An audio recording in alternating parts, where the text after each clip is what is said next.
Welcome back, everybody, to European Pro League Season 19 of the First Division, and we have quite a big day here at the end of the group stages, because the 3 final matches will all be played today, right here, right now. And we're going to start with 9 versus Illuminar, both teams losing out 2-0 against Passion UA. Both teams also managing to beat Preezy. That's why they meet up now. 9 and Illuminar facing for the final qualifying spot in Group A. 9, of course, recently they managed to win a tournament finally since they've gone internationals. Their first tournament win, that was the Fast Cup, which they got a bit lucky, maybe, versus Into the Breach. I think they can still very much beat them any given day. But yeah, all of their ratings are quite good. Had a bit of a shaky start, but now 9, maybe slowly coming into themselves now. Problem is, if you lose this one, that's going to be a hard crash out again. You really expect 9 to make a deeper run in a tournament like this. SpavaQ, Expermita is, of course, joining in for this team. Kazu, Bileni, all parts of all the Polish shuffles. PGE to Roof, they were part of. We're gonna start on Vertigo, and then we'll move to Dust 2, and then as a final one, we got Anubis. I kind of like this veto. I'm very curious to see what Illuminar, how they are able to cover on Vertigo, because I'm not exactly sure if they will be able to keep up with 9 on that map. But I guess we'll have to wait and see. It's a decent rating on Vertigo. For Illuminar, it's 50%, but 9 is just a bit more comfortable. Not very often you see teams in around the tier 2, 3 area have a 70% win rate on a certain map. And it's been all long hauls pretty much, right, for Illuminar. A lot of close games on those 4 maps that they played Vertigo, but yeah, 9 just have a bit more reps in for them. So, I think we're lining up to go onto the heights of Vertigo, and let's get this game going.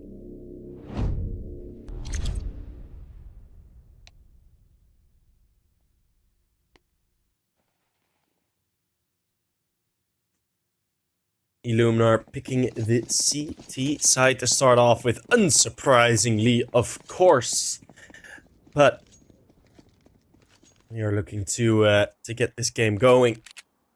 Footsteps being listened for by SpavaQ.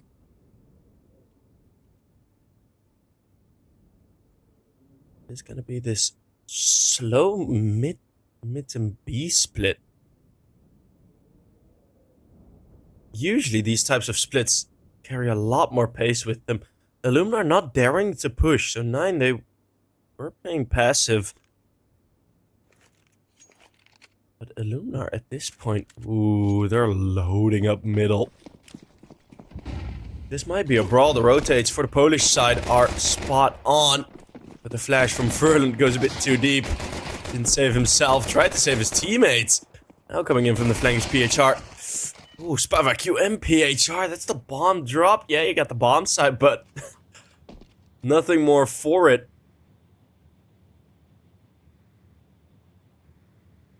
In the mid fight, a bit too much for 9. More than they'd hoped for. But in this 2 versus 3, there might still be an option or 2. Raul's really waiting for a push. That's not gonna arrive. They're gonna have to be the ones to get this bomb off the ground, to get it planted. Chart spotted short, and they're just gonna be running across 9 out of nowhere. Managed to be able to find the pistol. 2 versus 3, and getting a bit lucky. Well, not necessarily lucky, but not a lot of time to spare. 9 win the pistol. Will the CTs go for the force buy? That is certainly one of the questions of all time.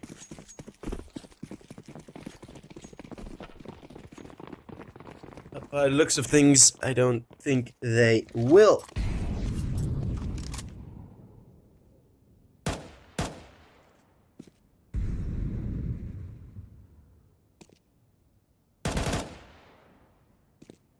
So we're just gonna have quite an easy conversion, and I think 9 will be content with the weapons that they've got bought in. You know, carrying in already a couple of rifles. This is dangerous when you are up against a force buy. It's a bit more helpful usually, but you know, you can have those troubles where at some point you'll just, like, if the wrong player goes down, that's a Galil or an AK, maybe even giving up. Just 2 from sound. Was expecting him to get slightly more there, but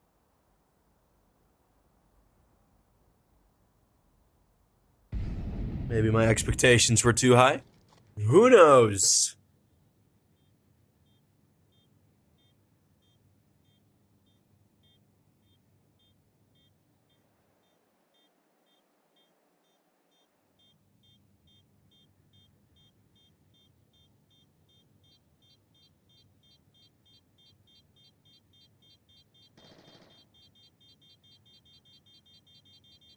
We're seeing the rifle tempted to be saved.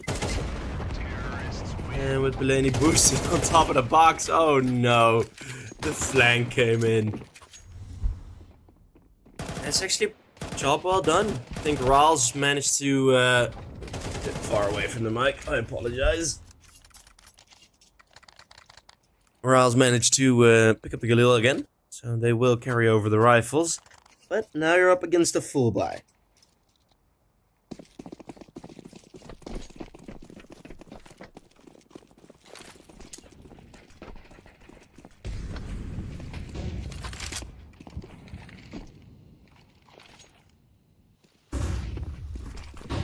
Now it's gonna get interesting. A bit of a more upfront play.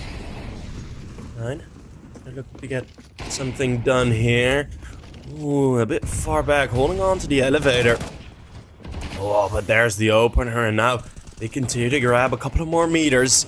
Royals and Sound, they finish off the rest as they leave open the elevator gap. Use it to attack, and Kazu is the only one to find something in return.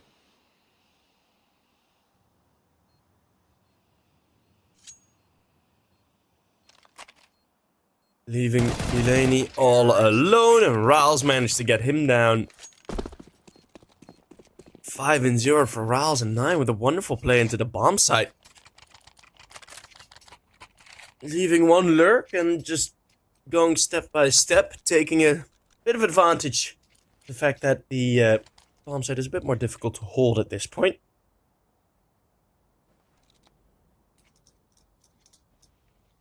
With less util, at least, it's more difficult to hold.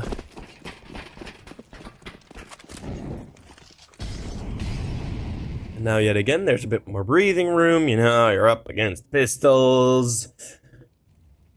Nothing much will be happening here. Masuta is gonna get the opener. Maybe we'll see some funny.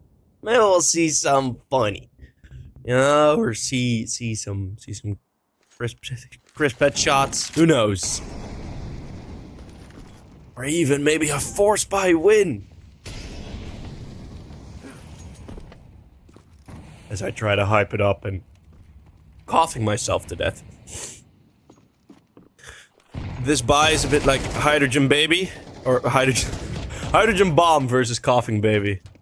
Hydrogen Baby. Oh. What a way to mispronounce. Well, Spuffaq is still settled in here. Do they know? Now they know. It's gonna be 4-0. Nothing, like, it feels dominant, right? 4-0, and a lot of these rounds, especially the first one, really took a while. All the way up to the end. 9 still just managed to get the pistol round. So it feels like 9 have been dominating for a while now, but that's just because these 4 rounds have taken a bit. Right? It's 4-0. There's absolutely nothing to worry about yet from Illuminar. And they're gonna make a bit of an adjustment. Verdant's gonna get up close. But at this point, it's not looking like he'll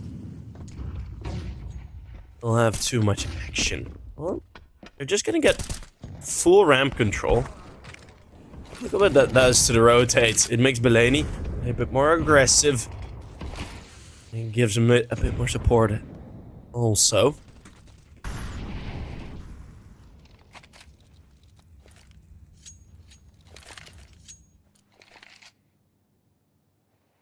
A reroute through middle, interesting. Giving themselves a couple of more options.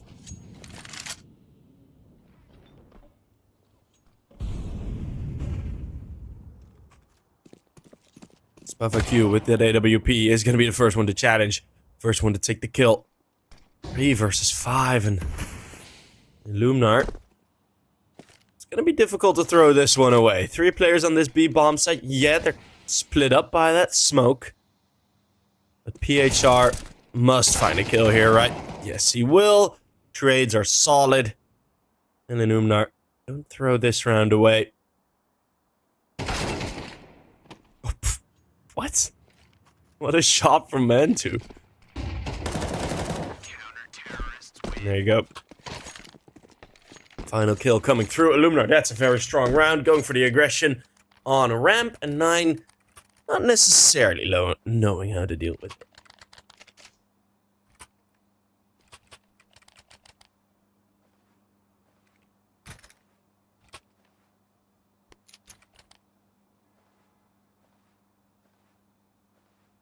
What up, everyone in chat? We got 800 viewers, which is... what's more than we had yesterday. At least. It's good to see that our sort of minimum in viewership is slowly rising a bit. Again. We're rebuilding.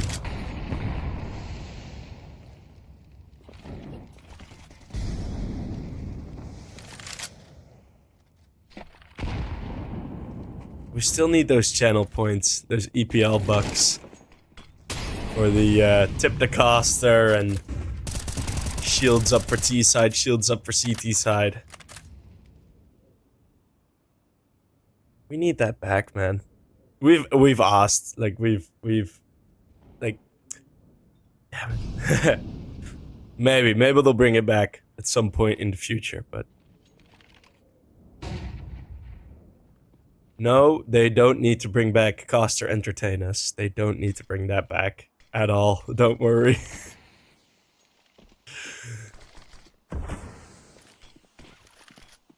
Smokes, nades thrown in. But Illuminar, here with a lot of bodies. If they can stop them, we're on board with the 0 and 5 Furlan. Just no haste made. Yeah, Molly gets thrown, but some Molotov you can go around, but PHR gets a triple and just stops them dead in their tracks. Absolutely nothing they can do. And, but, what? I really wanted to see that from PHR's perspective, or from 9's, as...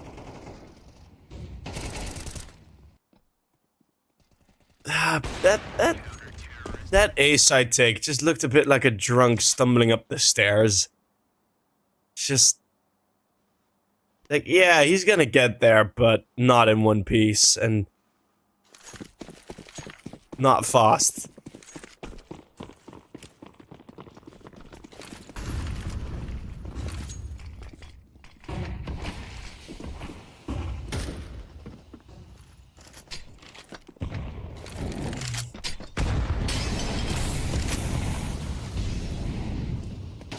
Well, B-bomb side attempt, and... oh, Mantu! Oh, wow! Belaney going back towards quad over those vents is gonna cost him his life.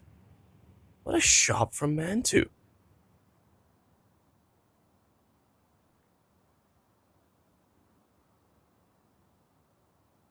Well, that's one way to open it up, but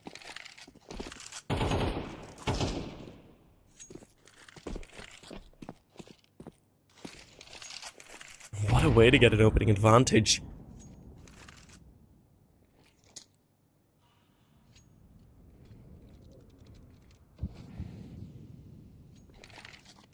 Smoke thrown to help Furlan.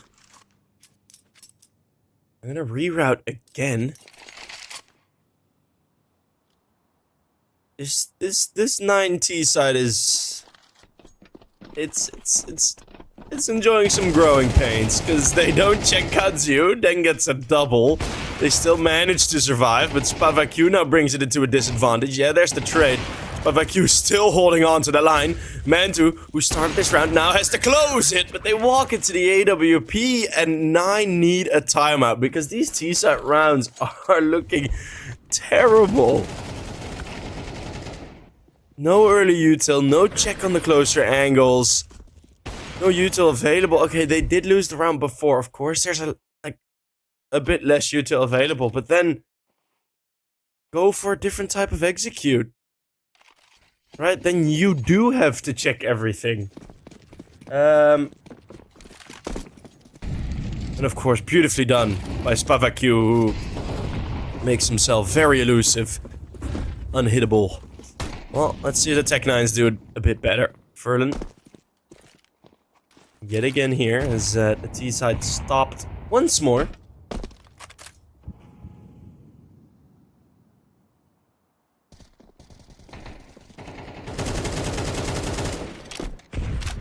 There's one AK on Ismail.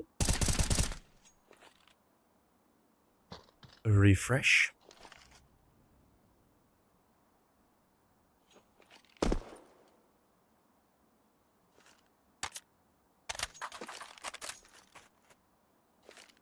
But a very slow round and hard to see hard to see something going well here.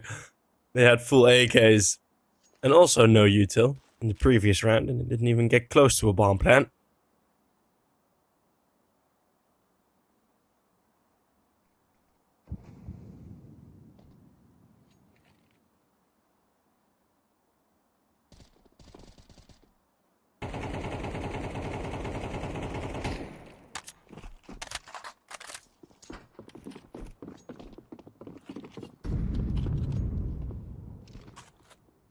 A reroute with 20 seconds left. Trying to throw a fake, but oh my goodness. Illuminar just not at all. They trust Bellany, right? If they would be able to go B, it would have been with 5 seconds left to get the bomb down. So they don't fall for the fake. And I have... Since that 4-0, I've yet to see an inspiring T-site round.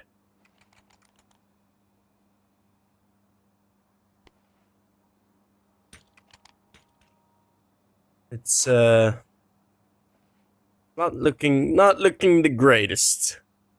You know, the small timeout. You can go for some early mid control, right? Go for an early peek. Fernand's feeling very confident. Was going for the push around A main. Now he is going to be the one pushing B main together with Kazu. They find Refresh, who swings out just a bit too wide. Unable to isolate those fights.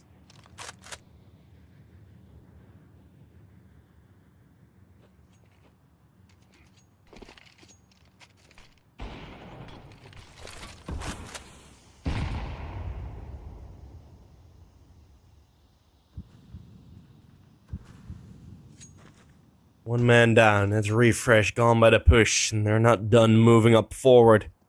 His defensive line is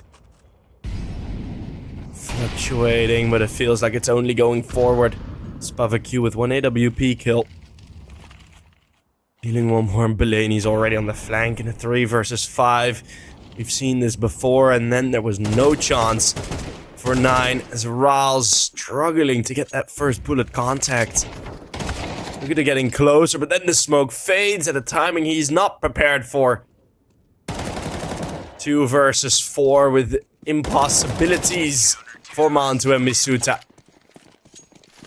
You'll end up on a 5-4 for Illuminar. And there's the tech pause. We were waiting on it. Finally get it.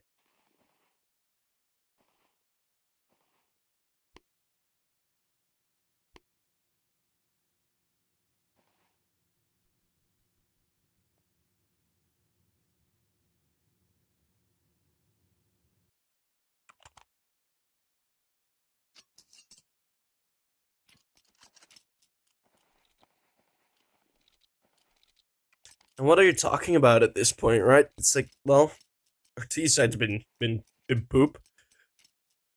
Our full gun rounds.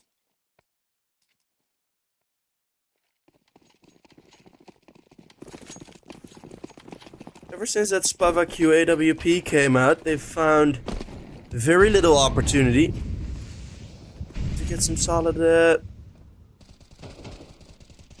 play going. Illuminar feel freed up by that op being in play.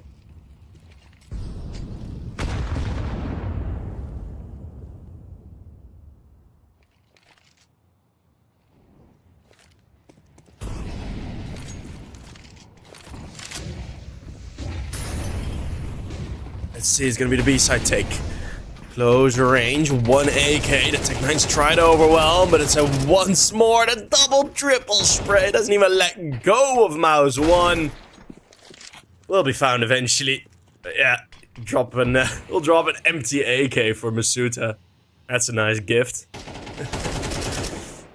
Just an easy cleanup. Illuminar, they just don't feel scared. Right, there is nothing that has happened in the past 6 rounds, including this one, where Illuminar have had to feel doubt, feel fear, or anything. They've been in so much comfort. Ooh, that's a very quick shot. We have Mantu flying off the building.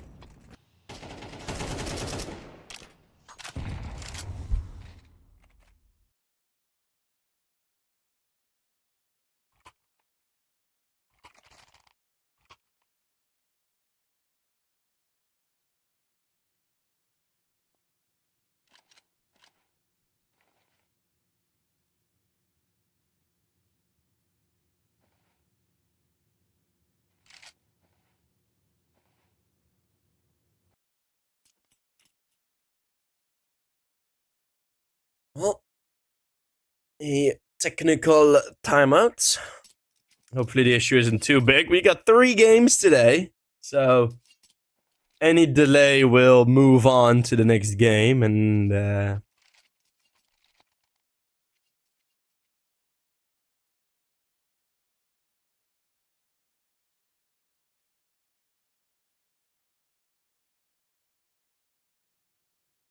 would not be the greatest if we already start the first game off with a delay.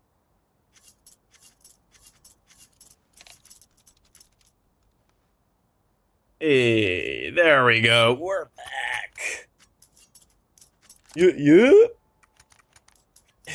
Why does everyone think Illuminar cheats? I have no clue, mate.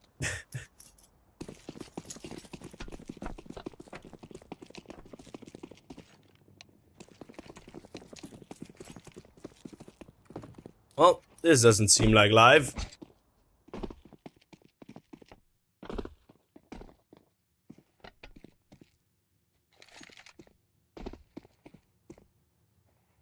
We're gonna wait a bit more. Yes, that's a yawn. I apologize. I was talking through it. Usually I don't. But yeah, we're waiting for a couple of minutes here. Yeah, I mean, I think I've said what I've wanted to say already about this game thus far. where you're looking at it with 9's T-side just falling flat. No real oomph, as I like to say.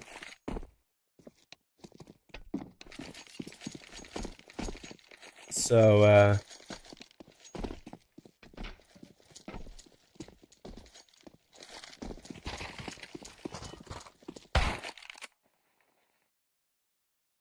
yeah. Hey, with the round reset, I think we should be able to get back. Yes, we got one Mafia pause in there. Oh, you guys are so back, bro. The chat, EPL Twitch chat is back, throwing the Mafia pauses, throwing the accusations around, but still having fun. So yeah, that's nice. Welcome. Welcome. Feels good, man. Yesterday the chat was a bit boring. We only had the final game. We only had one game and it had a ton of delays, so I didn't blame anyone for not sticking around. As in total, I think we nearly had an hour of delays in that game. So hopefully the issues can be fixed soon. As 9 are now buying. I think everything is set up okay. Yes, we're all good.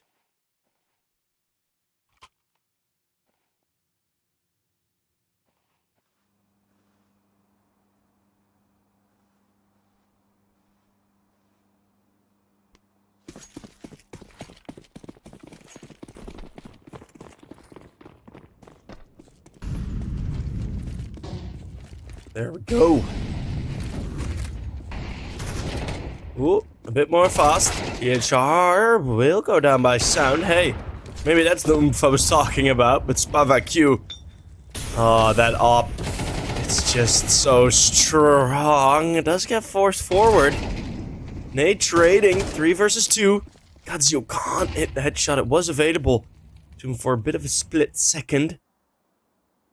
This is the first time 9 are on top in the mid-round. Kazuo falling back. Won't be able to deal with it. They lose one player. There's a disconnect on 9. I think that's Masuta or Riles crashing out of the game. Oh no! This would have been a 1v3. Instead it's a 1v2 for Bileni. And he's gonna check the correct angle and he will find the headshot. So unfortunate for 9. Getting the disconnect in round number 11, not being able to complete the 1 versus 3.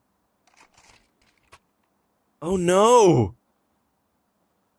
Oh, that hurts. That hurts. That's the karma coming back to him. From Into the Bridge, getting DOSed. Getting DDoSed.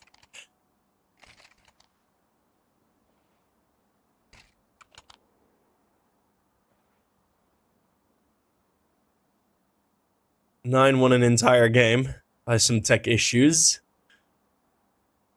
So, he gave Illuminar a round. Well, not like Gaben is doing anything. That's an old meme. The who's the current? I need help from chat with this. Because like at first it was like pray to Gaben, but Gaben obviously has completely abandoned the Counter-Strike 2 project.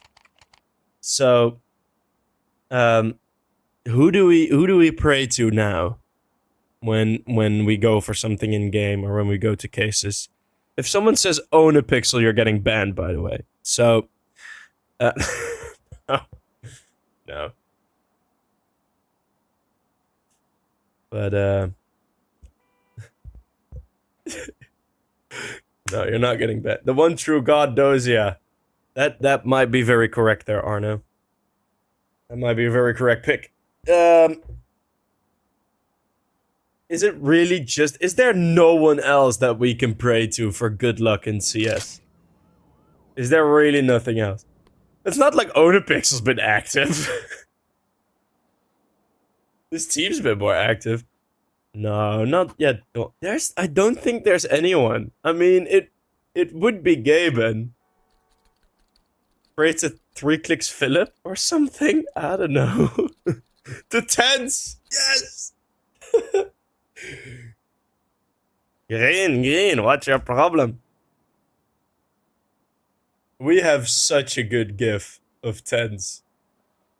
That's like all sped up and it just says, like, it's just a gif, like a loop of him punching his keyboard.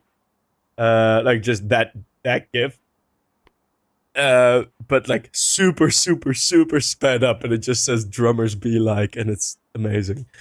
So yeah. Someone rapping 910.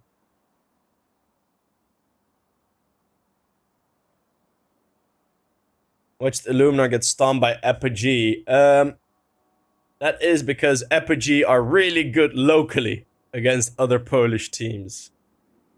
Apogee and Rebels usually are very strong against, like, in their domestic affairs. You usually see a bit more power there. Okay, Raz is, come on, fella. What's going on here? Does PC just explode?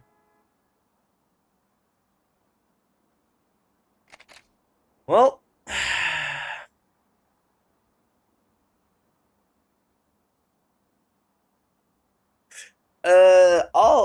I'll ask what's going on. Oh, just punched my monitor. Pardon me.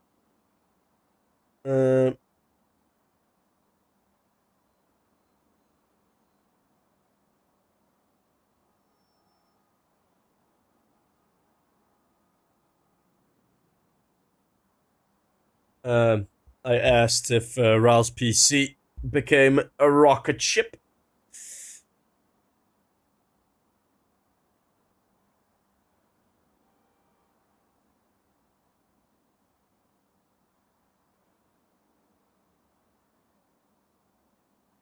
Cancel the match. We're only in 30 minutes. No, I'm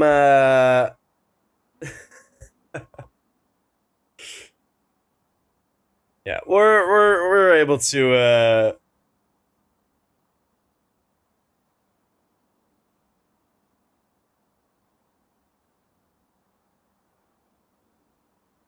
just me. I'm just getting some info on how and what it's gonna be, but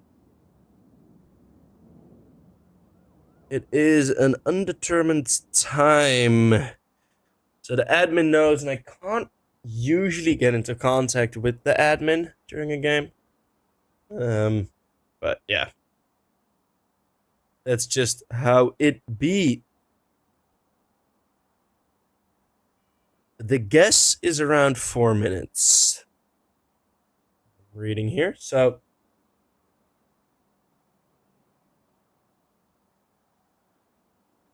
well, what do you guys want to do for 4 minutes? We can run it back. We can throw some darts. Although my dartboard is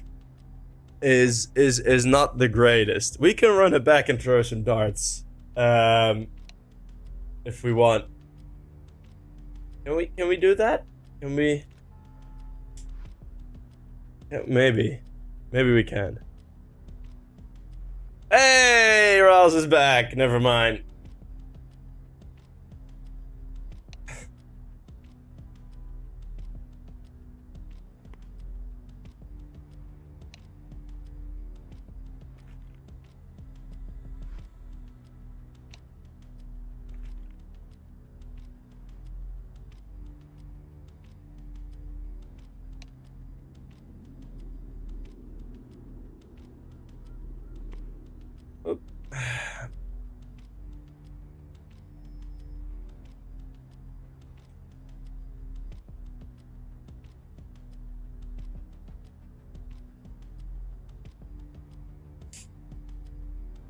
Alrighty, so we're gonna need the quick.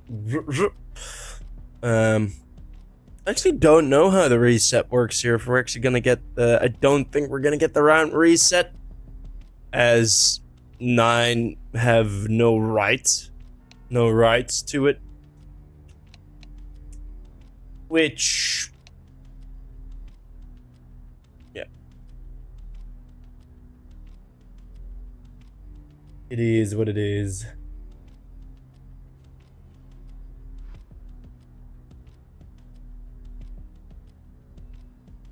Everyone's yelling to cancel the game. It's so weird. Oh my god.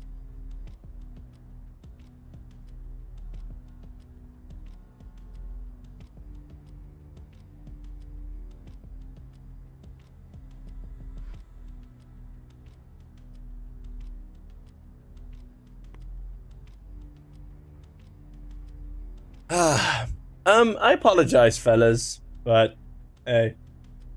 Thoughts? If you think Enema is beating suspects, what's that current score in that matchup?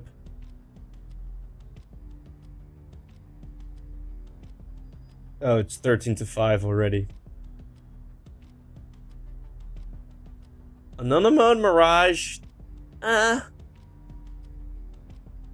of have an opportunity, but the suspect are playing really, really well. Oh, I say that they are 0-6 on Mirage. That's me. Okay, that's me misjudging it with the old Anonymous. Nah, you should be pretty all right with the suspect call here. Yeah, they beat teams like Incilio and yeah, y'all should be all right. Y'all should be all right in that at that point. Who is having the problem? As long as you don't send any hate messages, because I know some of you do. Probably not the people actually chatting, but maybe some. Yeah, sending your messages to the players, that is very low. But it was Ral's that was the one disconnecting. Sadly.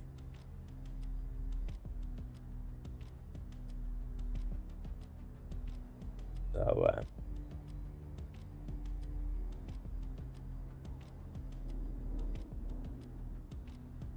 worst tournament. How can we control the fact that CS2 in its current state is just poo-poo? Like, it crashes all the time. I mean, like, people keep accusing us. Blame Caster for delay. Yes, blame me. Don't blame the tournament. Blame me for the cancellation. So, I don't know. Like, you can blame me. I am the one that got Rawls' computer broken. So, we will be back pretty soon. I don't exactly know if we're actually gonna go all the way to a break or not, but actually don't know. So, I'll ask real quick. Let me get that asked. There we go.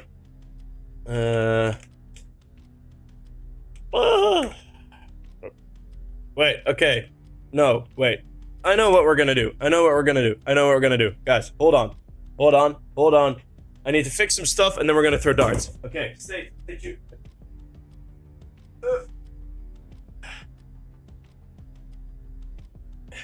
Yes.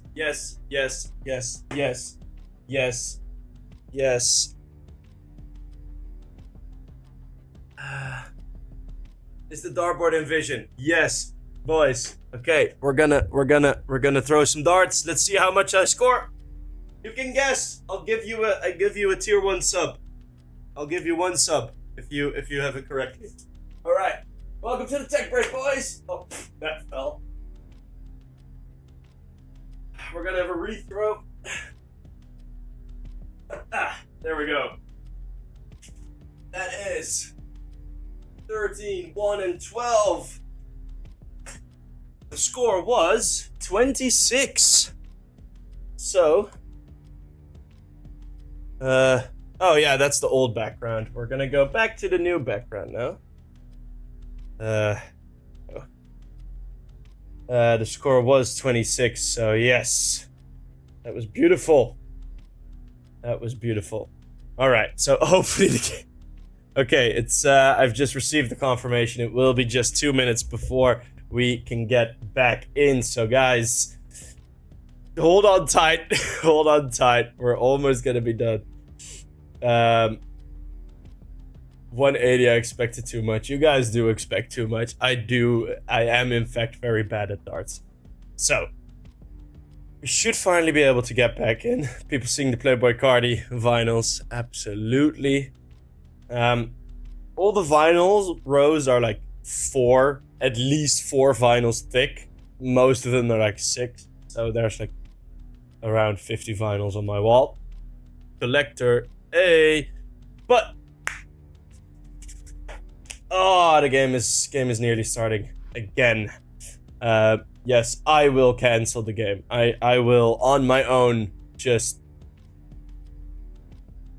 People think casters have more power than they do. How about some beer chugging? I'm up for it. I'm up for some beer chugging. But that's with the old Twitch policy. Probably won't be allowed for. So, yeah. Kidnap me. Hey, don't threaten me with a good time. No, we should be able to get going anytime soon. I heard the 2-minute calls. I heard the 2-minute calls. I also haven't shaved. That's a bit bad, but I'll shave in between games. Hopefully, I got the 2-minute call. It should be 2 minutes now. As we have had the reset at 7-4, so that previous round will still stand. But we've seen, it's been 2 full reconnects. Yippee! We're back! Yay! I don't have to show my face anymore. Let's go! Had to get everybody awake there with the yippee. Let's get back into it. Final round of the half. Let's see if 9 in the previous round seemed to have found a second breath on the T side to play with. But then, alas, the gods don't want them to. Ral's getting EMP striked out of the round by maybe someone from Illuminar. Let's not throw any accusations. Right out, we got some smokes thrown over. Sound, this is looking a lot more coordinated. Kill and Gap, it's looking to slow them down. I don't necessarily understand why they felt the need to slow down. Refresh is still holding this flank. They're having trouble dealing with this short play as it is the double setup. PHR and Verdant dealing with this quite easily. Nice crossfire setup between PHR and Verdant. SpavaQ now also coming in without the op, but with some fresh bullets. Call it refresh. 2 versus 2. Refresh is gonna need a 4K to win this round. Looking to outplay Kazuyu with a beautiful headshot, and he has picked up the bomb in the meantime. He can go, he can run. This would be a 1 versus 2. 4K from Refresh. Delaney has a defuse kit, a flashbang, and all the HP in the world.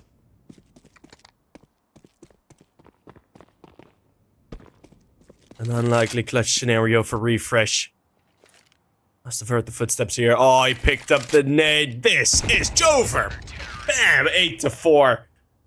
And that is gonna be the lead for Illuminar. 8 rounds in a row.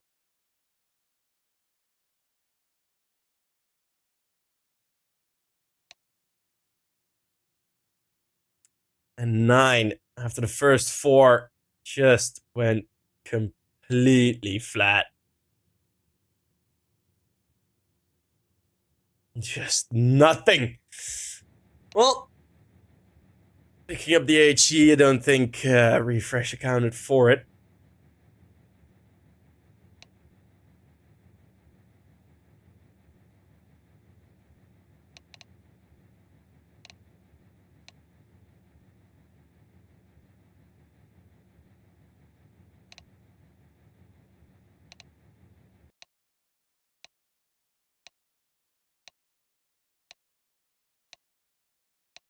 Hey, welcome 9, GG. Welcome to the chat.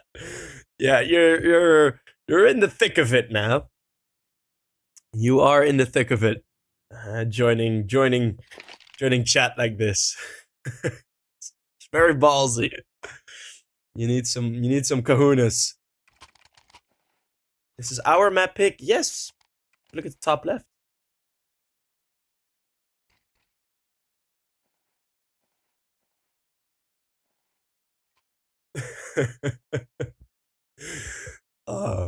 Well, let's see if the CT side can bring some new fortunes towards this Polish organization who have a wonderful wonderful charity action running right now where all the proceeds are going to the victims of the floods in Poland. So if you like the 9 jerseys, now would be an especially good time to buy them. There's Masuta getting himself a beautiful double going in, but Bileni just cuts them down through the smoke. Just having a bit too much freedom yet for 9 to really funnel them in.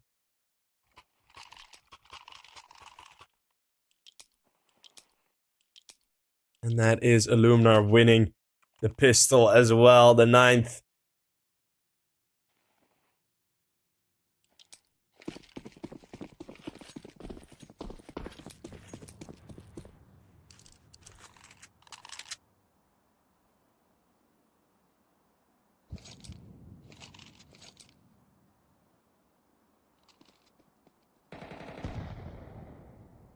Illuminar. Only a very, very passive T-side round. Very little movement at all. I mean, there's this mid play and 9 again going for a bit of a stack, but if this does end up being a B split, which still could very much happen, Bomb is still in the middle. Illuminar haven't decided on anything yet. Oh, there might be some trouble brewing here for 9. If refresh falls here and there is no immediate response, oh yeah, they are going to go towards B. This is a full A side stack. Refresh now has gone himself onto the other side of the smoke. There's no responses. 9 just now going for the checks. This is way too little and way too late. Riles revealing himself at the jump spot. It's at least 1 kill from refresh, but hard to see him find much more, and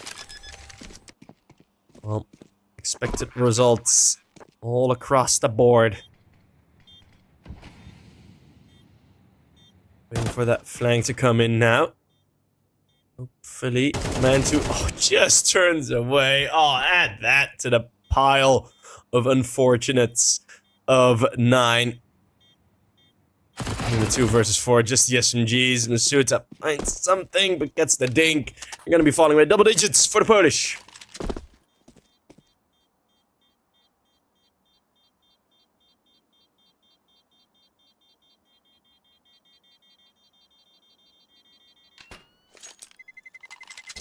Terrorists win.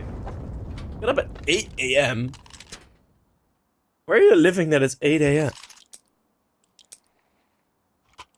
That's not England. It's like Atlantic Ocean, 8 a.m. Do you live on a boat, 9 admin?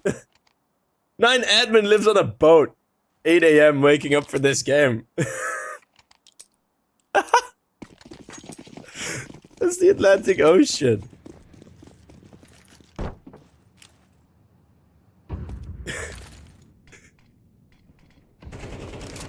Or... no, Morocco is also... How do you wake up at 8 a.m. for this? Brother lives on a boat. Ah, that's beautiful.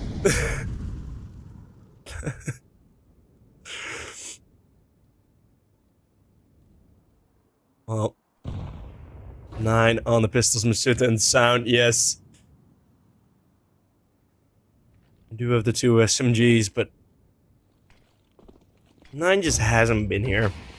They just haven't been here, this map. And that's okay, you know, it happens sometimes, but it would have been an opportunity for another tournament, arguably an easier tournament. for them. In the Fast Cup in terms of opposition. Well, it's pretty equal actually in terms of opposition. But yeah, 9 won that tournament. This could have been second tournament win in a row. Well, it still can be. But this Vertigo is certainly not helping. It is a 3 versus 3. But I think the rest will get cleaned up quite soon in a 4-11 comeback. Eesh. I don't really see that to be a possibility.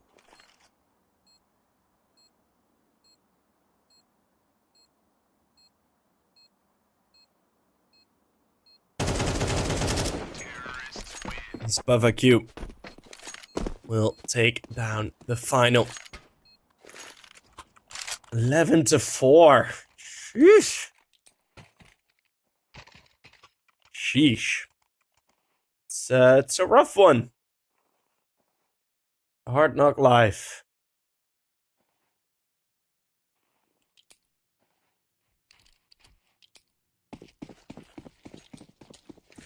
But the chat, yes, chat is going crazy. I mean, this chat is like active for like streams with about 3 times the viewership. Usually, some CS streams I've seen with like 6K views, and the chat is less active than it is here. But that's just the EPL vibes, man. That's why I love y'all. They cheated in. Will Mantis AWP bring the changes in fortune that 9 we're looking for? Well, we'll have to wait on it. Flashes, nades, mollies, everything. But Illuminar, taking a couple of steps. This also feels like a kind of like this feels like a 9 T-side round at this point, where pretty much just waiting around. They are going to group up, and there is enough util left for a full A-side take, but they haven't really made it a surprise. So with one more smoke, then that's going to delay for about a short 20 seconds. Then you're on about 25. Sound has a lovely gap to play with. If this doesn't get checked, oh my goodness, oh no, head armor. So the digs from Mulaney, those headshots, they will connect. Mantu, high up, that's one more. And he will hold on nicely. The lightning strikes twice as Katsu will be wide swung. It's an op. Spavaku all alone. Will we see another 8-round CT side streak? Oh, it would be magnificent, wouldn't it?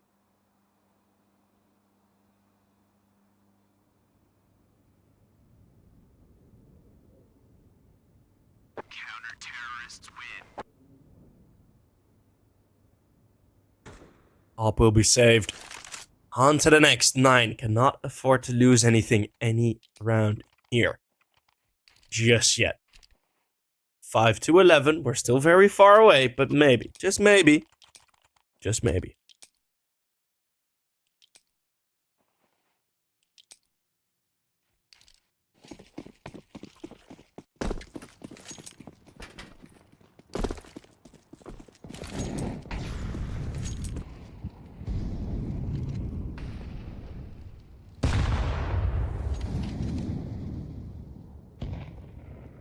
Early util. Furlan is the one to have it for dinner. 1 HE, sir, please. Thank you very much. Sir, there's a hair in my HE grenade. A stupid joke. Righto. Got a couple of flashes, couple of nades. Ooh, over the top, Kudzu. Good find again, similar to they did earlier.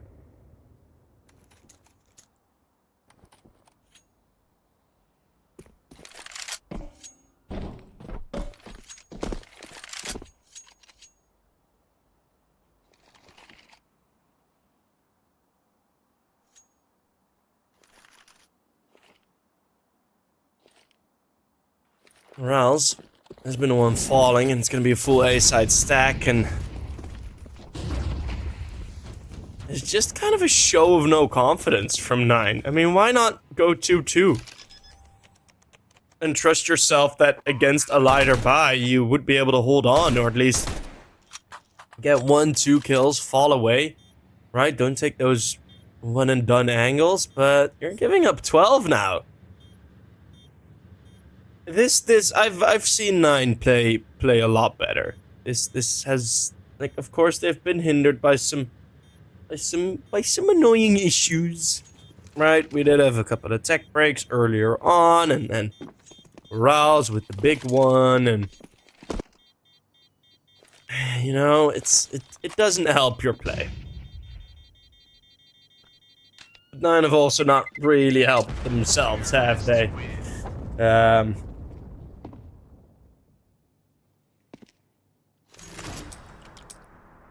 yeah.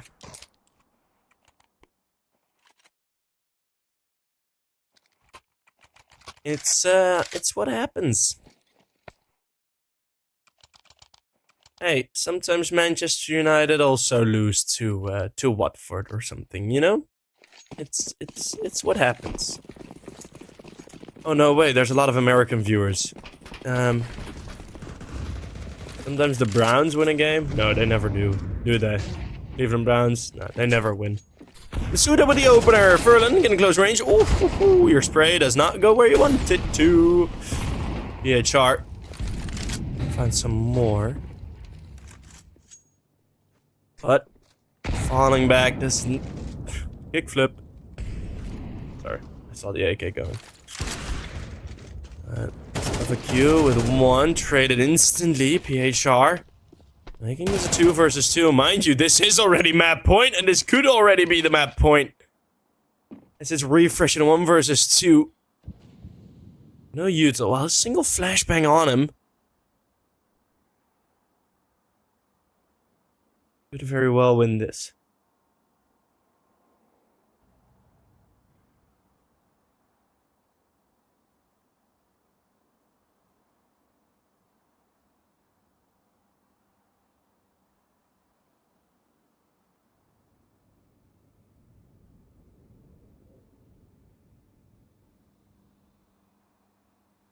Slowly walking through.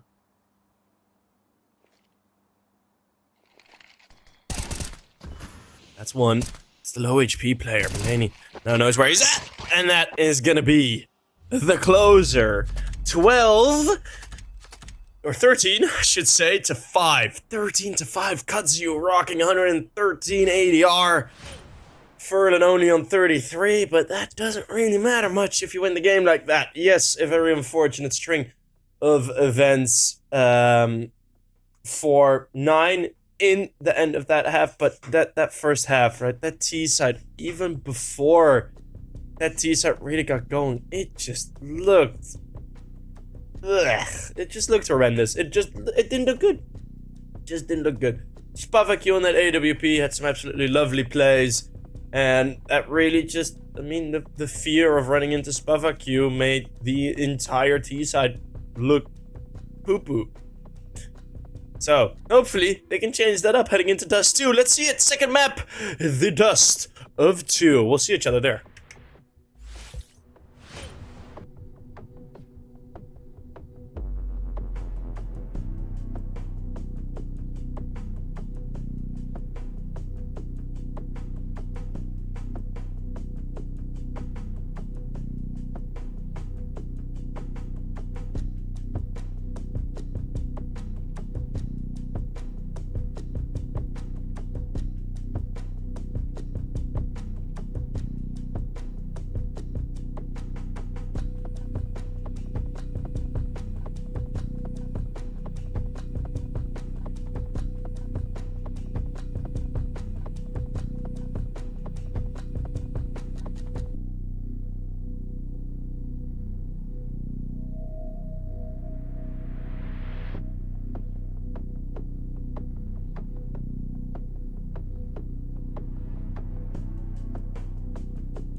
Hello and welcome as we return to Dust 2. Will this be a moment of recovery for the 9 roster? Or will Illuminar continue their good form? Because they have been playing quite well. It has, overall, I think in the past months, been about a 6.5, 7 from Illuminar in terms of form. They've been slightly above average, well, above their average, in my opinion. And the addition from Spavacu, it's people weren't agreeing with Spavacu being kicked out of permits. That's some suit that will find the opener, but Sound is gonna get wrecked out, caught in no man's land. And in the 3v4, we're not really finding something. Mantu, a good find. The spray through the smoke's a bit too high and a bit too wide. Vertigo from long. He does have the P250 and he does have vision on the bomb. PHR getting peppered through the window. But Riles puts his brain on the wall. Flash going over. Kazu will be blinded, but still finding a kill. Riles in a 1 versus 2 has no time to get towards the bomb. There's not a defuse kit down. And confirmation of the round. Win is there with a beautiful headshot from Kazu. As he lies down against the wall to have a bit of a rest.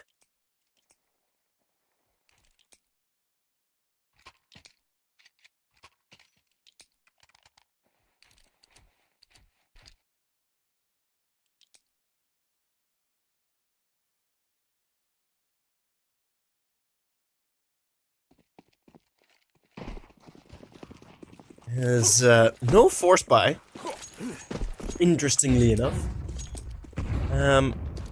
It has become a lot more popular to go for the force buy. Dare I say it, it's already kind of become the new meta, forcing the second round as the CTs. I see it more often than a full eco. I really, really do. But it still doesn't mean anything, of course. It's around, I think it's around 60-40, 60-40%. I'll need some stats on that, and I am absolutely not smart enough to find a way to gather those statistics. And for 9, Masuda's facing, but the way this setup is being made, maybe it would be better if they just all hide. You do have the stack here. Let's see if the Mech 10 can find something. If this first opener doesn't go his way, flashbangs are good. Mantu with 1. And it's Verdan very calm with that Mech 10. It's gonna be a round done. Voice crack. Yeah. Voice cracks are happening, and they will always happen, and that is fine.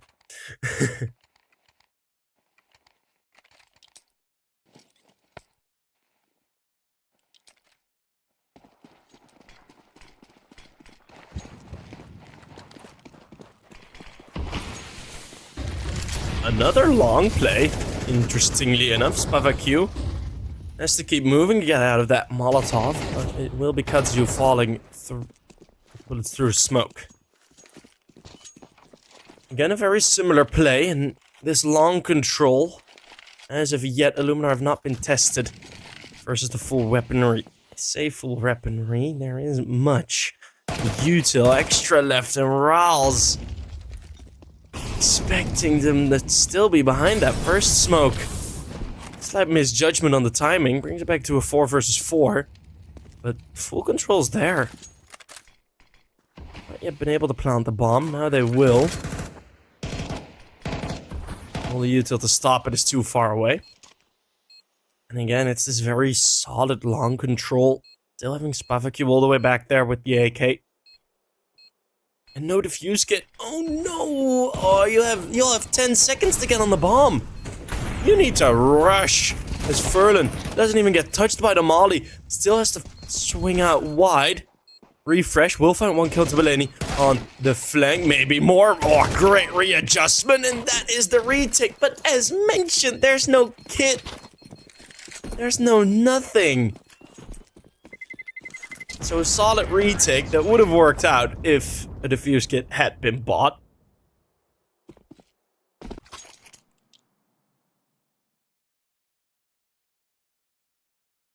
And,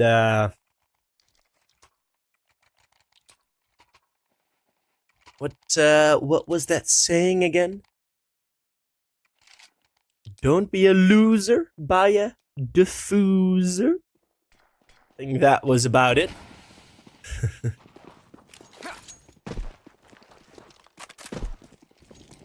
Going for the cross, this time, not towards long.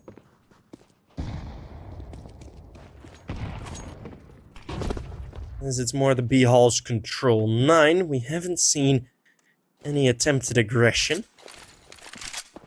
Short being taken early on, which is pretty much the default now. That's a lovely flashbang, by the way. To take the angle off short.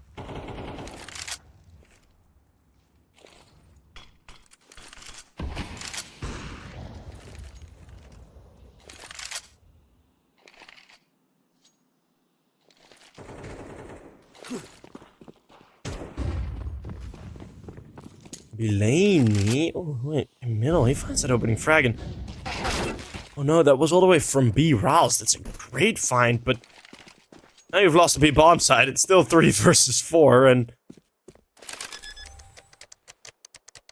they just walk in. They just waltz in.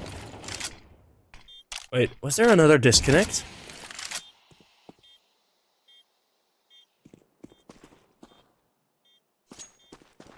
No, there wasn't. Okay, wait. Was there? I'm confused. No. But it is going to be 3 versus 3. It's going to be the save. Well, they did buy the defuse kits, but retaking the B-bomb side, even in a 5 versus 3, is still incredibly unlikely.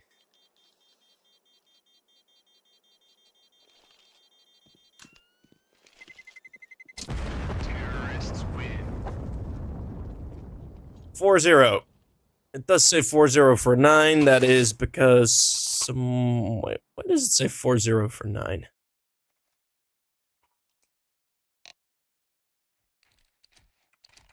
Well. Suddenly 9 is in the lead, apparently.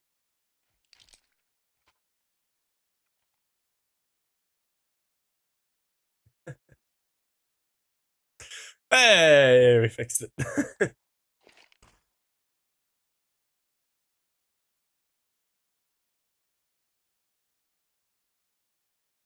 There's a slight tech pause again.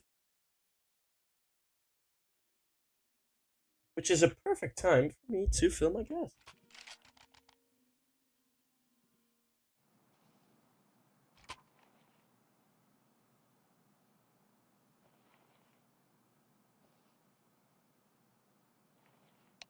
You blame this on the commentator's mother. What?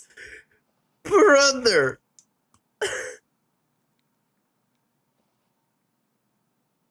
He said that just to get a reaction out of me, which absolutely has worked, but come on, man.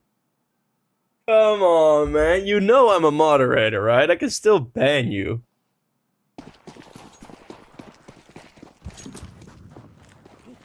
Ah, damn it.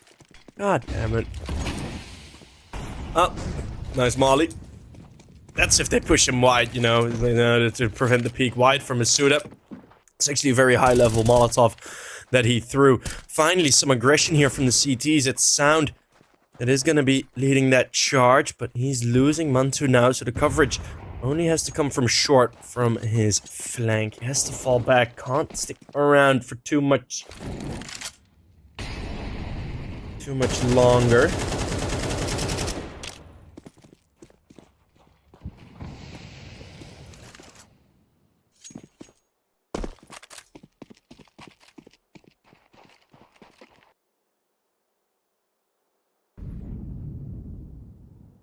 Four versus 4.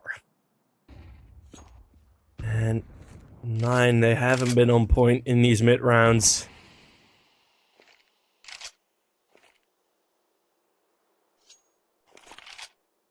Replay sound, may be able to find something.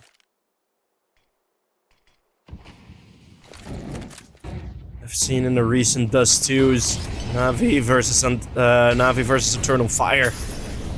With a lot of play from middle, but sound, he's being so passive in this short take. There's just no flank, nothing quick. Masuda's able to find one, keep it equal, but he's gonna get wide swung. Bellini knew exactly where he was at. Couldn't have gone any further down long on that timing. And what do you do here when you're sound and refresh? Your only avenue of attack is through CTs. Sound still finds that shot. Maybe there is a possibility here. Sound's gonna jump up on top of the boxes. We'll find Spavacu on the op shot. Sound is just tagged, but everything, all the gear was on the belt of refresh, so Sound has nothing. Not even the kit. Not even any HP in the end, as Kazuya takes him down.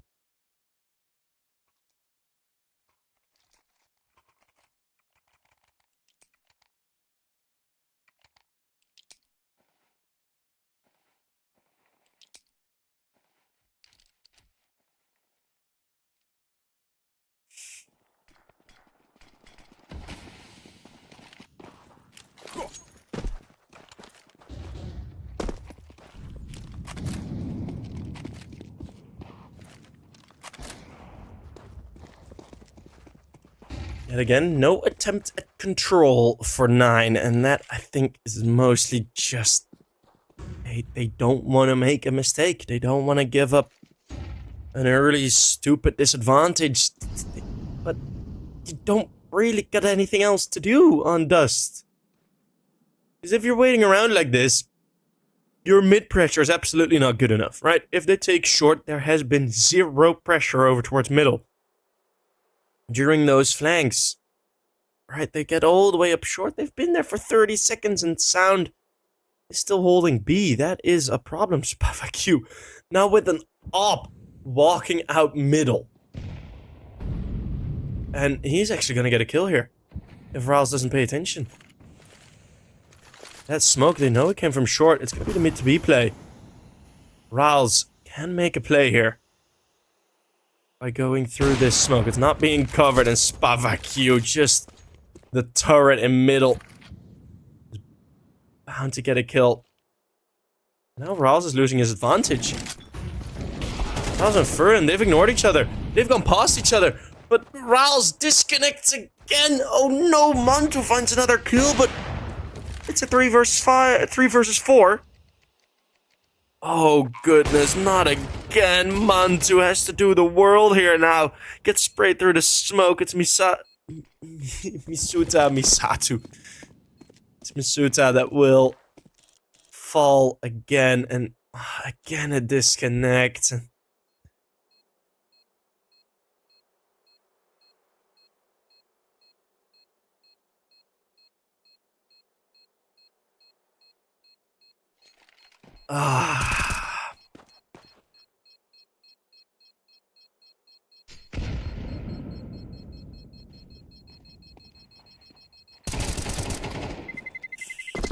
Terrorists win.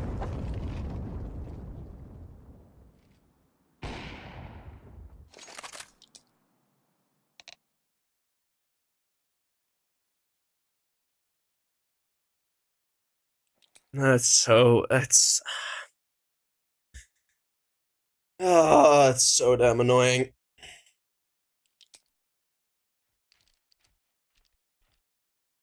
I mean, it's a risk, right? It is online CS. It is what happens. It is what can happen. But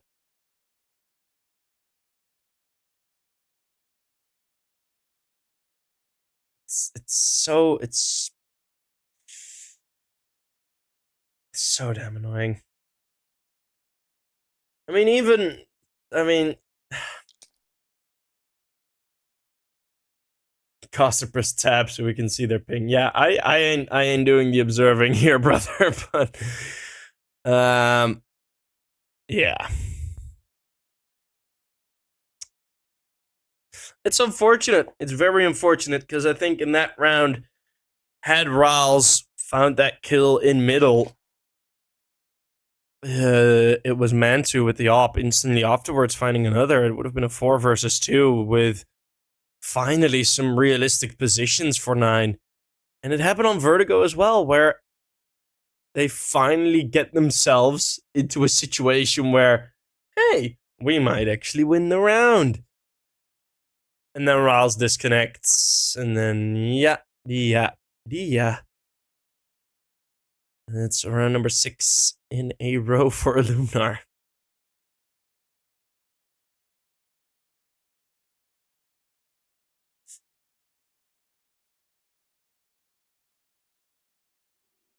Liquid's new opera came from Illuminar. At some point, yeah.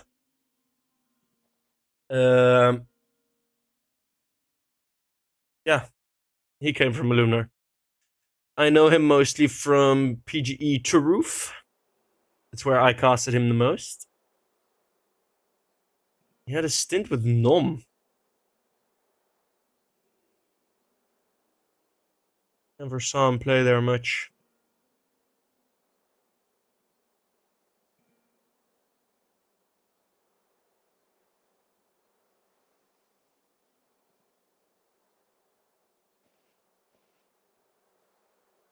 But, yeah.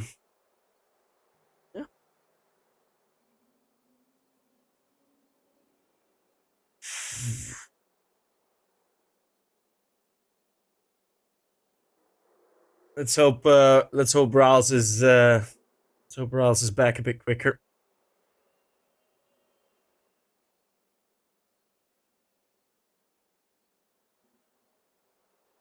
Well, he is back, but previously that still took a bit of a while.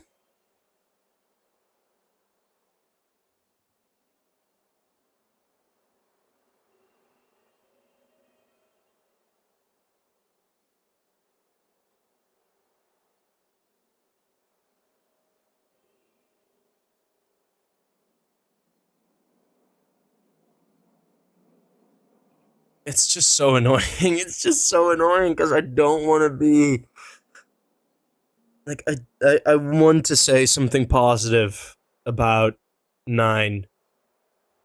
I really do. But at this point, it's the 2 times where somewhat of a recovery would be there. Rals would disconnect and you just end up still with nothing. For the 9 team, and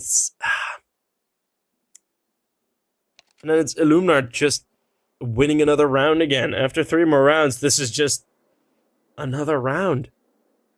Right, yeah, you can maybe take a bit of confidence from this, but it must feel so shit. Like, Rals, I fully expect him to be tilted off the face of the earth right now. If he's able to stay calm under these circumstances, he's colder than the Antarctica. He could save the permafrost if he is still level-headed at this point.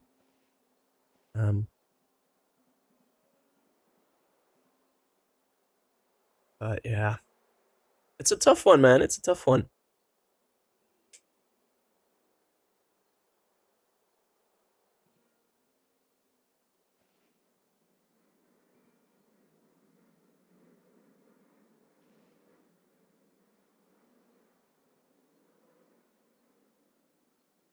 Maybe there's a recovery possible. Because the money, mind you, look, it's been a 6-0 streak, but the money's not great for Illuminar. Right? They're not far away from breaking financially. Now, do I think 9 will be able to stop an Illuminar Tech 9 Force Buy, similar as to what happened on Vertigo, where, yeah, finally they do maybe get like a round or 2, but then the Tech 9s will just blow, blow, blow. Just fire through, and yeah, we'll get it easily. What your guns sound like, man? Oh, man, I wish we could have. Okay, it would be risky, but I do think it would be quite funny if people could, like, if Twitch made an option. They never will, but if Twitch made an option where you could donate, and then you could, like, leave a voice message. I think there are, like, some streamers that do it. That have at least an availability for voice messages. Like, you could get some horrible shit. You need a moderator to, like, pre-listen to it, but it would be very funny. It would be very funny if you could leave voice messages on Twitch. Probably from half of you it would just be screaming, but I could ask what your guns sound like, and then every one of you could just do the meme.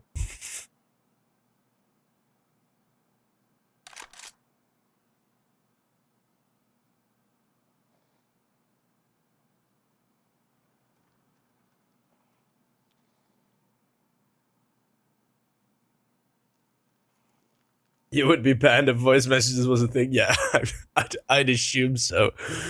I'd assume a couple of you would,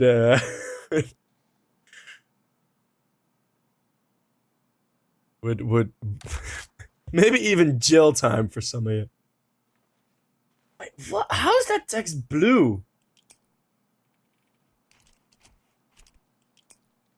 Is he highlighted it? Yeah, I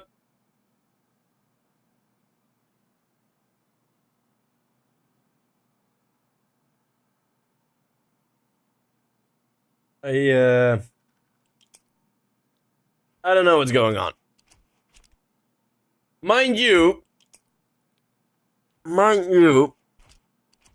this is the first game of 3 that we have today. Sorry, I punched my microphone, but this is the first game of 3 that we have today. If this goes to a third map, that is a guarantee that there's, like, at least an hour of extra delay.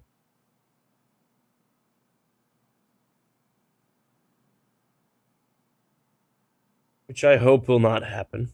I hope will not happen.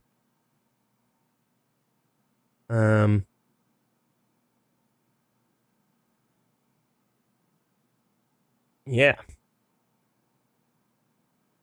I do not know what we're waiting for. I really don't.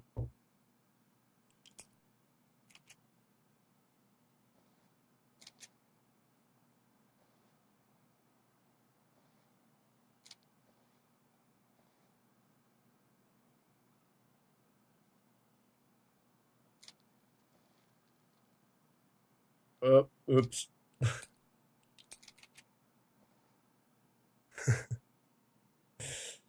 Yeah, I have no clue what we're waiting for. Let me contact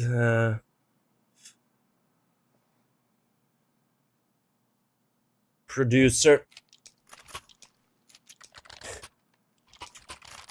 They should fire the commentator. You try and talk for 40 minutes straight. You won't be able to. You won't be able to. Go stream. Go stream, BTC. Go stream. Let me see it. I'm curious. Go ahead. Go ahead, baby. I'll give you kisses.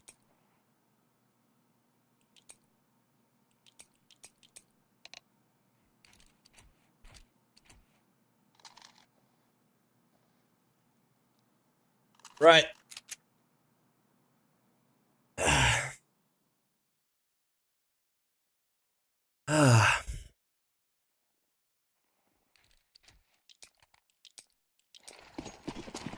We're back! Woohoo!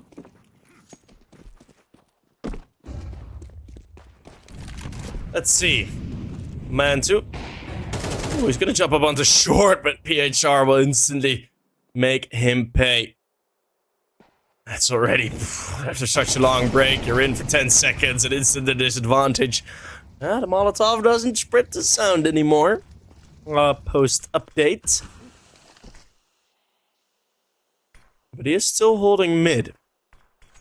And there's mid door presence, right? It allows you to go for the quick rotates. It allows you to go for the quick pressure. We just haven't really seen it from 9. Maybe this is the round where they do keep control of close to these door hinges. Eminem could rhyme that on oranges, but I'm not Eminem, so I cannot. 4 versus 5 still. Spavaq remaining patient over top of the smoke. Flash going in, lovely play, and that's a beautiful double from the man that disconnects, and now he's able to disconnect 2 out of the server. Billani and Kazu will have to fight in the 2 versus 4. Billani already starting the work. Bomb is in their control. A bit of a flank coming, and the long play is being predicted for. Ooh, okay, refresh, that's the important kill. Keeping the man advantage up. Kazuya with 35 HP, there is an option, but the flashbang is perfect. And 9 are on the board.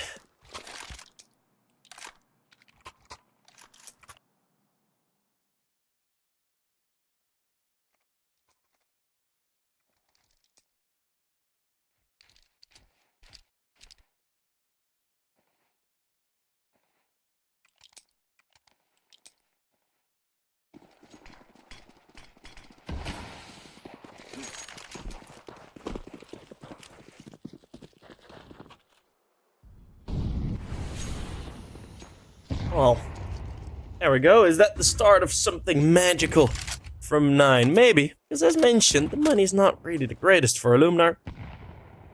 Finally, something going the way of 9. Man 2. Bit too high, but that's a beautiful flick. Double molly, so 1 smoke won't be able to extinguish it. It's going deep, but those are a bit too late.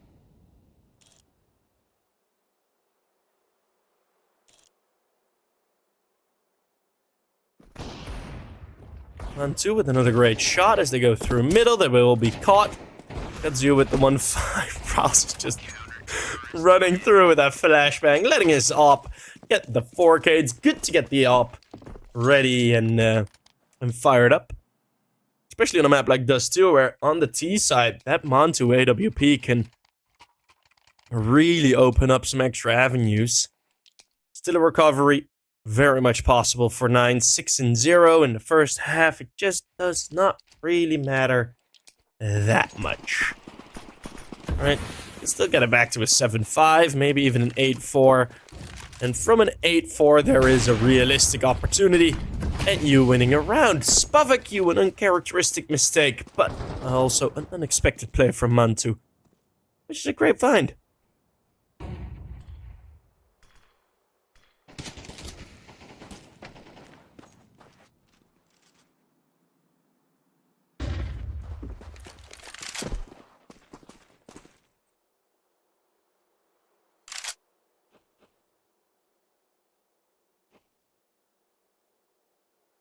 Quick jumps up from Furlan.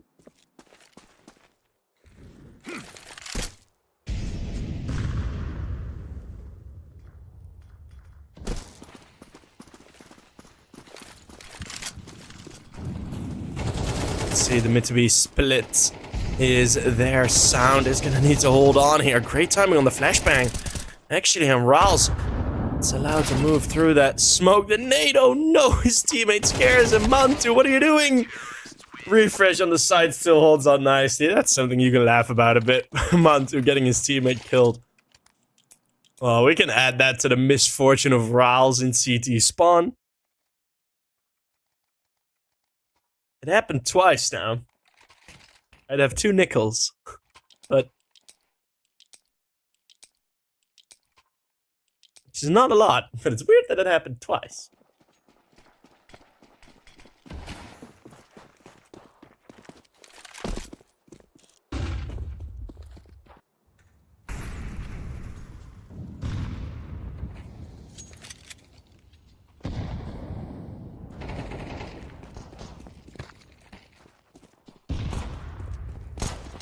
Now P250's pistols The challenge to CTs.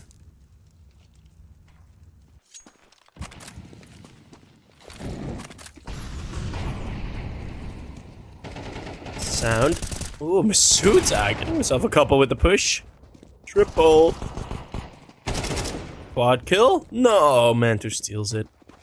Would have liked to see an ace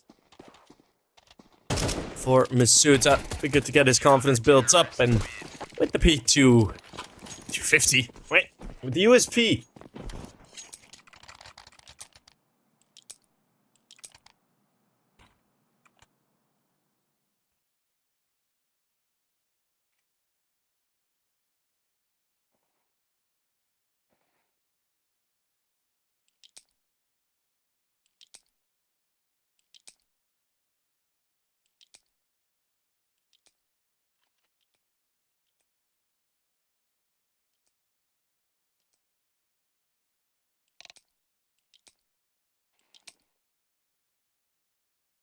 Oh, booyah.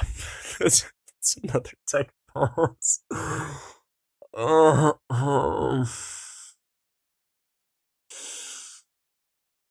We have 3 more games. 2 more games. Sorry. This, including 2 more. These pauses are the bane of my existence. Like...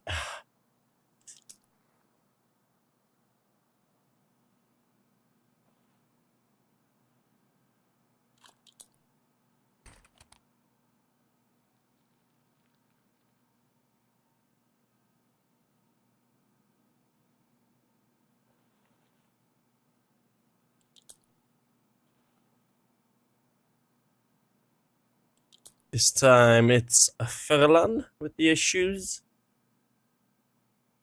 Did you guys see the clip of one flat throw? Getting like a sick triple kill in the pistol round and then just lighting a cigarette on the face cam. We've had that a bunch as well. I don't think we'll do face cams for the playoffs. I'm unsure actually. I hope we do. I hope we do, because we had someone going for the cigarette counter on Simke from Zero Tenacity. checking how much he smokes during a game at home. That was so great. That someone kept a puff counter in chat every time Simke got on screen. It was so funny. It was absolutely hilarious. The face cams are very enjoyable. Because the players can show a bit more personality, right?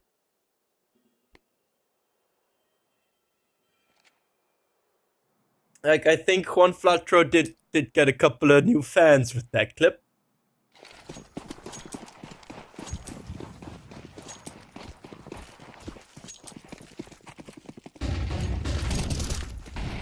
Y'all smoke darts but miss smokes in game. Alright, we get the early long controller house. Ooh, that's a lovely double.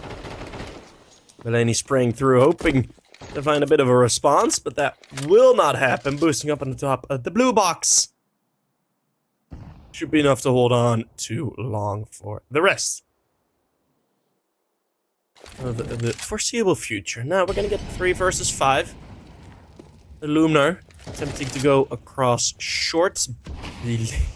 What? Delaney actually finds Masuta. That's a great find. Ooh, Sound has just snuck through, and the boost over is going to be 100% spotted by him. That's a sick double. Timing very much in his favor. And just that edge of the smoke covering for him.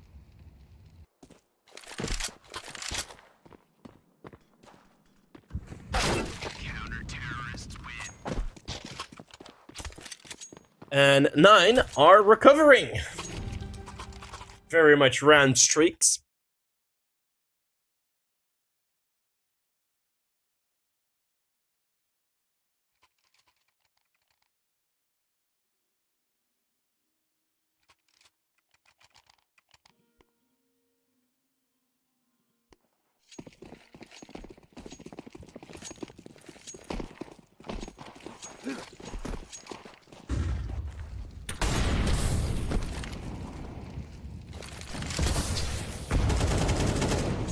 Ooh, Bellany, what a peek. Smoking the molly. Giving himself a good advantage. It's been a while since Illuminar have gotten the advantage early on. Now it will be here. The bomb site left open completely. They trust a lot in that smoke.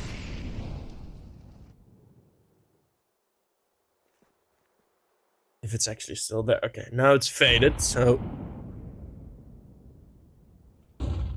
At this point, you would expect refresh to go in with a bit of a rotate.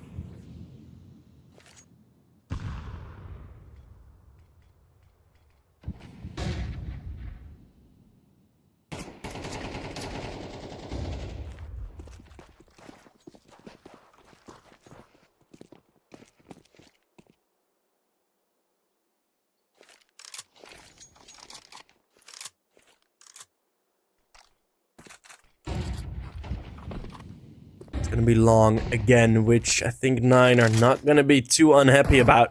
There's no more util for the CTs, but Mantu with that AWP won't be connecting a shot through the smoke. Gotta be falling back now. Now that this gets closed, maybe Katsu can find the first and the second with the jump up. Refresh is gonna be all alone. It will be Illuminar getting the 7th. Not the full recovery. But at least 9 keep themselves in contention here on Dust 2.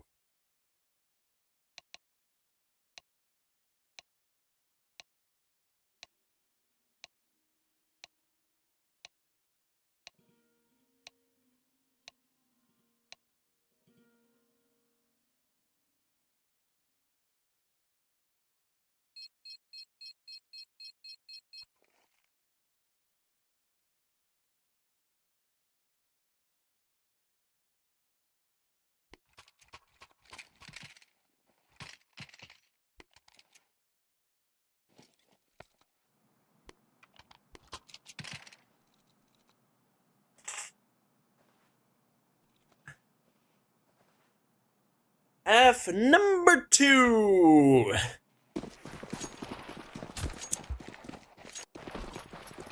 The second half pistol is gonna bring a chunk of influence with it. One flashbang, effective as it hits both.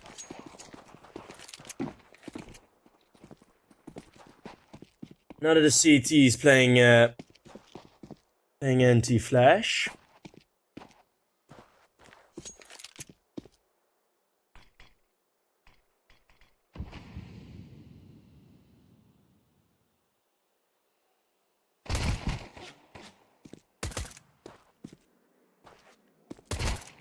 PHR. Ooh, nearly has the lineup, but not more than a single tag. The flashbang makes them peek out wide. They are playing anti-flash, but PHR. Lovely shot on the bomb site. 2 versus 4. Waves very much crashing upon 9's beach.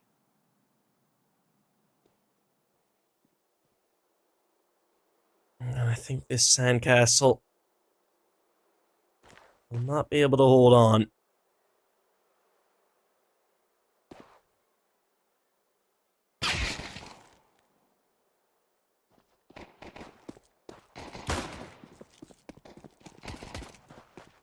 Bellany, refresh. Find the frags as Mantu. Oh, it's a one tap with the dualies. That is that's pretty damn sick. Pretty damn sick shot, which means Illuminar is gonna continue taking that lead, continue spreading that lead.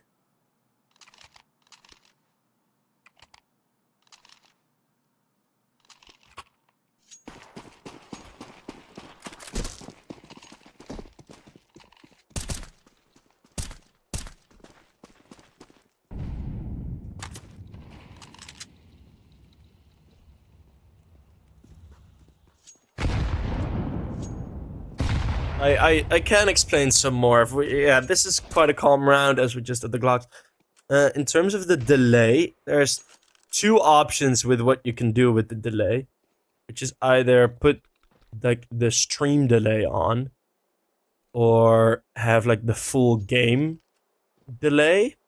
So, for example, on ESL, it will be a full game delay, but it takes a lot. Like, it takes a good chunk of effort in production to make sure that all those timings are correct.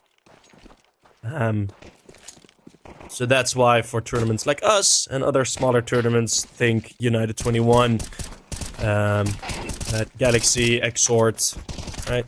One of the new tier 3 tournaments. What we do is we just have the pretty much just the CSTV delay, like the observing delay, on it, which is mandatory. But yeah, it's very difficult to like extend that delay and make it impossible for other things to get read. Yada yada yada. I mean, it's just it takes a lot of production to do, and our production is already doing amazing work. Shout out to Caps. But yeah, that is no, not a whole map, but usually like a good 10 minutes from when it's actually happening. Like even like my stream. When I'm casting ESL, my stream is also ahead of the actual Twitch stream. So if I finish the cast, I can still go back and see some of the rounds. So yeah. It's, but that takes a lot of production. Like, that is... that is difficult to do. So... yeah. Well, that yap session done. We're back into the game. 15th round. With 9 having control over the spine of the map. Look at the spread out to their limbs. So we do have that AWP on Spafaq already. That is going to be settling in on Car.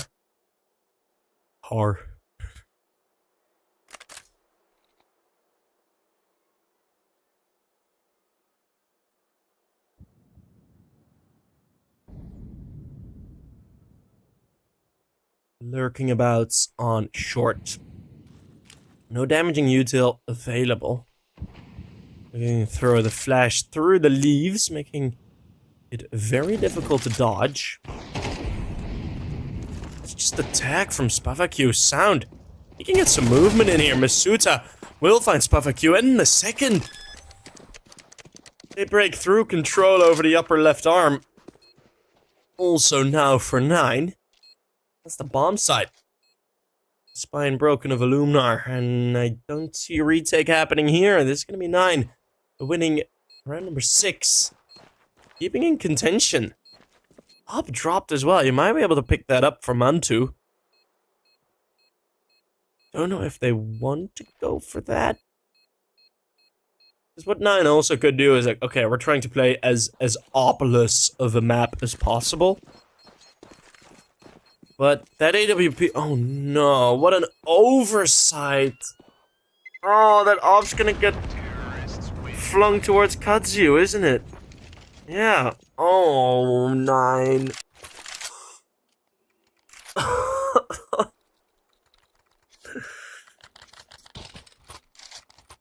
That is such an oversight. That is slightly disappointing. It's those details, right? It's those details. Now Spafaq is another AWP. I will not be able to forgive 9 if Spafaq gets a double kill here.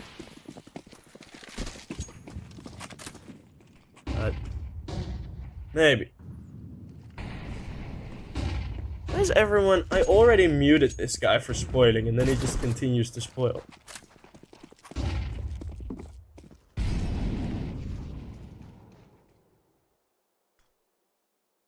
Refresh! Taking down Mulaney on the first shot. We didn't see it. But it was on the push towards B tunnels. B tunnels, Spafaq and Mulaney looking to control there. Weirdly, via the upper tunnel. Which is not necessary anymore. Find that a slightly curious decision. I'd like to catch them off guard. Spafaq Releases one bullet, doesn't touch anyone. Now is falling back. Ral's taking down the flank. Over towards short. They really want to go towards this B-bomb site, but Spavacu with that. Oh, refresh. That is outrageous. Furlan won't be able to find more than one. Beautiful headshot from Sound. And that's PHR all alone. 9, they are actually closing this gap a bit. Morning games, you know, we see them have some influence sometimes. PHR. 2 lovely shots. PHR and me actually have a very similar crosshair. Fun fact.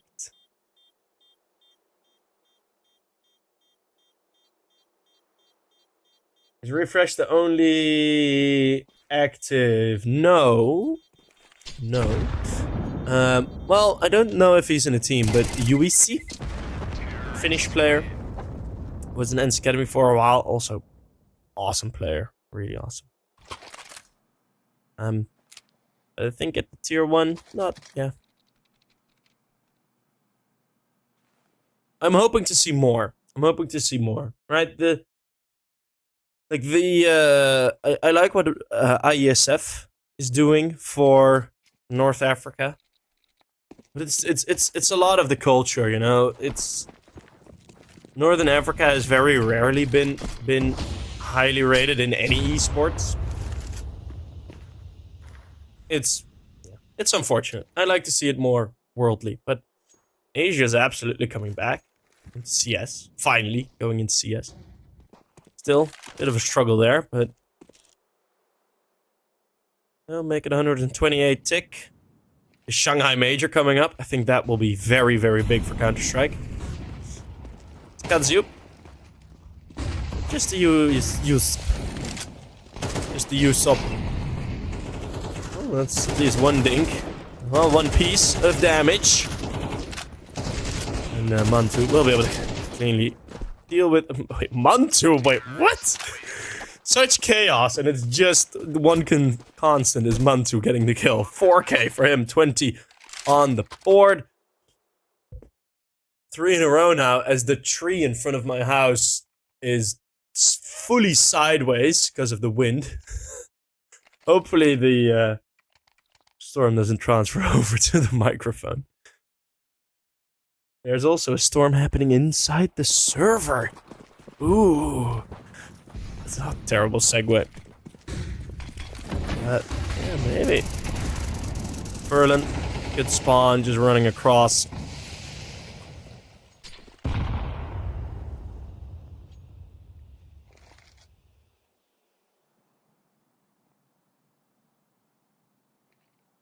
That's you.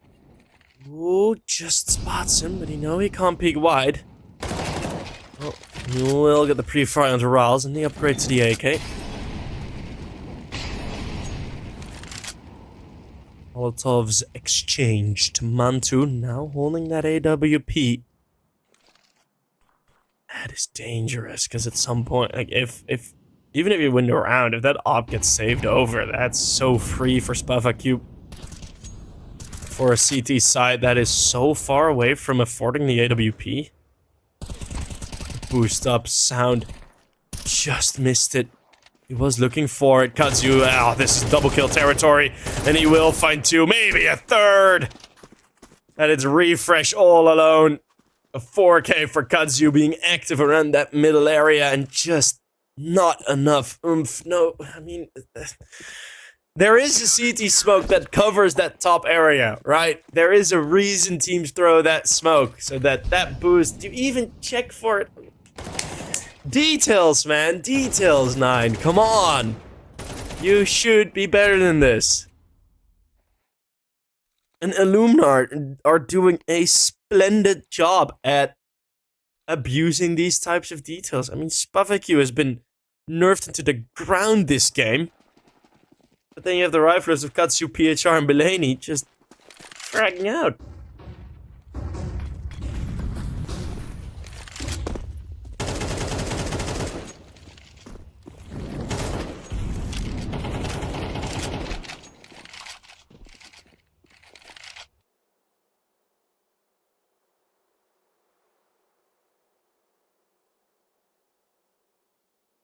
But 9. No, 8 in 10. There's still a buy available, but lose this one, you're broke.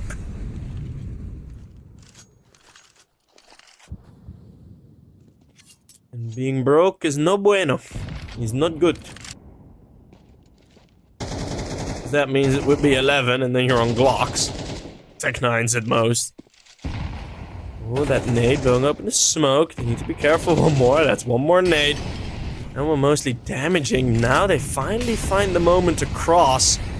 Molotov's over towards short, but the util is good at least holding them back for a bit. Kazu, he's still lurking here. Oh, this might be a kill or two. But that nade going the other way. So many nades, so many smoke breaks. Spavaku over the top. Still the 3v4. No plan happening yet. It will be planted now. 2 versus 3. Still 1 by 1 we go down. And a flank is coming. Illuminar waiting on that flank, and that might allow Refresh to make the read. Great timing on the push from Illuminar, but Refresh with a lovely double headshot. And I don't think there's much more Spavaku can do here. Not with his favorite weapon, but with the AK-9. A battle of attrition, but they get through on round number 19, and they take it for themselves. What a beautiful round from both teams. Refresh, very sharp on ending that one.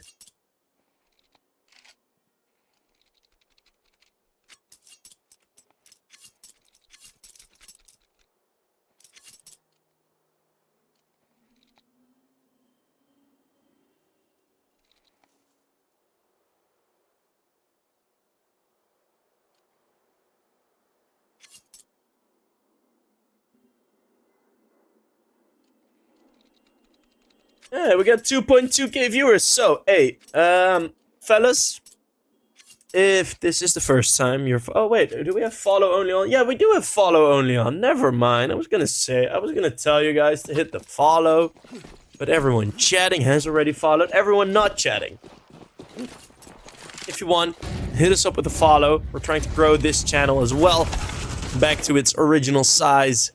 As Masuta finds the opening kill. We'll get some lovely more CS for you. So yeah, start of the playoffs will be after today. That is certainly something you do not want to miss. PHR with the SMG able to find one more kill. Is the scout from the big Q looking to find some opener. Refresh with the kill in middle, hoping you'll be able to cut these rotates. Oh, what a shot from the scout. And he's going to settle in towards B. This round is being made very, very difficult for 9. Illuminar. They're being cheeky here with PHR finding one more kill on top of short. They're being active. They're pushing. And PHR is going to fall back. That is so mean. What are you going to do here if you're 9? Going to go across short? Well, yeah, fine. PHR's waiting for you.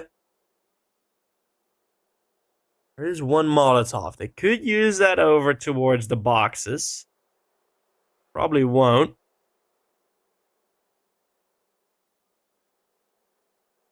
PHR just tucks in a lot depending on this timing. Flash going over. No kill. Yes, the damage gets done, but there's nothing to jump shot incoming from Furlan. Now trying to peek out wide. They want to deal with Furlan, and they will. 2 versus 3. 9 again are doing it. It's just Spavaku left going across long. He will most likely be able to find Rals, but no way. Rals again finding the shot. A lovely double in the clutch. And it's 9 equalizing after the 6-0 deficit that they started with. We're all tied up at 10-10.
They're being allowed a bit more room in his B split. Furlan, though, with a couple of good frags.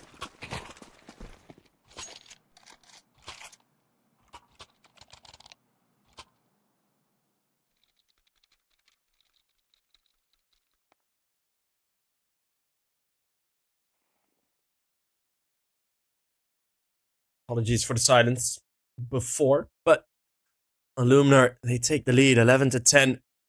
The money's... Oof. It ain't good. It ain't good at all. Oh.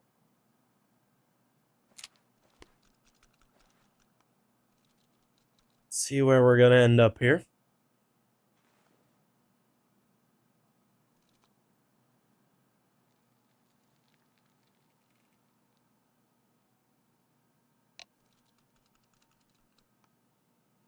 Another tech pause. Why not? Why not more? Give me more.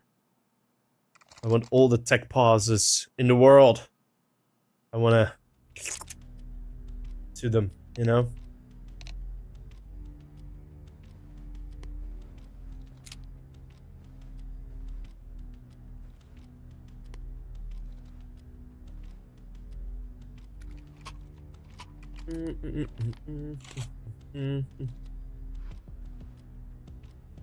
Hey, we're back. Let's see, 11-10.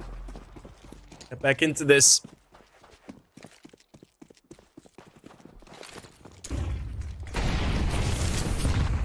Refresh out long, prepared.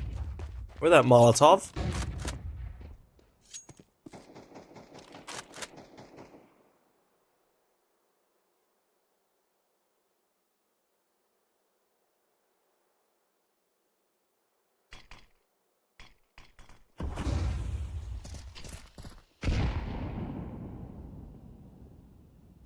Sneaking around is 9 across long. They're trying to get very close range. Trying to make these Tech 9s at least a bit more efficient. Smoke's thrown down. Kudzu be able to prevent himself from challenging, but now he can go around. Will he dare? Will he know what's waiting for him on the other side? Flash's Molly's going over. It's only the one. Traded instantly. And now that smoke on the bomb side, it just gives them an opportunity to go for the bomb plan. Spavaku, he reveals where the AWP is at. And it's stuck in a corner. Yes, the nades get thrown in. Yes, Verdant has a lot of space to work with. 2 Molotovs left and everyone's carrying a kit. Illuminar, they're not far from winning this. PHR with one more, the flash towards long. It's just a 2v4, 1v4. Masuda has to do it all on his own. And Verdant with the wide swing. Illuminar, overwhelming power with the full buy, and they will get to 12-9. Will it be all for nothing, this comeback? Economy getting broken at the worst possible time. They were on edge. They have been on edge. They just fall on the wrong side of the fence.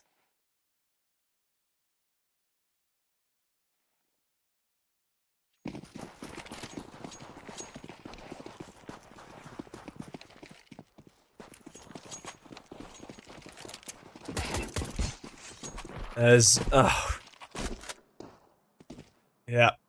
Well, the game's not over yet. But we do have another technical issue with Rals. Oh. Rals, please. Or if it's CS2, I don't know what it is. I don't know what is causing the issues that Rals is having today, but I so want him to fix them. Oh, because this is becoming very annoying. But it's player issues, right? It's PC issues. It's not the server going boom, or it's nothing like that. But yeah, we're extending this game for a bit longer because I don't know why. Yeah, maybe we'll go to overtime. That would be fun. That would be enjoyable, I guess, if it means we're not gonna get any more tech issues, that is. So yeah, I have no clue. But yeah, in these previous 2 rounds that we've seen, 9, yeah, just losing it to pretty much the preemptive retakes, mostly from Illuminar. Where before these retakes even happen, you see them all setting up. They're super ready for whatever is about to be thrown at them, and yeah, you'll get a bomb plant here, and you'll get your positions, but it's not working against Illuminar at this point. So hopefully, we'll be able to get going. As it does say it's 13 now, but I think that then will be reset. So we'll have 12 to 10. The money is still low.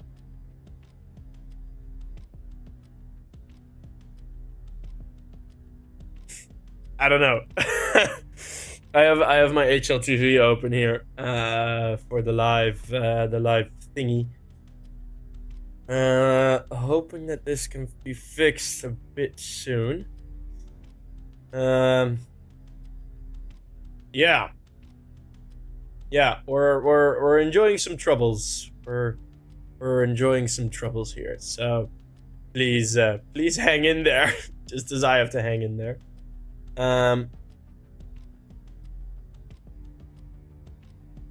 Yeah. This is hopefully fixed soon. I get the message it's about 3 minutes. It's about 3 minutes, and 3 minutes I can fill, because if this game does head over towards overtime and 9 somehow still manage to get this over the line, even with their crappy bye coming up, we'll go to Anubis as the decider. Now, I don't think Illuminar really want that to happen, as Illuminar versus 9, there's a lot of comments on that HLTV page by the looks of things. You guys have been very active there. Beautiful stuff, you know. Ultra. That's pretty fun. That's a pretty fun comment, not gonna lie. But hey, some other news. Simple's apparently making a return for the major, which is, I'm a Simple fanboy, so that is good to see. But hey, for later today, afterwards, we're gonna get Apogee versus Verdant, which is gonna be a banger of a game. And then we'll get Into the Breach versus UNiTY. UNiTY, a team where I really can't put my finger on, but we'll have to get there when we'll get there. So the round has now been reset. It is again 12 to 10. It should be about a minute again, and then we'll be good to go. As people are already leaving the stream, but I don't blame them, because this is very difficult to keep up with. 3D Max is playing CCT.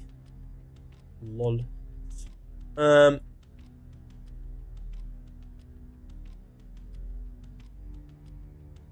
But yeah. We're vibing. We are vibing, and we should be able to get back going live anytime soon now.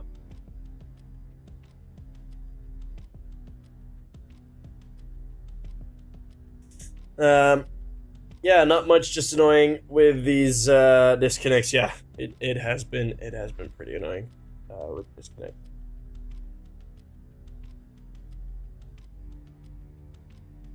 It's not been great. It has not been great. But it's happened more now. I know it's not sponsored. I know we've had some with the it's not just in EPL. I know a lot of players have been having issues with the Across anti-cheat that we are also using. So we'll that might be it. Like I saw that on Twitter, that a recent update kind of like leveled out some issues, like if some more issues. But yeah, it's really been a lot of disconnects and a lot of issues, and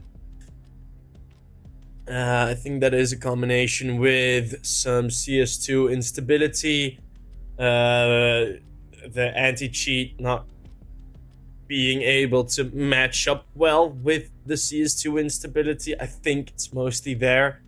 And then it's just a certain configuration of your PC, of some PCs, where it just goes.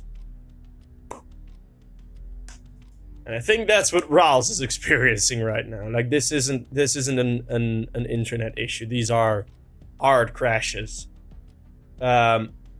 Which is very, very annoying that has to happen. How to get smooth skin on your face? My skin is not smooth. It's the camera. My camera's too bad to show the blemishes. No. Don't worry about the score. No. They are gonna replay the final round. It's so annoying. Okay. Just got confirmation. 2 more minutes and we'll be live. So we'll have it fixed. I'll have it fixed in 2 minutes. Darts. No. I'm too tired. I need to fix my camera. So yes, Riles has regained control over his PC, the wild stallion upon his desk. He's thrown the lasso on it, and now he's able to play some CS again. Toilet break. Toilet break. It hasn't been that bad. It hasn't been that long yet. But yeah, we'll have to continue. So 1 minute left, and then should be finally, because my face has been like I'm comfortable with my face being broadcasted, right? But it's a bit much now. It's been a bit much this morning. Oh man.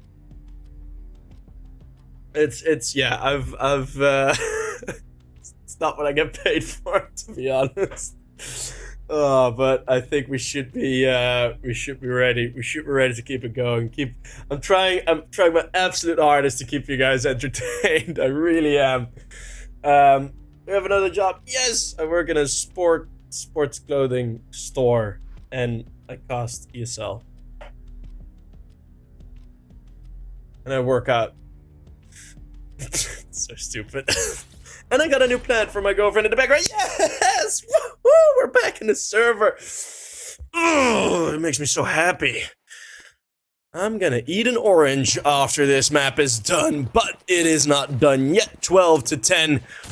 And maybe we are waiting a long time for a very short round. It's an unlikely scenario that 9 will be able to find this round. But Illuminar, they will give them the chance. They will give them the opportunity. So that at least 9 can know for sure. It's already the opener. Smoke down a bit too late, a bit too low. I'm gonna cross short. Need a bit more pace. That nade. Not as bad as it could have been.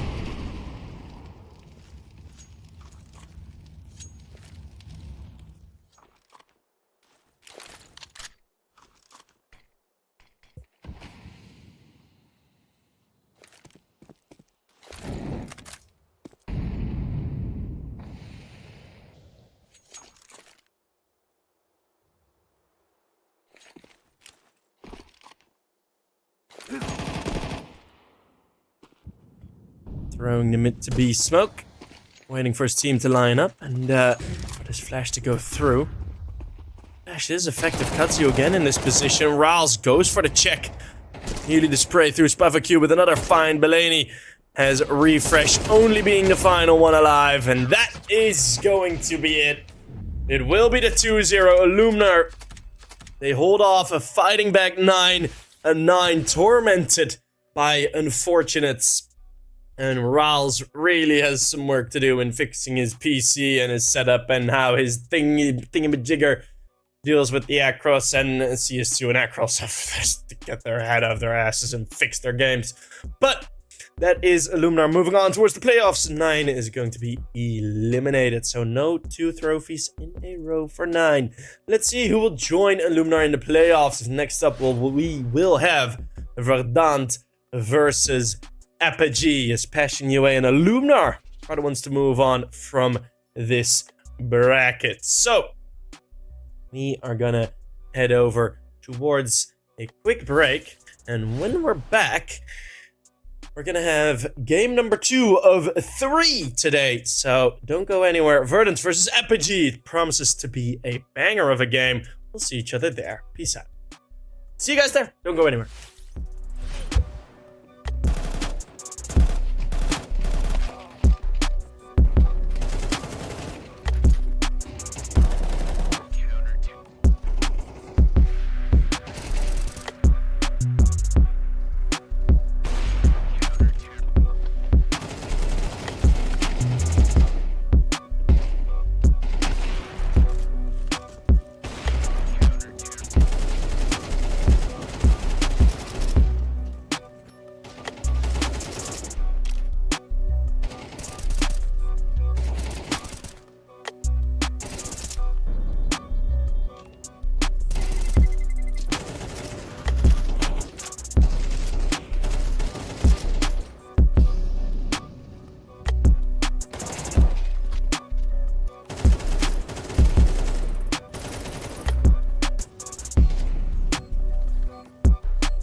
Welcome back, everybody, to EPL Season 19, the final day of the group stages, as we just had a long and hiccup-filled game between Illuminar and 9, with Illuminar taking the W. Now, we'll move on to another Polish organization facing off against the pride of the UK, Verdant, who are really trying their damnedest to get themselves up into that EU mix. As here we have that Polish team, Apogee, playing together for a very long time, have been picked up by the Brazilian or Portuguese org, I think it is. So we'll but it's good that they finally are back with an organization. They are struggling to stay alive, afloat in the Challenger League. But relegation will have to show what they're worth, and that will be in a bit. We'll have one stand-in, that will be Chris playing Vacancy Giraffe, DV, and Extinct. It's gonna be the replacement for Artist. The IGL not available for Verdant today, and that is going to be maybe a bit of trouble for the boys of Verdant, but let's see how well they will do. Chris is still a very good player. I'll give you some highlights about that later on, about his career. Ancient will be picked by Apogee. Still a good map as well for Verdant. Nuke, which is an obvious pick, but also still a good map for Apogee. And then we'll head over towards the Decider, which I have just now missed in my brain, and that will be Anubis. So yeah, for both teams, Ancient, Verdant, yeah, 33%, it's decent. Apogee still have a very good record on Nuke. Let's get right into it. Let's not waste any more time. We'll have Verdant recently winning 2 victories on Ancient. But before that, quite a long loss streak. So see how well they will be able to play into this. As Apogee early on going towards the A bomb site, and it already feels a bit unlikely that Verdant will have any sort of chance in this pistol. Moving in, DV. Here's all the sound cues, and now they know. Relatively easy to retake this bomb site. But those smokes down, it's going to give a bit of a delay, and it's going to be the full brawl setup with only armor and pistols for the Verdant side. No smokes, no flashbangs.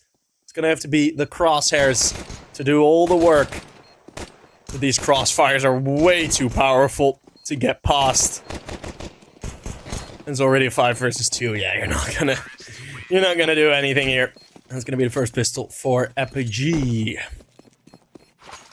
to take it.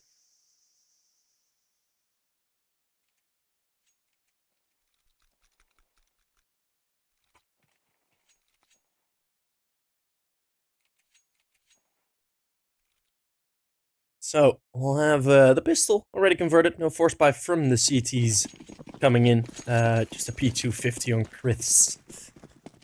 And I don't think many people will know, but Chris is actually the reason one of the UK teams made it towards the RMR of the Paris Major. As most people know, Into the Breach had that run all the way in the Major, all the way to the quarterfinals, which was an incredible showing from Into the Breach. A live tournament for... I forgot his name now. Damn. Also something with a C. Chris... No, damn it. How do I forget his name? Oh my goodness, this is so bad. Cypher! It was Cypher, yes. But another UK org, which also included guys like Giraffe and Artist, was the Viperio organization, who had Chris as a stand-in. And they actually managed to make the RMR as well for Viperio. So They made it all the way through the close qualifiers. I don't think, yeah, Vipera did not make the major. But Kriths did have an amazing showing in that RMR. And was one of, or in that close qualifier. It was absolutely one of the reasons that they made the RMR. So that guy's good, right? Don't get it twisted, the guy's good, but he's been too busy for Team Counter-Strike to really put that full investment in. He never made the full step, which, yeah, is some people just don't have the time for it, don't think it's, don't think there's any value in it, but Chris still a stand-in for a lot of the UK teams if it's necessary. One opening kill already on Matas, and we'll have, I don't know why something switched. I think that is just Swizz maybe resetting himself. It is a 1-for-1 trade.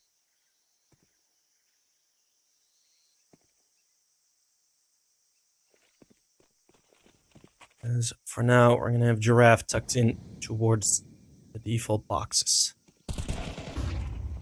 It's gonna be close there, close. Absolutely destroying one. Giraffe from behind those boxes. Very sharp, nearly getting the 3K. Making it an easy cleanup for Kriths.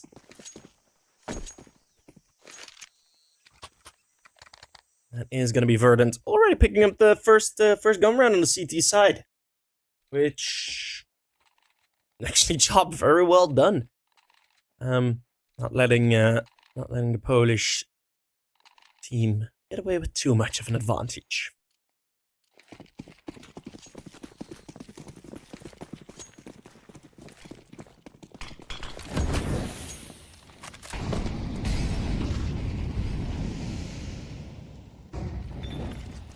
All the mollies and nades thrown in. The early util is there. Closer. What to deal with Divi in middle? Divi fighting a bit alone. As is everyone. Closer not going down by that grenade. I think it just bounced off an edge. Which is why it didn't bounce over towards Closer. It would have absolutely gone down by the nade. 2 HP. You can tickle him to death at this point.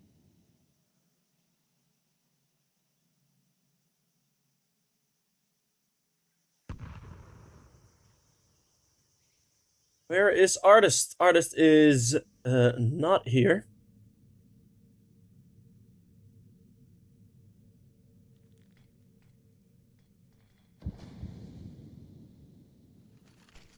Sadly. Maybe there's something on the Verdant Twitter. There's Giraffe, again looking for a multi-kill here in Donut, and he will stick his neck out for his team to get a multi-frag. With that frag coming through, there will be an opportunity for the bomb plant. For one more frag, it's Vacancy with a double as he lines them both up. It's gonna be Verdant continuing for another kill. It's nicely done.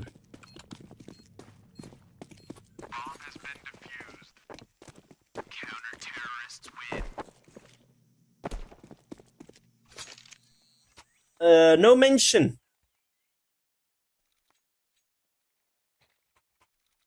No mention of the,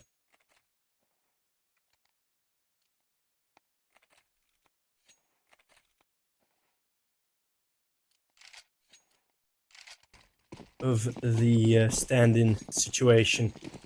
So, not on the Twitter at least. So, no clue what the actual reason is for for the sub.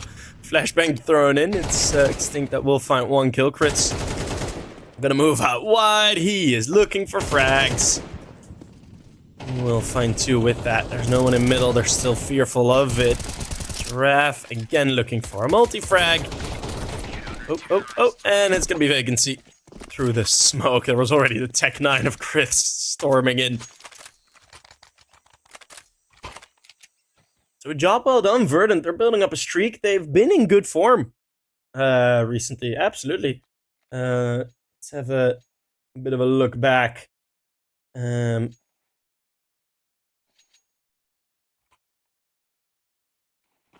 in the, I think, Exhort playoffs. Playing as Fluffy Gangsters against Adepts. They made it through there. On HLTV, it's only the one win against Alliance.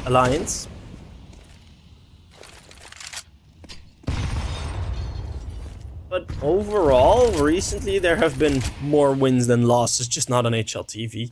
Let's see, Crits is gonna get curious, but Swizz as well. Oof. Very minimal work, but the runaway there it gets queued up fully, right? The Swizz hears everything from there. Here's the footsteps very easily. Running back from cave.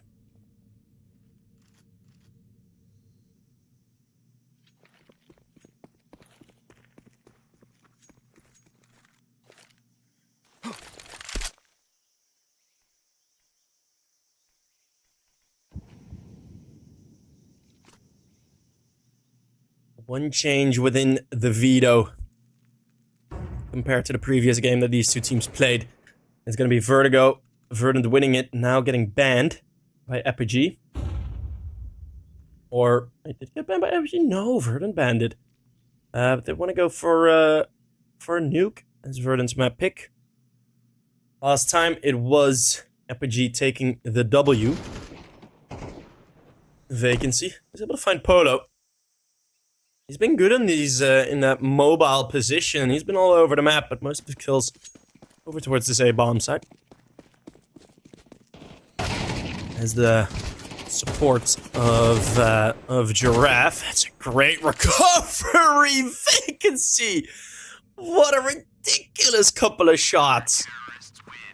And the time is up. Swizz is the only one left, and Jesus.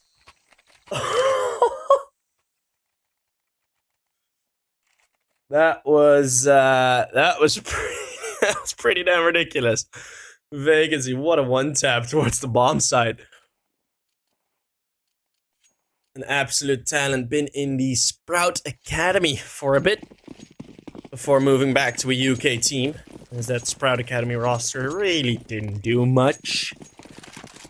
Yeah, we've had an overtime 22-18 the previous time. It was 8 days ago, these two teams. That, of course, was with Artist playing. That was the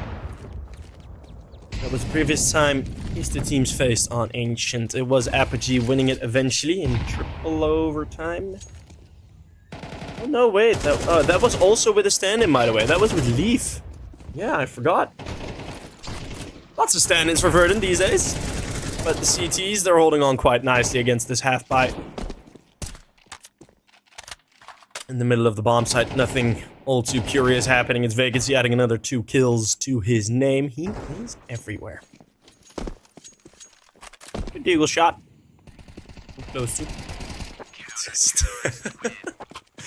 Stiggs comes around the corner whilst spraying.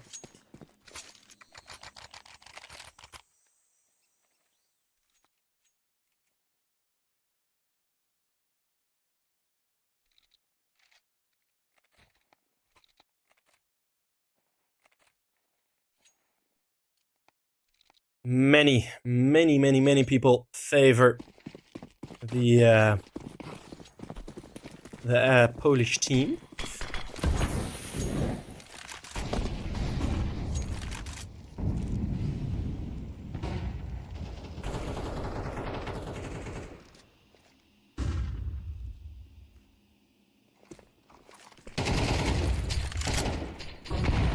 Brits under pressure, feeling it. This middle has been given up.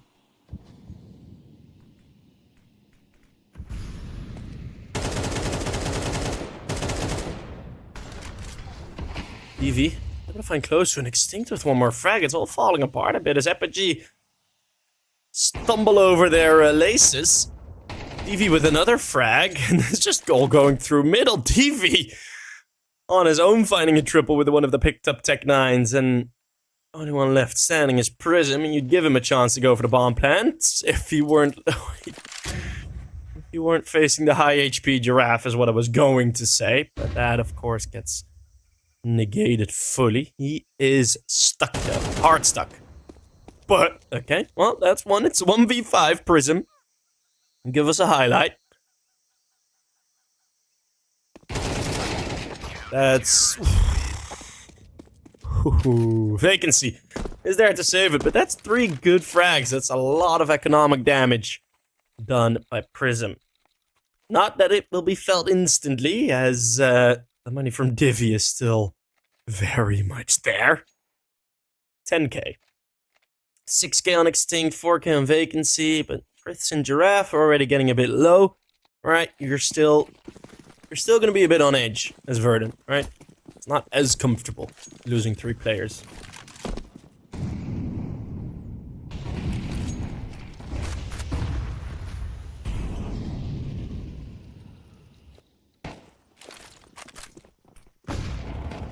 Flash going in, pressure on Vacancy in this forced buy with the Galils, and again, they're just being stopped. Every single kill is with a flash assist, except the last one, but that doesn't matter, as it's a 4 versus 1. Apogee, they're running into walls here. Verdant, super, super solid holds. A timeout, very obvious to come in right now.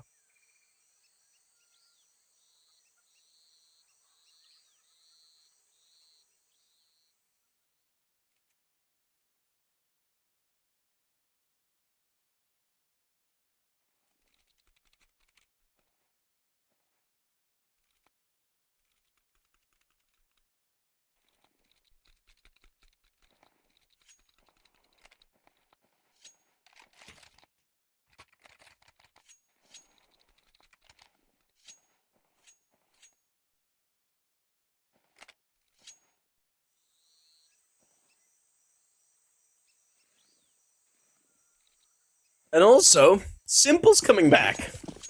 That's gonna be exciting. That is going to be exciting.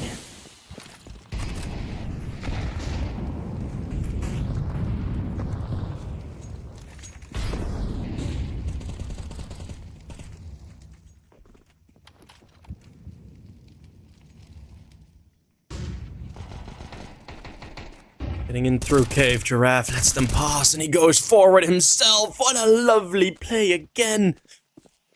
Vacancy, it's been a while since there's been a round where he's without kills. And this is just cooking up a storm from Verdant. This is after the timeout. Maybe the next full gun round will bring something different, but... Crits sharp again, and... This is getting out of hand from Verdant. This is some good prep. Some very good prep. I'm wondering what Verdant are gonna do now, are doing now, in terms of the calling, because their IGL is not here, right? So I'm expecting. I'm expecting. God damn it, how do I forget his name? That is embarrassing. Biscu, yes. I'm expecting Biscu to have a bit more influence, as we aren't an official Valve event. We are for the Valve rankings, but we aren't a Valve ruling event. So, coaches are allowed to talk. Do have the ability to talk during the game.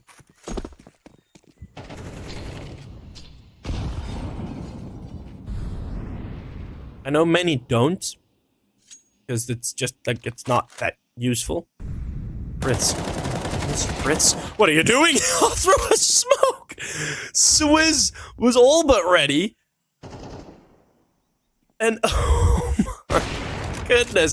Fritz even just avoiding a bullet from Virtuoso. He on his own completely won this round.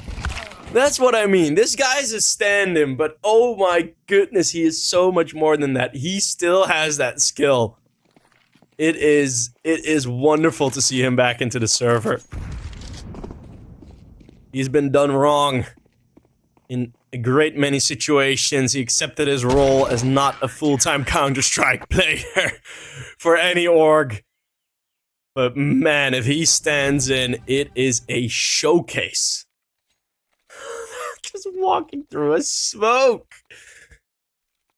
He just walks through. Oh, it's so sick. Apogee, they're nowhere. They won this game 22-18. 8 days ago. Apogee won this. Got themselves into the top game of their group. Lost that one. Had to get into a rematch versus Verdant. These both have... Oh, well, yeah. They lost to Johnny Speeds.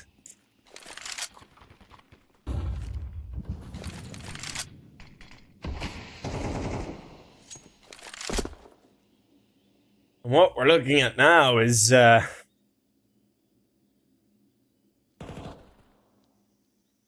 another kill from Verdant, apparently. Final round of the half. Is this really going to be a 10-2? That is gonna be ridiculous. Prism taking down Criths, so we won't be bothered with them. Vacancy, again getting a kill. Virtuoso, no, Virtuoso with the team kill. Oh my goodness, it would have been a 2 versus 3. But now you're on your own. A team kill even. Nothing is going right for Apogee. It's gonna be 10-2 at the half. This is ridiculous. Vacancy and Criths are playing out of their minds.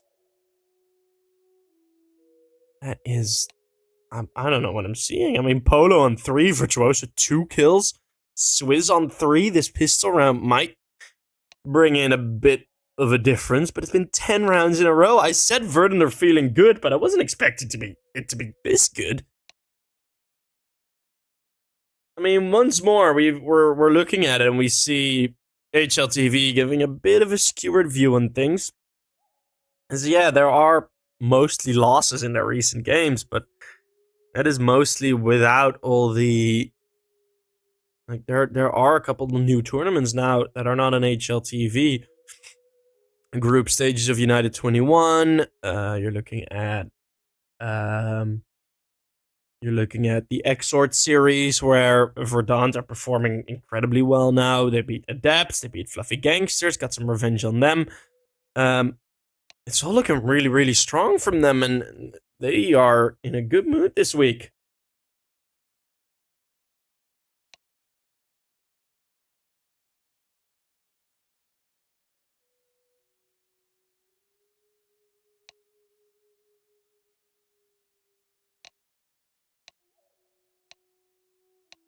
And these are plays that will not work on the consistent, right? These are one-offs. For example, Chris just strolling through that smoke. That's a heat check. That's a heat check. That's pulling up from the logo and heaving one. Because there's no logical explanation to go for that. That is just to see, hey, can this work out? Because he's probably been like, well, we threw the util.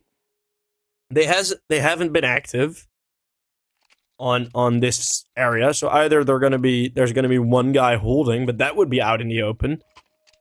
And maybe like playing anti-flash, whatever. Yes, Swizz was playing anti-flash, and they just pow.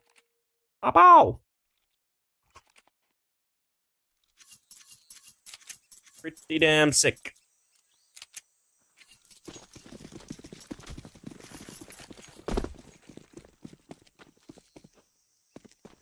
Well, we've seen one pistol round win from Apogee already. Let's shot machine, pow. Let's see what Virtuoso, well. It is all a ruse. This play over towards A, and I think Swizz is realizing that. Distinct finding nothing. That's a bit of trouble. 3 versus 5 on the hold on. And that is going to be Criths all alone. A 1 versus 4. He's not that good. I've been singing his praises, but yeah, in a 1 versus 4, it's Virtuoso. Very sharp pistol. And I think Verdant were banking on at least 1 kill coming through across that A bomb site. Because if you get 1 kill, there's enough of a threat that at least 1 player needs to stick around and cover. And then with 3 players alive on the bomb side, it would be a 3v4, 3v3, maybe even, right? So, you're giving yourself a bit more opportunity. Not the case.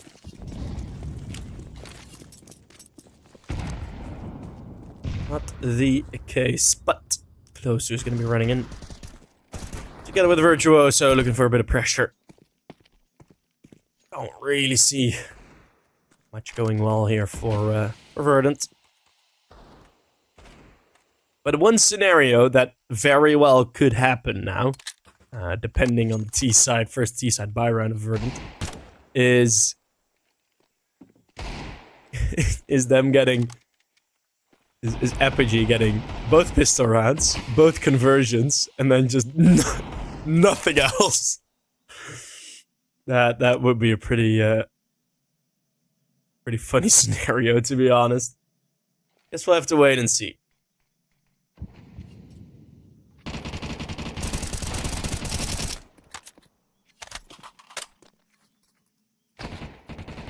And Verdant, they're maximizing here, right? They're trying to get as much util out of the belt. It's a bit boring, yes. We know. I know. It's annoying, but it's the best strat, right? Highest percentage of success. As Jesus. One more? Aw. Really hoping for some more draft highlights, but already 2 frags. Hey, that's good. That's decent. So yeah, we got another 2 rounds. Let's see, the util all used up, but all refilled. Except for a bit of Prism and Swizz. Diffuse kits bought. AKs are out. Full force.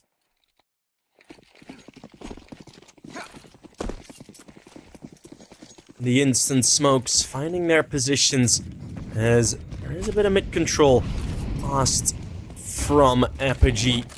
Asked, I say taken. Slow over towards A, not necessarily expecting that extinct. Where the hell did that kill happen? That's over towards Cave. Just dismantles close to. I don't even know if you saw him. An extinct, if he finds one more kill here on B, then, oh, there is that kill on B. This, but vacancy is in A. Oh, Apogee, how can you keep up with this? You lose 2 players on B and the bomb's getting planted on A? With vacancy already in? Extinct finding more. Extinct is on for the 4K. Because Polo's looking to challenge that man. To open up the opportunity for a save. But our boy, curly boy, Jan Polak, is just going to be tucking in towards middle. And, you know, the scenario I painted might actually come to fruition with Apogee winning pistols and conversions. And nothing else.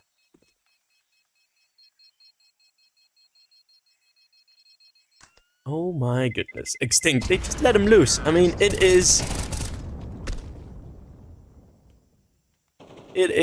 like an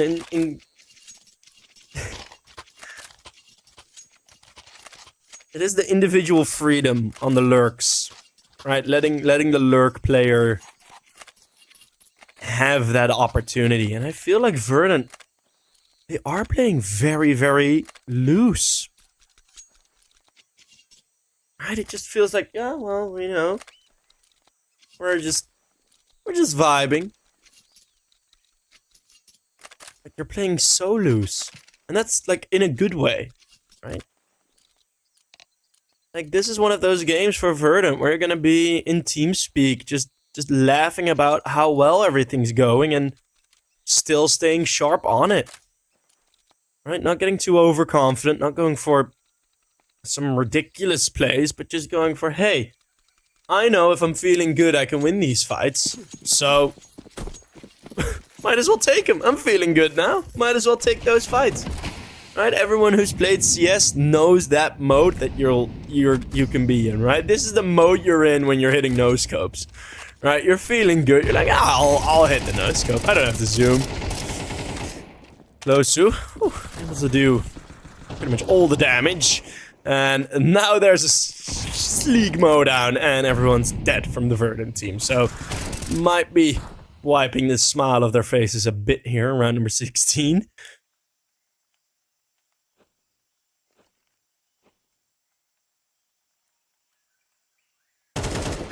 This Giraffe is looking to make something off of this.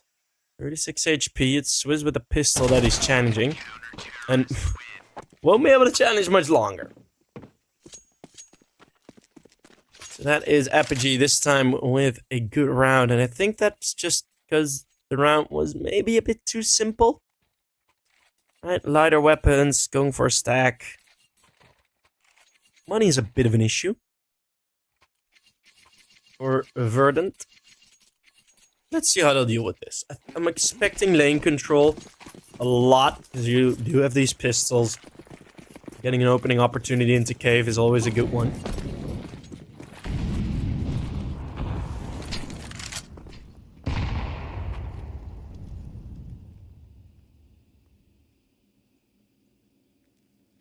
They don't want to take the lane fights. That surprises me. I'm guessing that it has something to do with the lack of armor.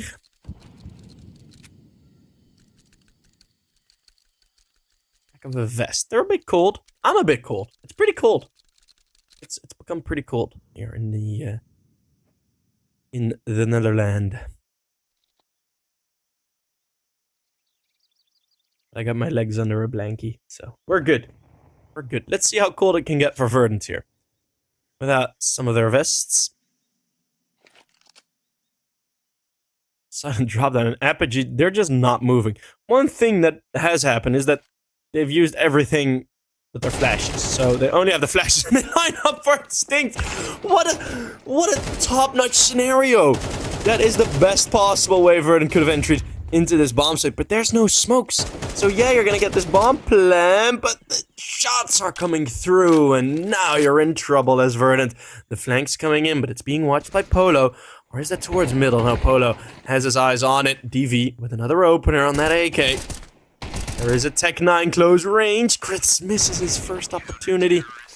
And that's gonna be the only opportunity that he gets. So Verdant getting the opener that they need. But with 40 seconds left,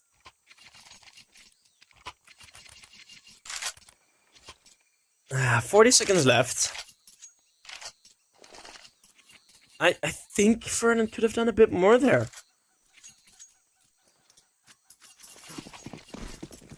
Because they could have still gone back. Right? They could have still gone over towards A. Would that always have been the better option? I don't really think so, but maybe you'd been able to get a safe plant in. I'd like to see him. I'd like to have seen them think about it a bit more. That smoke's being used across. Crits now absolutely no knows there's two here. Crits, and Prism. What is happening here? Oh, there was an extra smoke down.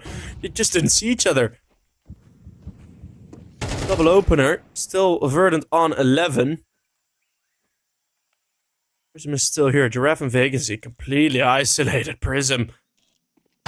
This man is the only thread holding on towards the B bomb side. B bomb side will not fall just yet. DV with a turnabout. It's one more frag. 1 versus 2 for the young French opper. A teammate of another young French star you all may know. A little guy called Nachu.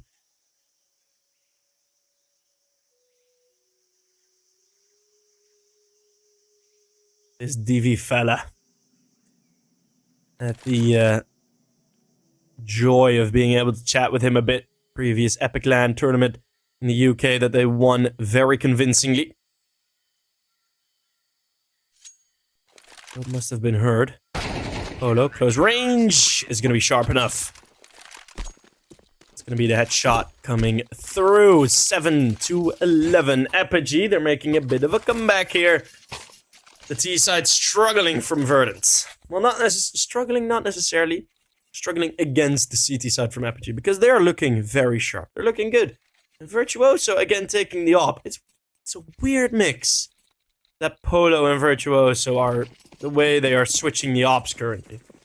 Because previously it was just Polo, and if there was a double off setup, yeah, you'd give it to Virtuoso. I think it's mostly to have him be the A anchor as Crits knocks down 2 dominoes as they're walking in. It's a collateral from the op of Virtuoso.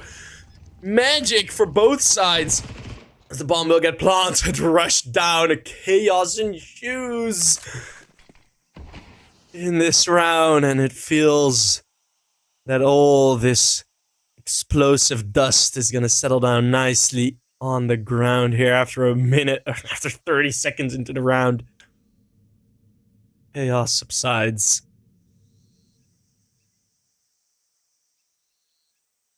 To leave a core strong setup for the guys of Apogee. It's just gonna be Giraffe with the Tech 9. Nothing you can do here. Nothing at all. Well, you can get some headshots, or you can get headshot. You'll be the headshot T. Does that work? Probably does. 8-11. There was an opportunity there, but Virtuoso with a collateral completely denying any advantage that Verdant may have gained in that opening play.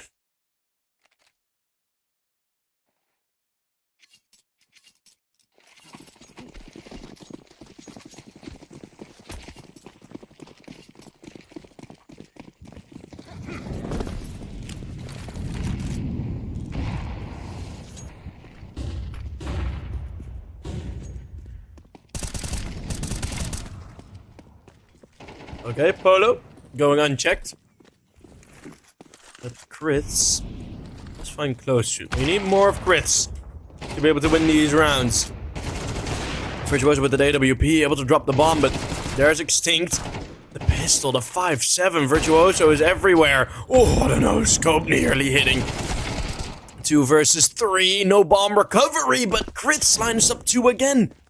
The bomb has been recovered. Vacancy has been given a chance.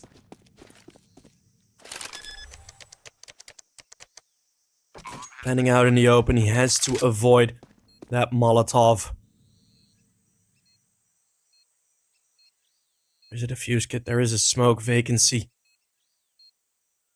Do you trust that Swizz won't just stick it? Smoke thrown on the bomb, making it a lot less easy. Swizz, at what point are you going to tap to take the... Oh no! Oh, vacancy. There was a chance. Just not there. 9-11. Apogee making their map comeback. And Verdant now going for the timeout. Might have called that a bit earlier, actually. Whew.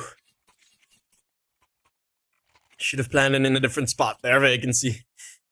But hey, who knows? 9-11. Still an opportunity left.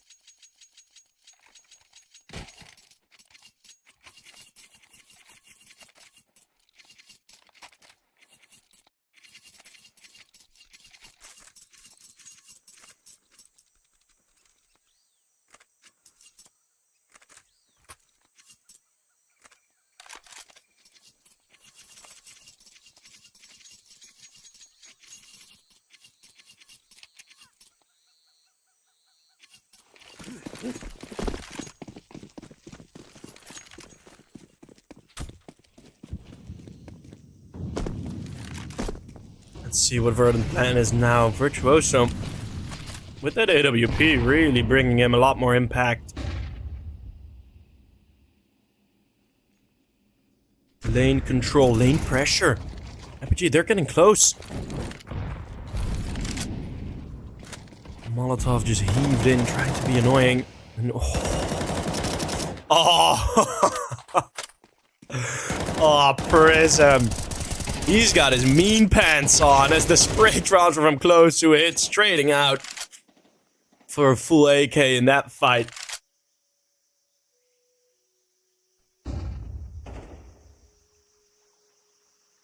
Maybe another timeout, Verdant, because this really did not work.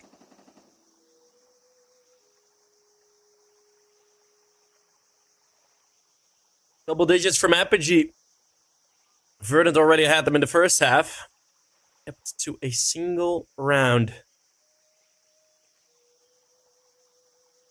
And all of a sudden, those pistol rounds are bringing in a bit more influence, aren't they? Giraffe's gonna save his AK for the next. That's all he can do.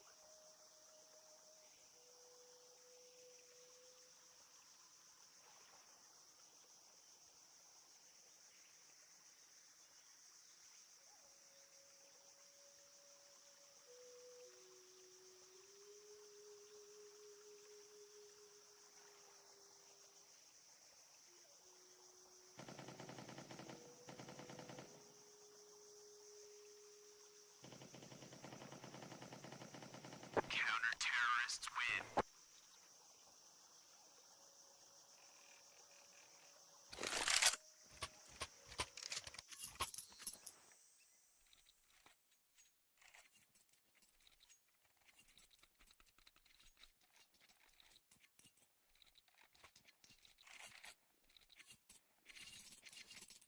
Saved.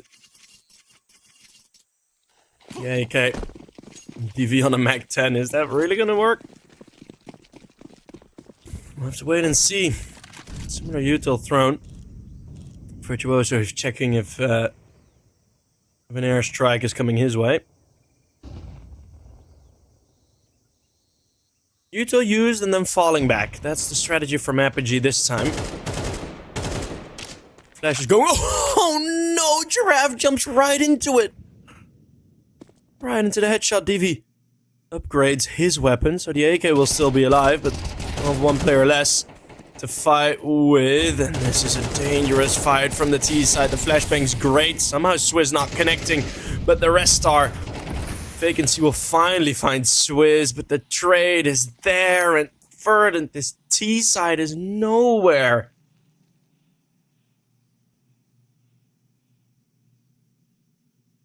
Absolutely nowhere. They just fall flat.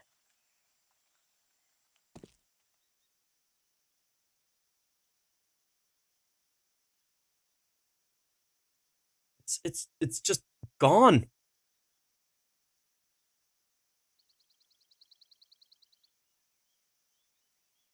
And Verdant in that first half, yeah, maybe a bit overperforming. As Ancient usually isn't one of their strongest maps. It's a good map. Like, they're okay on the map, but it's not one of their strongest. And Frith's, he's just gonna do the same as Giraffe in the last round. He's just gonna go save. Oh no! Oh, this is weird. Oh, I mean, it is still, right? Don't get it twisted.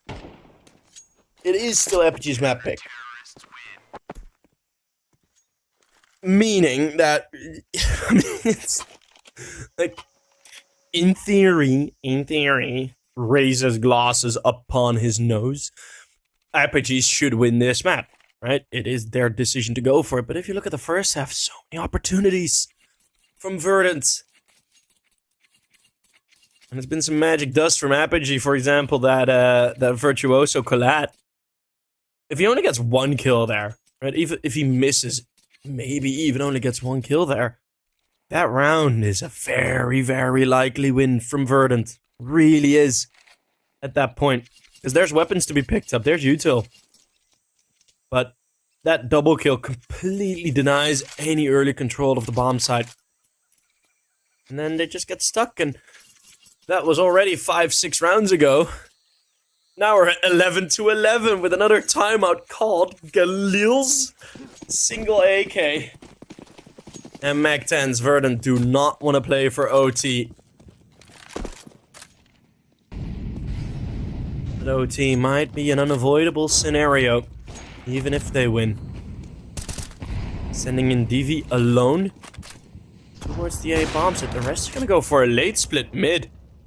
I actually do think this is quite an interesting strat, but that T-side smoke, that's their own smoke, right? So they're banking on loading this side of the map up and then looking to burst through, but Swizz again finding a kill into middle. That's crits taken down, that's the one AK. But opportunities opening up. Apogee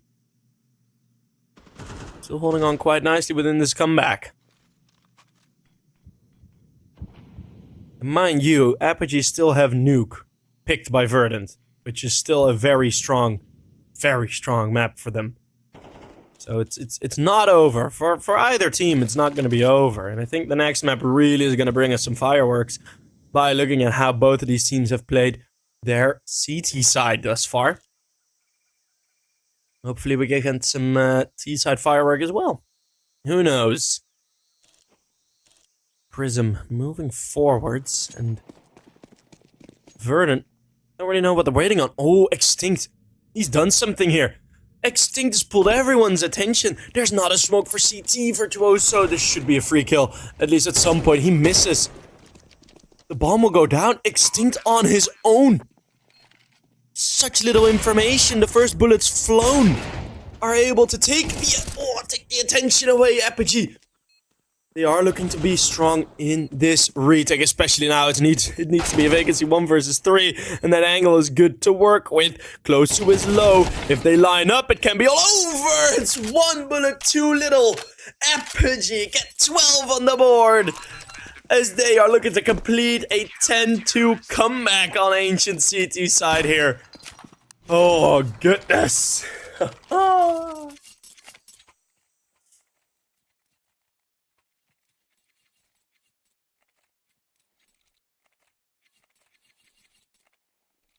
The 1 versus 3 vacancy could have been the hero there.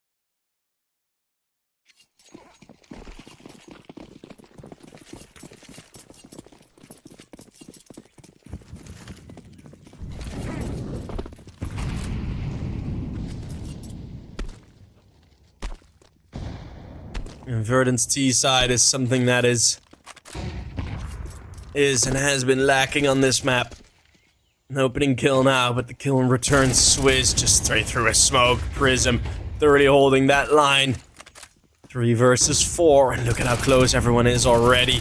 Yeah, there's a flank, but it's so late. It's a 1 versus 4 from Giraffe. And this flank is gonna get checked by Polo right here, right now. Now they know. Sprays through the smoke is good for 2. There's still the HP to work with and the time. But will he be able to deal with 2 players?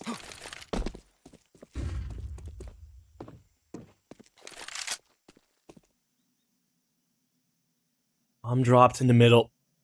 Verdant relying on individuals twice in a row now.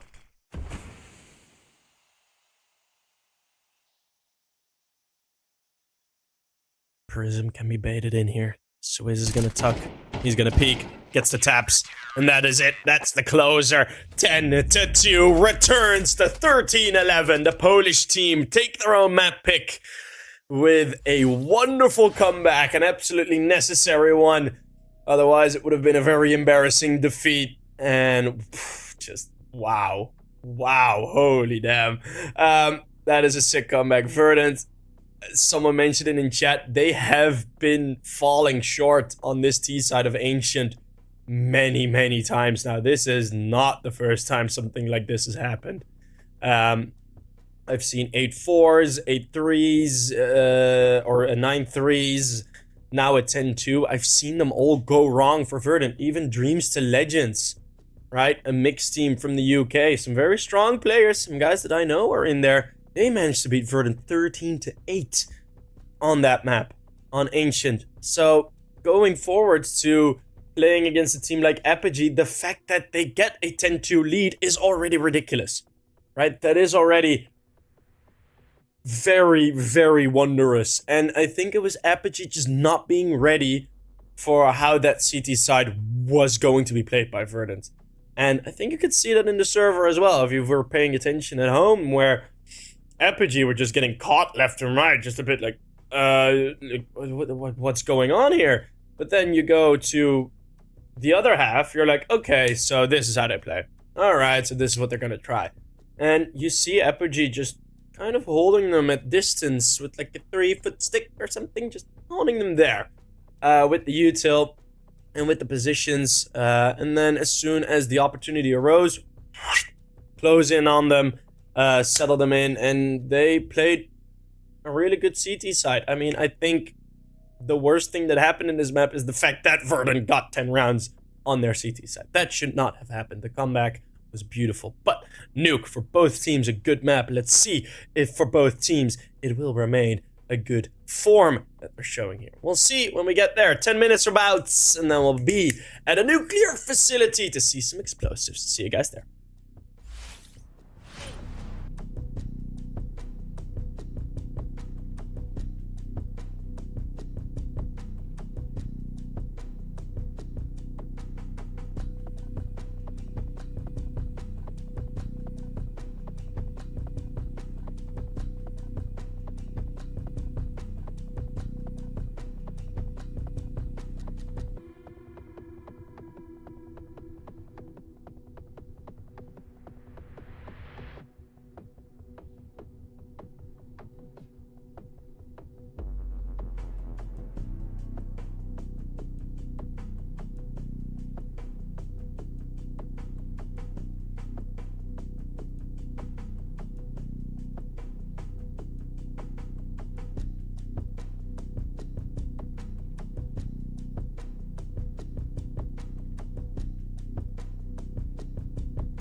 Hey! Welcome back, everyone. It is map number 2. We've just seen the comeback from Apogee on Nuke. No, we are on Nuke right now. We've just seen the comeback on Ancient. And, well, let's see if Nuke will be any different. A good map for both. Earlier game between these two, earlier in the group stage, it was Vertigo that was played at this point. And that Vertigo map went pretty hefty the way of Verdant. Swizz taking the opening kill already. Now it's going to be Prism that will fight the next fight. Lots of rotates over towards the B-bomb side, and now the A-pop's coming through. Crits in the middle of it. Those when Swizz will be able to find some more frags. It's just the dualies of Extinct left, and Apogee will win 3 out of 3 pistols thus far. And especially in MR12, you need to be sharper on these pistols.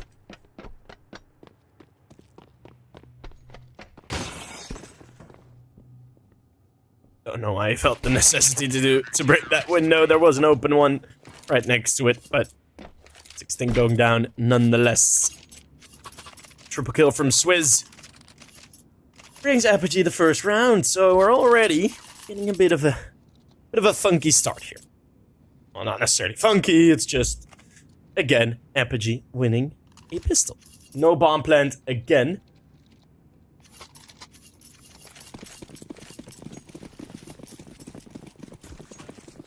Leaving Verdant scrambling with the Glocks.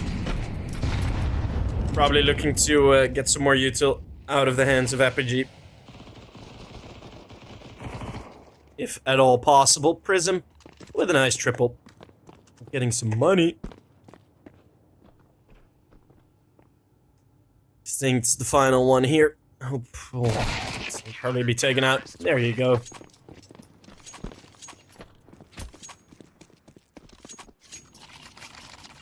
Quick pistol. Really quick pistol.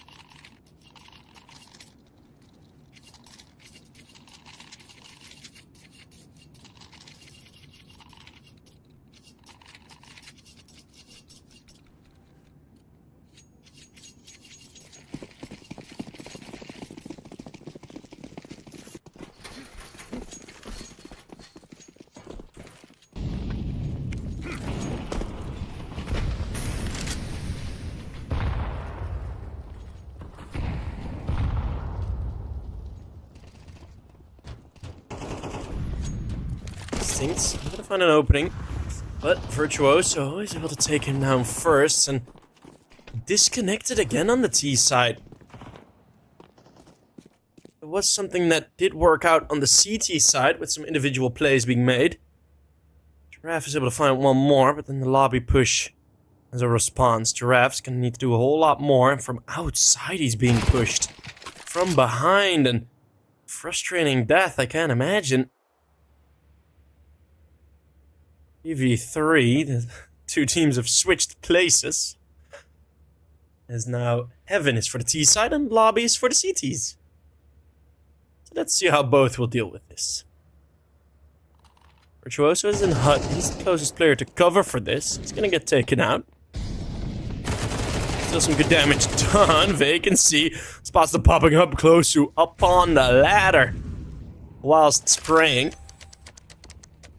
Molotov allows the plants. DV is gonna need to be the one to do most of it here.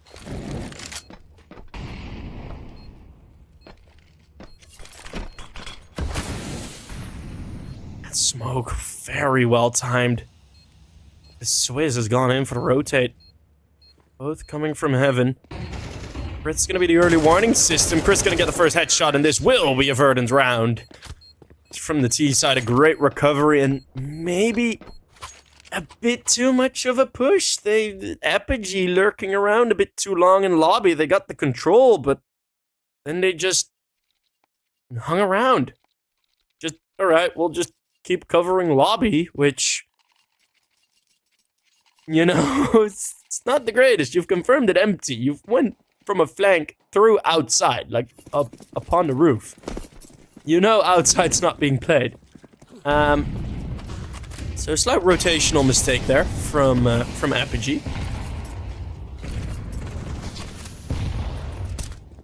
Polo. Straight through the smoke, melts extinct. Don't think a grenade was involved in that fight. There's a vacancy going for the Kerrigan spot. Or Dupree. Depends who's your favorite player out of the two. At the position on top of Hut.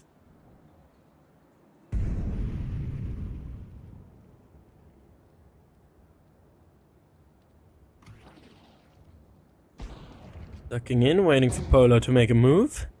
Vacancy is gonna drop, and Prith's expecting garage to be empty. It's a good off angle from Vacancy. Let's see, again they're close, and Prism is just kind of stuck in vent. Still with the SMG, if they could catch them off guard, it would be a great play. What a find. That's one. Oh, rare miss, and it will be recovered. Ball kept under control, and then up from the vent, it is indeed the double kill on the distracted players.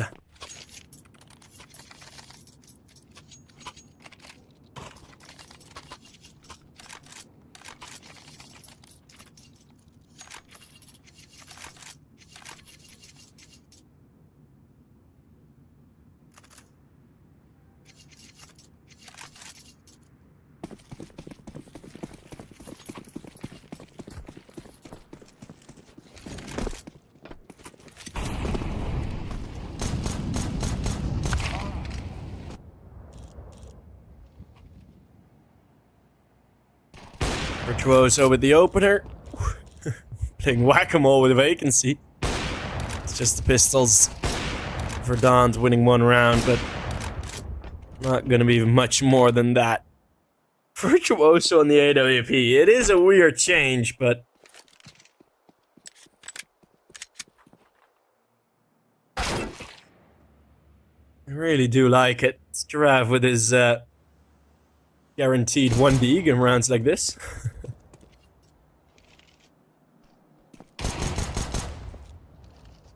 Remy is looking to challenge Virtuoso. He's been missing a couple of shots now. Looking for some extra coverage. Yeah, there's a dink, but that's not going to be of any influence.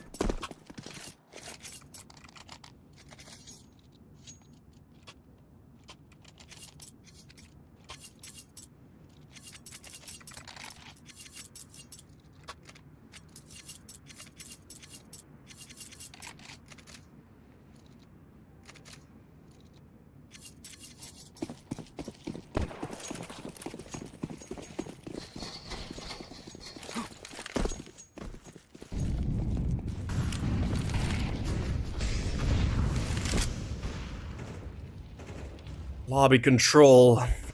Verdant needing a solid game plan. And it is to be challenging outside. Extra smoke thrown in. Looking to challenge garage. But cleaning out garage without any util is not going to be the easiest. They recognize the gap that's there and those taking advantage.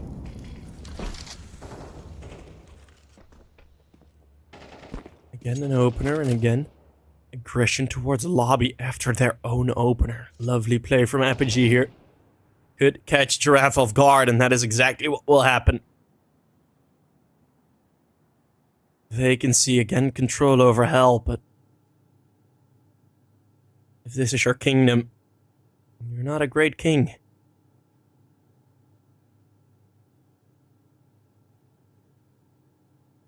Gonna find something, anything resembling an opener. Vacancy not fully clearing Swizz. Polo does reveal himself, and Swizz will catch Vacancy. That would have really brought the control over towards a good side. It's gonna be a 1 versus 3 from Chris. He's already dealt with Virtuoso. And maybe with a bit of a struggle bus trip, Chris will be able to find something here. The white swing is there. It's a 1 versus 1, and the headshot's through. Crits with the clutch. Keeping Verdant alive in a round that, again, in terms of team play, is lacking behind on Apogee. But in that 3v5, they managed to convert with a very well-timed calm play. And Apogee, again, falling victim to just leaving control out, right? Like leaving the A bomb site. Yeah, you got lobby control, but get back. Lobby is like the A bomb site. The lobby part is very easy to hold. Polo with a great trade, actually, full blinded. A good opener. Nice pace from Verdant. Where's the B bomb site big go? There's one rotate already, but if Prism can't find anything here, might run into a bit of trouble. Prism is stuck, can't move back, and that will be another kill from Crits, whose fast play is able to deliver them maybe even more than 1 round. Maybe 2 here.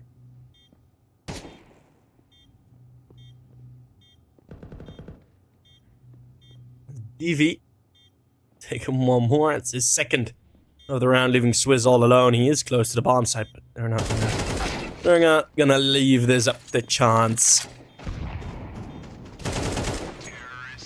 And there's Crits. Sharp as ever.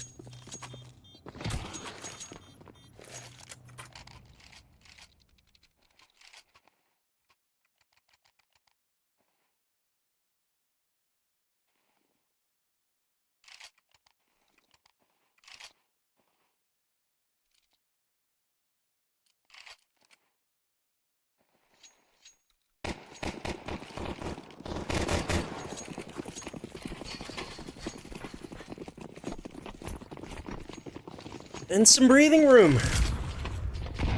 Verdant lift the ceiling and are able to stand up a bit. Are gonna go over towards the stacked ramp area, but easy multi-spray from Crits. Leaving Polo all alone. Bonk! With the P250. Nice shots, but that's gonna be all.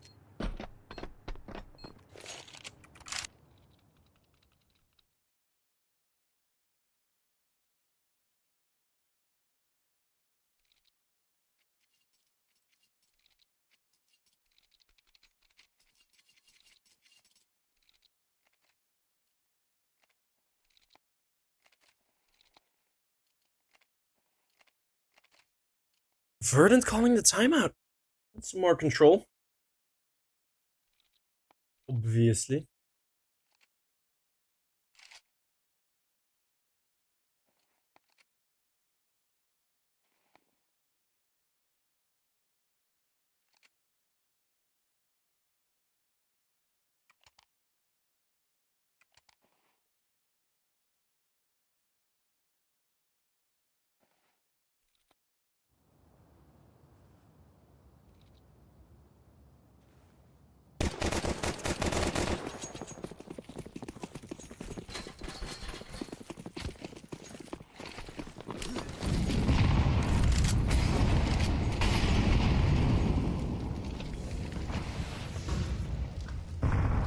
Let's see if the timeout has given Verdant something to work with.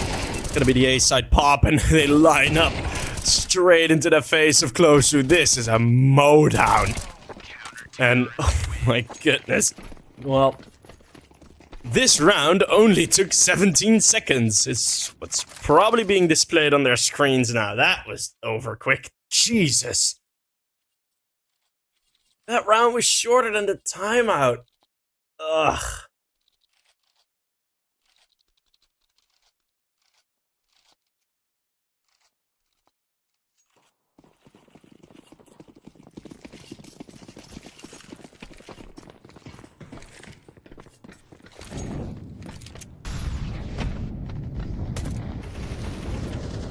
Well, Polo with another opener, and continuation of this game is most likely gonna remain the same. Although, Giraffe, it's actually quite a good trade. Giving them a couple of options. The wallbang doing something. And crossfire is good. Prism regaining that position on the top of hut. Has that been glued in? Yes, it has. Giraffe with 1. The trade from Devious Sharp. Bring it into the 1 versus 1 in heaven. DV has the opportunity to go to the bottom bomb site. Well, he wants to. I use a flash for it. Hits both. Ooh, this is just a clear aim battle. Going for the wide swing. DV again a clutch from Verdant. To keep them in this. Verdant 5 rounds on the T side is already a lot better. Calling the timeout again. Hopefully this won't result in in another 15-second round, but I have to wait and see.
Counter-terrorists win.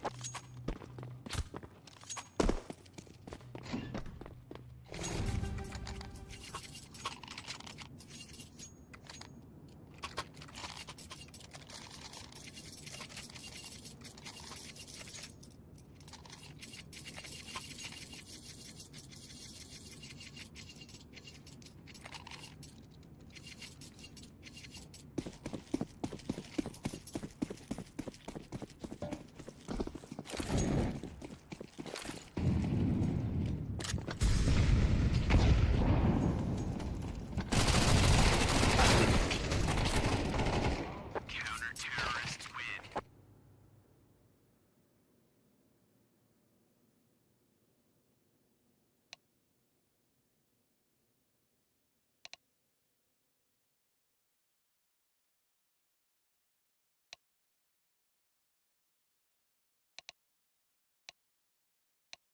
Oh, damn, I was muted. Oh, god damn it. Oh my god.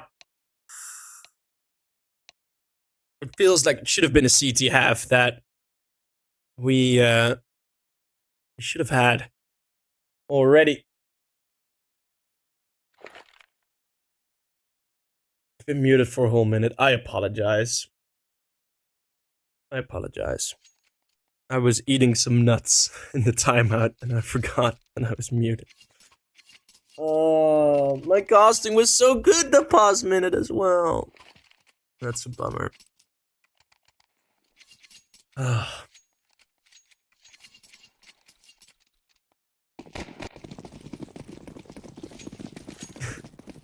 I was legit eating nuts. The multi-mix barbecue style. Peanuts and, yeah. Gotta keep the energy in to get some nutrients, but okay. Well, we're all in a small... Building a tower all together. Invent. Well, got the dual dualies out. Swizz. What a kill. It's... What a T-side. Oh my goodness. Just storming in. Well. Extincts. Just one on the run in. It's gonna be a 1 versus 3, which will be a 0 versus 2, I imagine.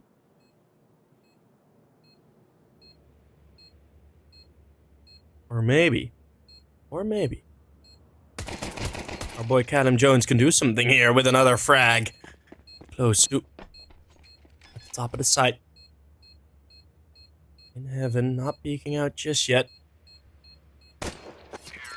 Not expecting there to be a kit, and also not expecting there to be heaven, because it wasn't planted for heaven. One of the classical plays you can do in the post-plants. Apogee winning. Hold your horses. 4 out of the 4 pistols. Yep.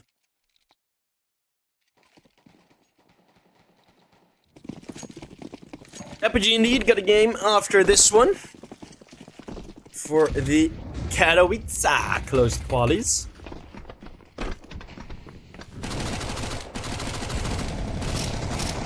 But it will, again, just be a bit of a mowdown. Bomb has been planted.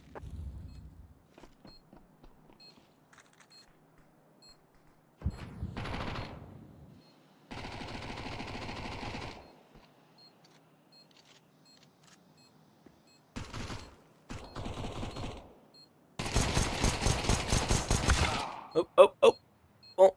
P250. Brings you trouble. P250 was so much better in Go.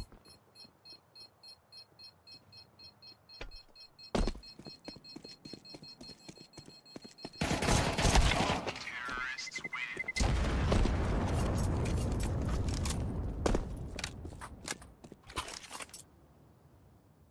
But alas, we do not have the luxury of enjoying the global offensive P250 anymore. Well, the T side, they're still rocking full SMGs. Well, I got 2 more rifles. One's a bit doo-doo. Oh, it's not doo-doo, it's the Galil. You can still work with the Galil. Especially onto Kriths and Vacancy, who both don't have head armor. Vacancy, one of the big names for Verdant in Ancient, now with 4 and 14, together with Extinct, who also is playing very good on Ancient. It's a bit of a struggle. Looking like an A-side pop. Molotovs raining down like airstrikes.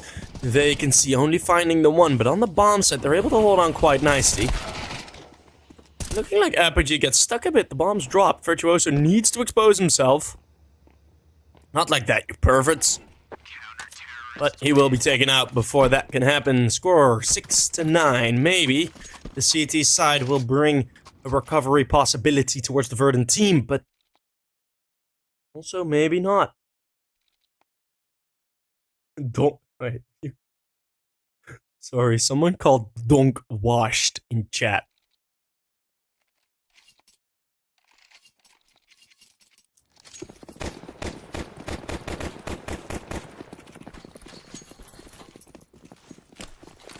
Donk is 17.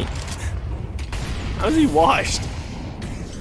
I think people, same as with Monacy, people forget that, like, this isn't even his first, like, he hasn't even had a full year at the top level of CS.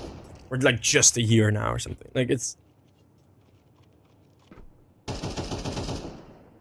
People just expect everyone to be the best version of themselves in their first season. Not gonna happen. He's playing worse than he was, yes. But that's very easy because he was rocking like a 1.6 rating across all the tournaments he was playing. Of course he's a bit worse. It happens. He'll probably be a bit better at the major or something. This is with an opener against Extinct. Oh my goodness, what a kill from Polo as he just melts you after with smoke.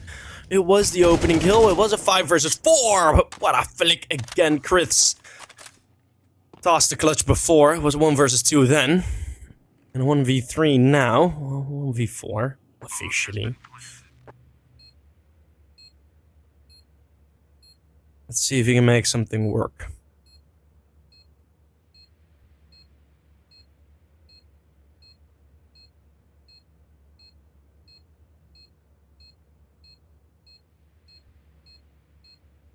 But Criths is not going to attempt something. Well, he was going to attempt to save, but he gets wrecked. R-E-K-T.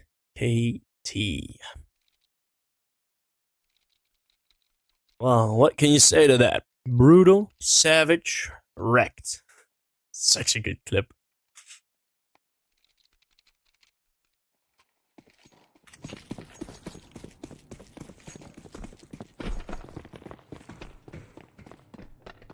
Well. I got Extinct moving up further towards the ramp. With a Zeus. TV finding the opener with the single rifle bot. Again, but really expect him to do much else in this round as the pistol's significantly weaker. And the weapons in the hands of Apogee. This is just gonna be waiting for exit frags, hoping to maybe save an AK or something or anything, hoping someone overextends, which is absolutely not gonna happen. It's gonna be 11 for Apogee, and I have a feeling Verdant have run out of words to say on this map. Talking's being done by the polls.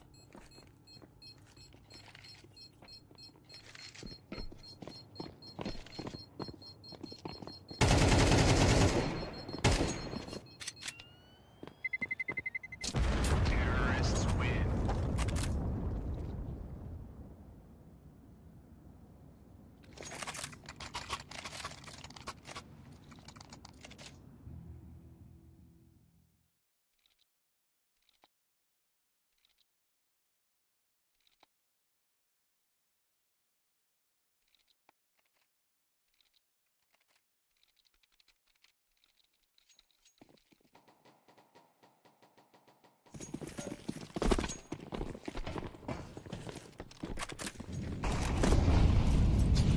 Apogee on 11, Virtuoso still with that AWP, and I do like this change. I mean, Virtuoso's been great on the op, and Polo has been amazing on the rifle.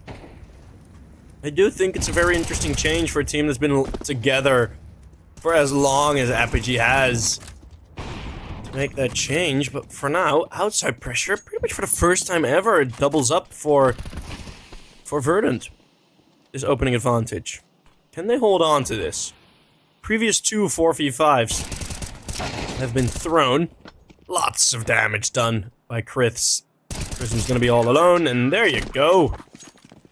Well, I mentioned Verdant it felt like Verdant were gonna be out of this.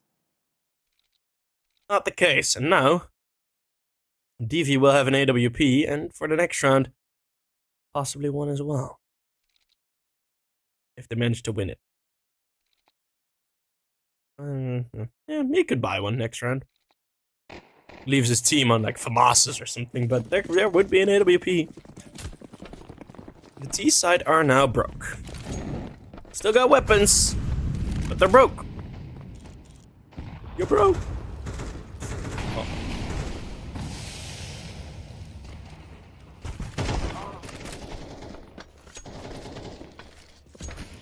Vacancy.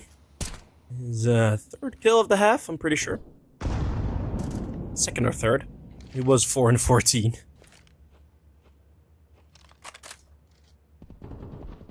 Virtuoso. Ooh, for a second there, I thought Extinct was really gonna lose that fight. He will not. He will lose that one though. A Swizz with a lovely entry. Giraffe dropping into the smoke to hide from the return kill.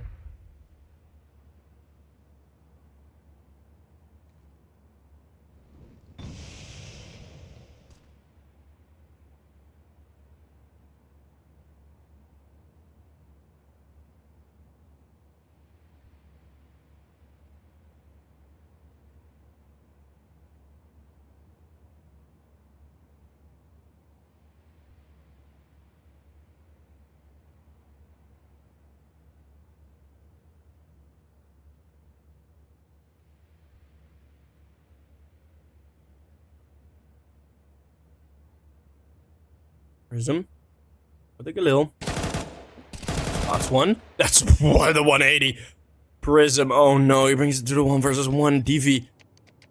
The only man left standing. I was just waiting for this round to be over, but a couple of clutches already gone the way of Verdant. Apogee will have the opportunity. No, oh no! A missed shot! Oh no! He's standing still! A disaster. Something about standing on top of that hut just makes you unkillable. We've seen it before. A 1 versus 3 from Prism. Oh my goodness. And the spray through the wall. It's map point all of a sudden. We were looking to extend. Giraffe falls from the sky.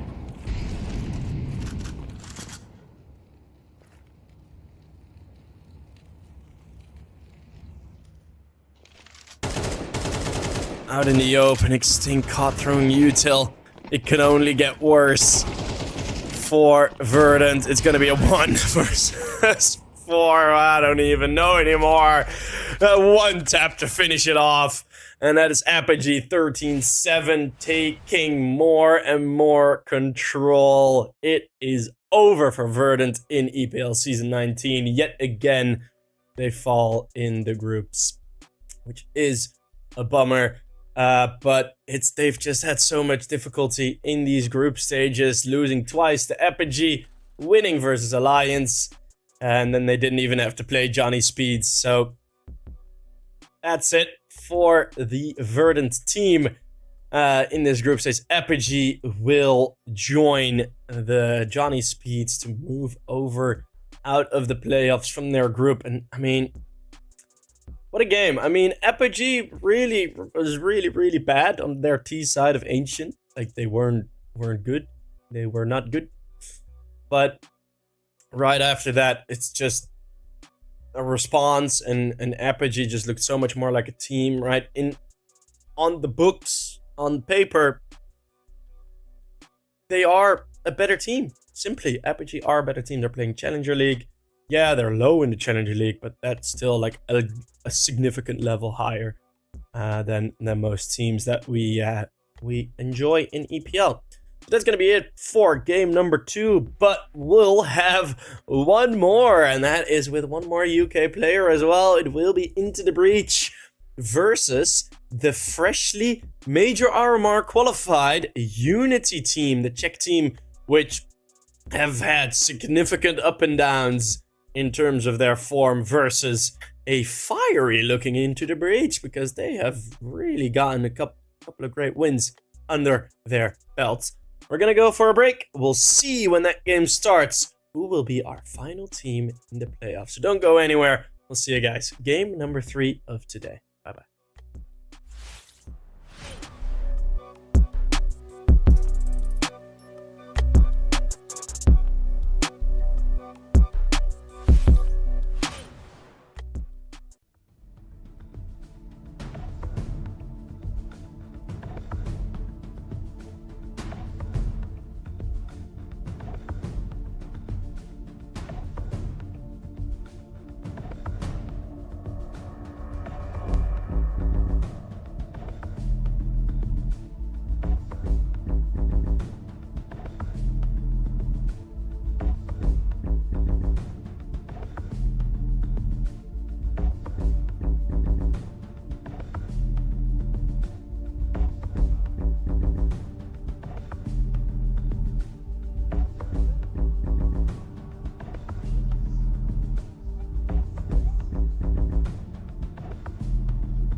Welcome everybody back to EPL as we return to these final games. The final game of the group stage. We have Into the Breach versus UNiTY fighting for that final spot.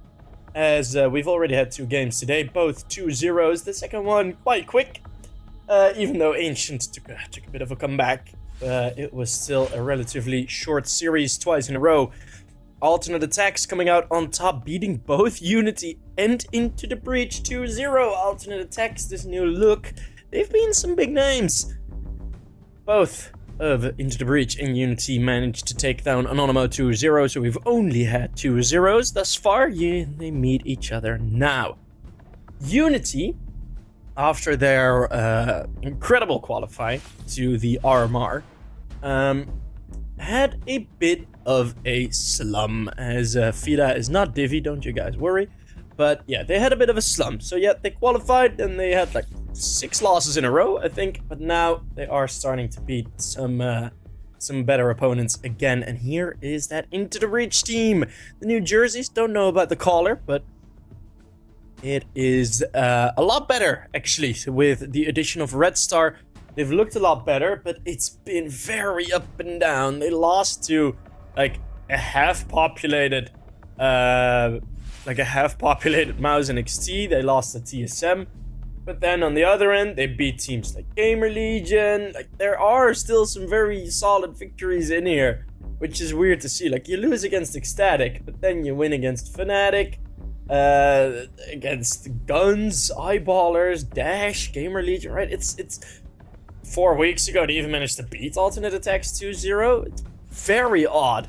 The veto, of course, you saw it on your screen just now. It will be Ancient, Mirage, and Anubis for both teams. The 3 strongest maps, as you can read here. We're going to start off on Ancient with a 78% win rate from UNiTY. That's a pretty significant scoreline. They even managed to defeat Sinners, who also made it into the major RMRs with, some would say, a better performance. But yeah, then they lost against Copenhagen Wolves in the advanced playoffs. It has been weird for this team. It simply just has been. It has been a very weird up and down for UNiTY. For Into the Breach, Ancient, one of their most played maps, Into the Breach, are wrecking through these tournaments. They are playing so many matches. They are going for the more the merrier setup, which I really do appreciate for these types of new rosters, because so many times you see, I was very critical of it when Fnatic had their overhaul, right? It was like, yeah, cool, Fnatic have their overhaul, and then you just didn't play any games. They were just nowhere, right? And I do really like that Into the Breach is doing that, and I'm looking for like other tier 2 teams to join more of these tournaments. Yeah, you can get an embarrassing loss, but at least you'll get the reps in. For example, a team like OG is a team that I would like to see back in these types of tournaments, more in the CCTs, right? It's just something to prove yourself. But hey, straight through mid, Mikey, the top leader of UNiTY in terms of rating, is of course gonna open up the round, doubling up his pitching with a Red Star in Donut. He is not getting covered. The bomb is planted safely as he doesn't decide to peek.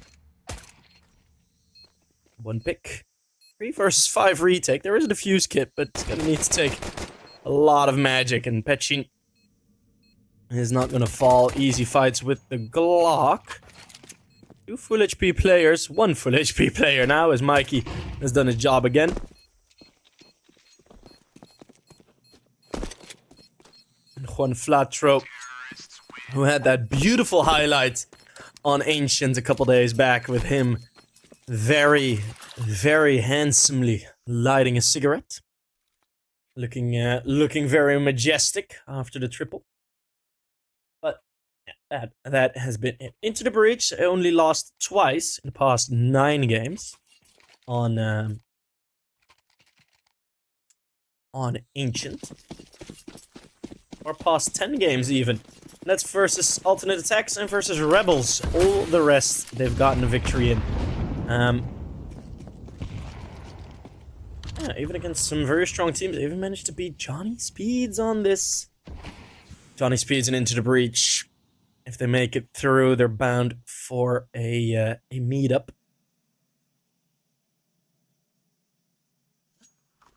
To wait and see.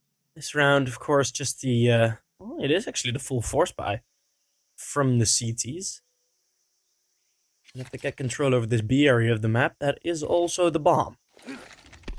Smuya sneaking forward. There's the opening kill with the Dig.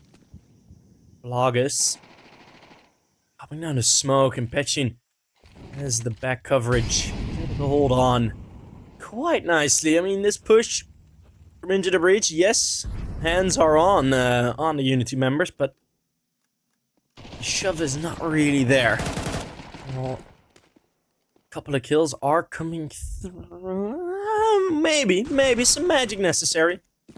And Mikey will be the Dark Magician, canceling all their magic. Take your time, Levy. Got all the time in the world with that Galil. It's gonna be the 2-0 easy conversion. USP's next, and then we'll head into round number 3 in the real gun rounds.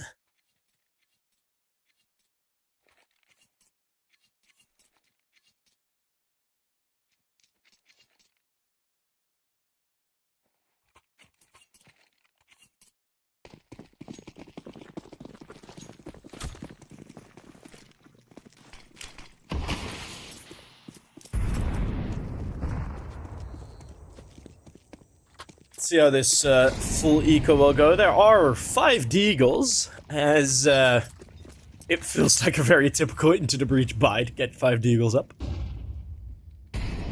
Firepower, the name of the game for this UK roster, or well, UK organization, who are finding a lot of success with their international roster. They're picking up Smuya. Keep a bit of that British blood in there. It's a symphony of Deagles. Try to pepper down UNiTY, but not going to happen. It is, though, that 3 players are quite low HP, and that's Smuya with another 2 versus 2. All of a sudden, UNiTY, you start crumbling a bit. Levy gets forced forward. Oh my goodness, Mikey. You have a top rating, not for nothing. 2 armorless players and a wallbang with a Mac 10. When have you ever seen it? Red Star would have needed to stick the plant, or stick to the fuse, no defuse kit on them, but 5 Deagles, nothing else bought, nothing else saved, but still, everyone taken down on the UNiTY side. And that's why you buy Deagles, when you're Into the Breach. That's the reason, right there.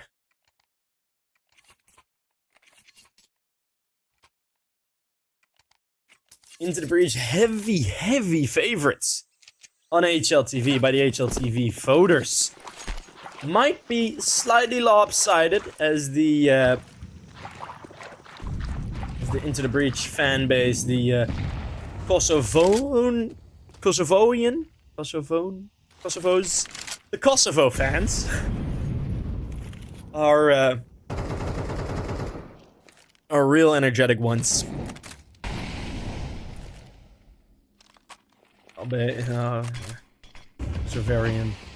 Albanian fans. The flag says Kosovo on HLTV. I don't want to get into politics, but or country, I don't know. Conflatro will be taken out. And that's Mikey. Oof, wow, another great spray control. It's Petchin. Petchin is on his own, but there's a bit of support opposite that smoke. A reset of control. But ooh, through middle. Blogus would be able to get a nice plate. Kios falling.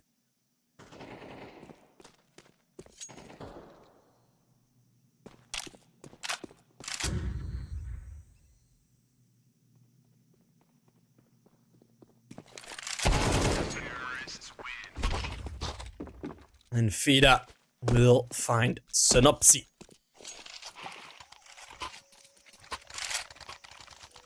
I apologize if I miscountry some people, but it is what it says on HLTV, okay? So that's like my only, so I am unaware of what the current situation is. So please, I apologize. Is it a bit, I'm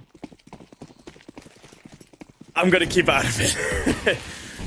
What I wanted to say is that fan base is absolutely terrific. You are great, and the support that these players are getting is amazing, right? The support that these players are getting is amazing. So I wanna, yes, thank you all. You are an example of fan bases.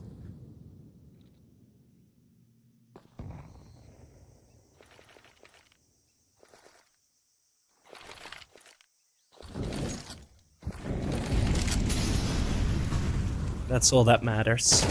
Levy, opening up with the pick onto Synopsy. This is a bit of a weird force buy. I mean, last one is not really there yet. It's kind of a half buy, but down to 650, down to 550. Why would you decide to go for this? Into the breach. Kind of confusing me, because it doesn't really feel like they're putting up any great opposition currently. In this round, Juan Flatro finds a single kill. That's it's an AK.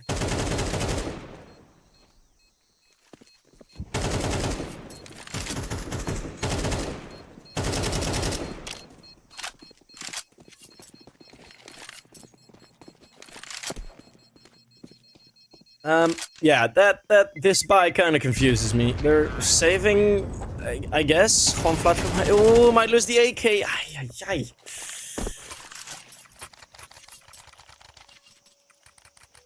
Can I say I don't know what that means.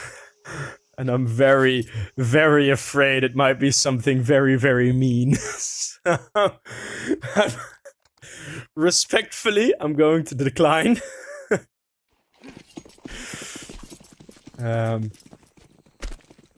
I know some sensitivities are still there back and forth, so respectfully, I'll decline. But right, Juan Flatro going for some aggression. Fire at the feet of Petchin. Fire to the brain of Juan Flatro. As Synopsy to recover this control. Look to really keep it for the Into the Breach team. Synopsy now with that smoke fading. The flash is good. Full blind running. What? Somehow keeping control here. Won't be able to take down Mikey, who's 8-1. At this point, his team really setting him up nicely. It is something that deserves to be praised for UNiTY. It really does.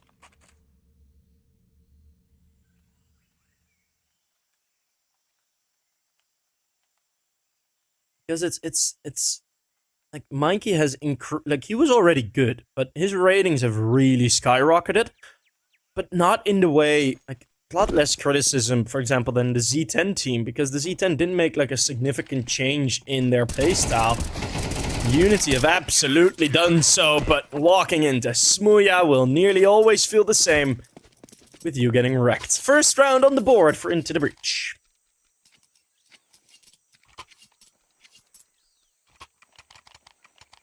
Who is better, Old B&E or Into the Breach?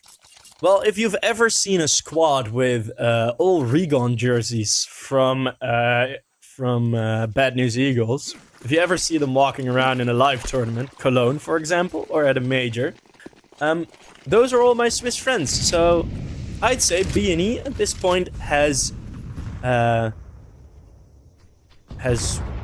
done more. But this Into the Breach team is, of course, quite new. A couple of the major runs of B&E. Got one of their stickers on my op red line, looking sleek. You know, it's a legendary org. It was a beautiful era. Petchin and Synopsy trading on B. A very vacant A bomb site.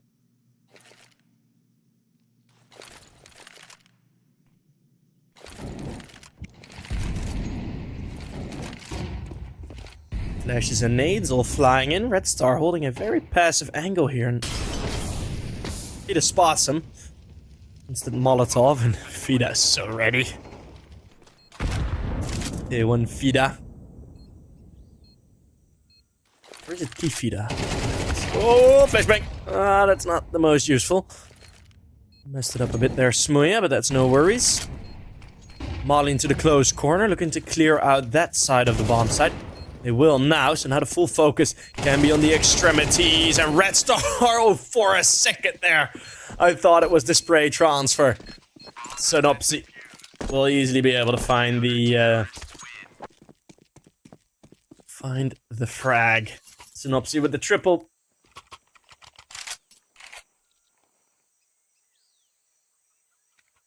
Can we not get into geopolitical discussions in chat?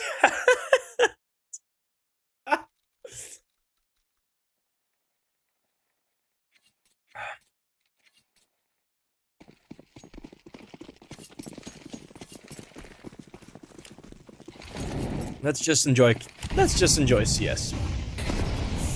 Alright, Smuya, good move up. Oop, a bit warm. I can't put the early pressure on.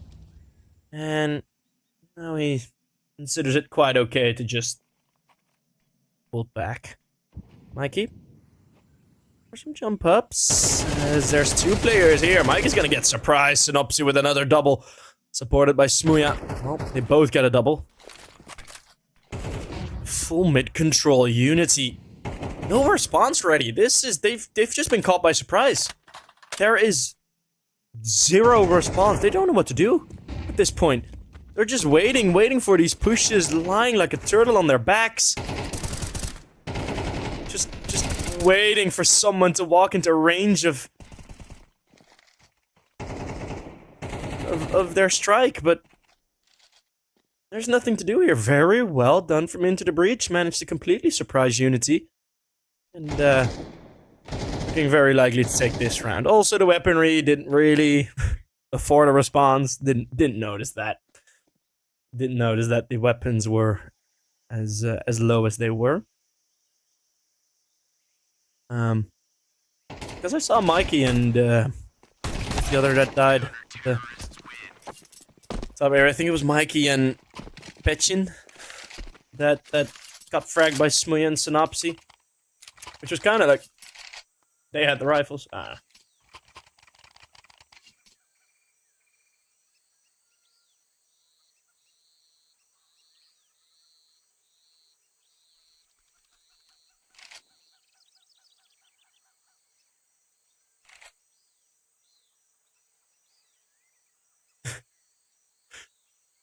Yeah, we got the timeout call. Sorry, reading something funny in chat. Beautiful. Juan Stockton getting all the assists. Beautiful. I like me some basketball references in CS.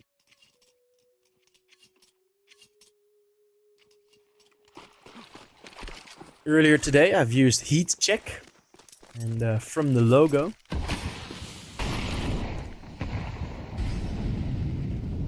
Let's see if I can find some more. Righto, Juan Flatro. Is it gonna be closer range playing here? Just two players, very default setup, and Juan Flatro's just gonna hide. A bit of a trigger discipline, so Levy has less time to prepare for the peak. And again, it's a double opener from Into the Breach. On this CT side, at this point, it feels like a bit of a bummer that they were forcing so much in the first couple of rounds, in which they only were able to play once with actual rifles versus UNiTY in the first 5. Yeah. Kind of a bummer, because this CT side is looking really strong. And now, with timeout, with weapons, yet again, UNiTY are a bit stumped. So there's another frag from Smuya, who had a 4K in the previous round, and might make it 3 this time. Let Red Star have some fun. The firepower on this Into the Breach team. This is like... This team, this Into the Breach team, I'm hoping they'll make some deep runs, because this is really one of the like on their day rosters. You know, you have like the on their day players in the Premier League or something. Like in basketball as well. Look at Linsanity. On their day, best basketballer ever. Yeah, well, yeah, like for a month he was. But like I'm really hoping this Into the Breach roster can be able to find that form, and a lot of the guys have proven it already. Looking at Juan Flantros, Synopsy, and Smooya, like they've already had top performances on top tournaments. On Flatro mows down 2 as they kind of leave A. Flanks being covered for. Fida made too much noise. That's just the bomb left and feels very one-sided these 5 rounds. Where Into the Breach was able to offer a bit of opposition, for example, with that full Deagle round. Getting all the kills, not the round though, but UNiTY, they've not been able to get close in these past 5? Was there one round where they got close in these past 5 rounds? I think most was a 2v2. Yeah, that was the 2v2 with Smooya, where Smooya got the final 2 kills. That's it. That's the only close round that UNiTY or Into the Breach have won. Impressive in stomps. Again, the AKs. Let's see if there's another solution. Well, Juan Flatro is not going to be waiting around looking for it. Blogus is covering his teammate.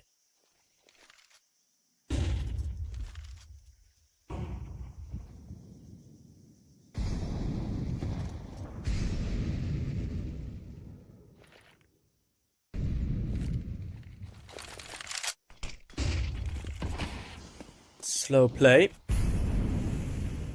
Mostly hiding from UNiTY. I mean, Keel's in his position now, and Fido will check it with bullets. With his eyes, and then Synopsy will be past the angle a bit. Is there gonna be a play here from Smooya? The edge of the smoke. He'll take down 1, and there's more to find. He extends his life.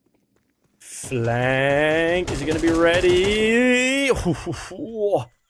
Nearly Levy gave him an opportunity there for it.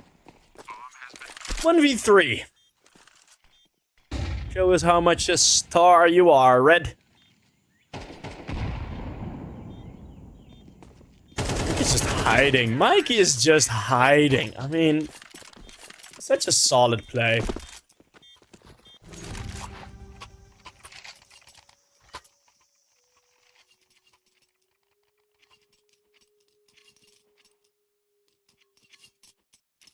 Wait, there's some people actually think that kill from Fida through the smoke was hacking. Do people really think so? You hear the push, like, you know there's a push. All the util's been thrown. It's very obvious that someone might have been pushed there. Oh my goodness. Ugh, well, I'm not trying to ignore that as Red Star gets another opener. Again. ITB playing it close. Red Star actually, well, there was a bit of a gap. Nade. Bit of a chaotic throw from Petchin.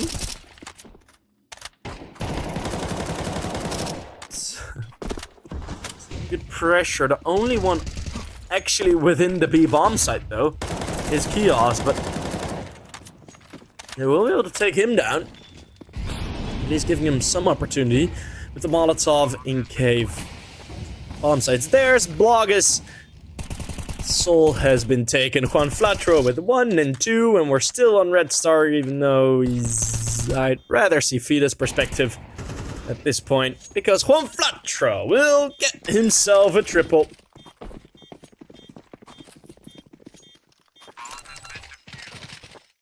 Counter-terrorists win. And there you go.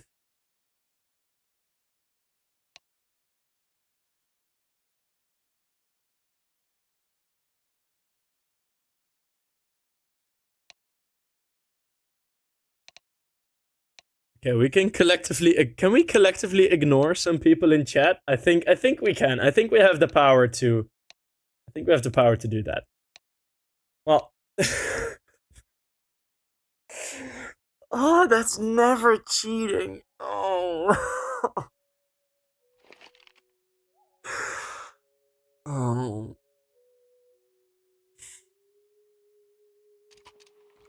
Some of you guys are very cute.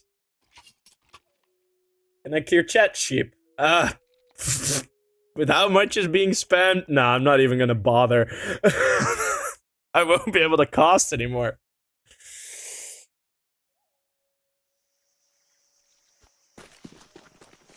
Oh my goodness. 13 number of the round we're starting at. Catch in. Gonna go aggressive and Flattery just turns away. Oh, bit of team damage there. Not what you want.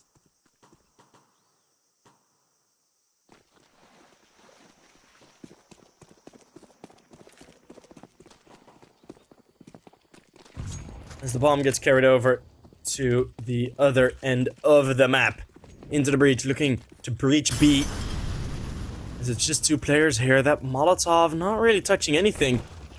But with the smoking cave, Smuya takes the opener. Feed, only finding the one, and that is going to be round deciding. As there's nothing left within the bomb site to stop this into the breach players. And then you have the wide angle swings. Look at how deep Smuya already is. Fetchin, fighting for his life. But it's going to be cut short. Owen with the 7th for Into the Breach.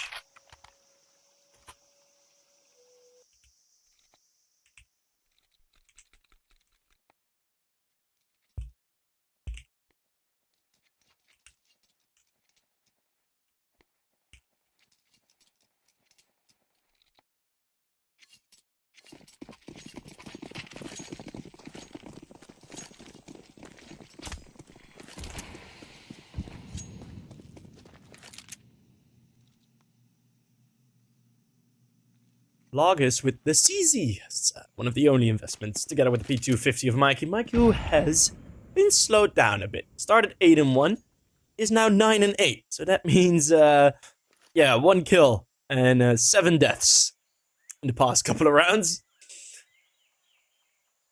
Not really what you want to see. Oh, Mikey, but it's just... He's kind of asleep. I don't think he expected them to just walk through middle. Well, you snooze, you lose.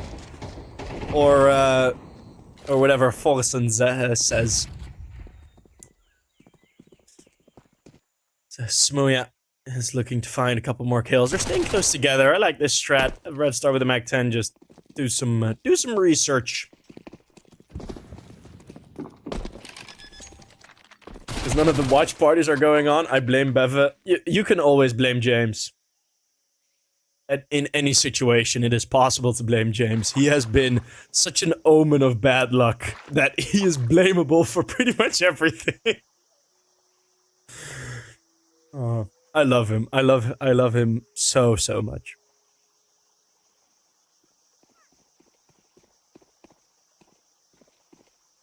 For context, for most of the domestic tournaments Smuya plays, he's teamed with a player called Beva James. Or for anyone wondering what I'm yapping about, I'm just hoping Liam was still in the chat to hear it.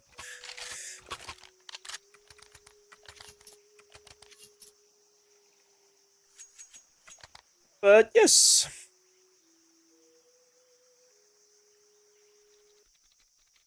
You're Beva's fanboy boyfriend. You know, I'm not surprised. Right. CS. We're ready to go. We are ready to go.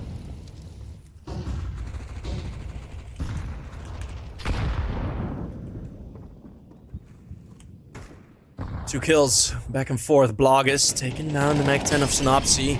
Running in. The control is centralized from Into the Breach, but these extremities, they're still on the CT's end. UNiTY Not a UNiTY this time. They're very spread out.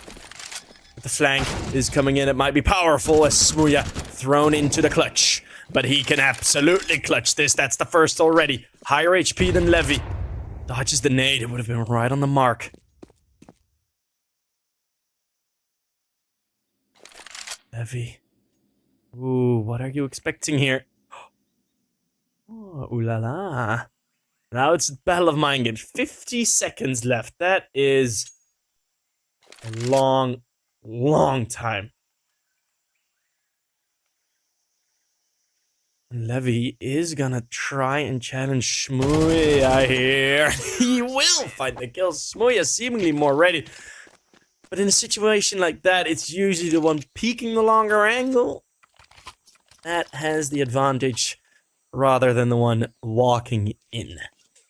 Kios, yet again, in terms of the fragging department, not necessarily playing the best. I try to put on in a funny voice to be a bit nicer to him. But Kios actually in this tournament has been playing better than he usually is, so Mikey, Smooya through that smoke, and all of a sudden the T-side feels kind of stuck. We need a play here from Juan Flatro, and he can absolutely deliver that. If he can, on lane. Support's now there from Levy. Not Levy Rosman, but he's looking to make some chess moves. Looking to set some checks.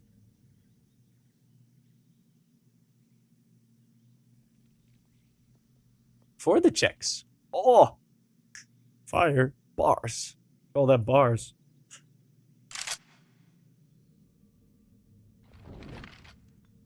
Checks looking to put down some checks. Oh, hell yeah. That's okay. 4 versus 5 still into the breach, looking for any cracks to seep through.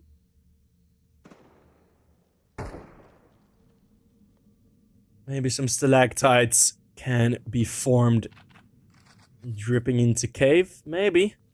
Juan Flatro looking for it. Is it moist enough? Don't think so. Timer's gonna get real low, and you see on the minimap a decision to be made. That is gonna be the A play. Crosshair, not accurate. Juan Flatro finds himself a gap. It's the superstar Mikey. The UNiTY star on his own in Donut to defend. He finds the first that at least narrows down the angle of attack. The bomb will be planted. Now let's see the retake. One flash. Still left. It's gonna be it. Petchin already taking down Kios, who's again just unable to deliver something, a bit of team damage onto Bloggers. But Fida will be flanked. It's all on Synopsy in the 1v4. But it is over before I can even say anything. That's the 8th, tied up again. And that looked real quick. That looked real quick. Fast only rhyming.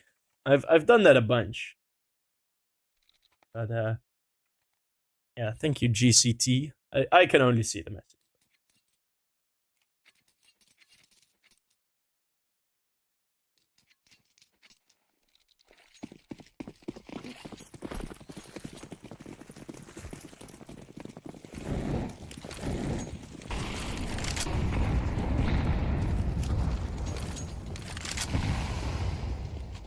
Round 17, having Synopsy on the AK.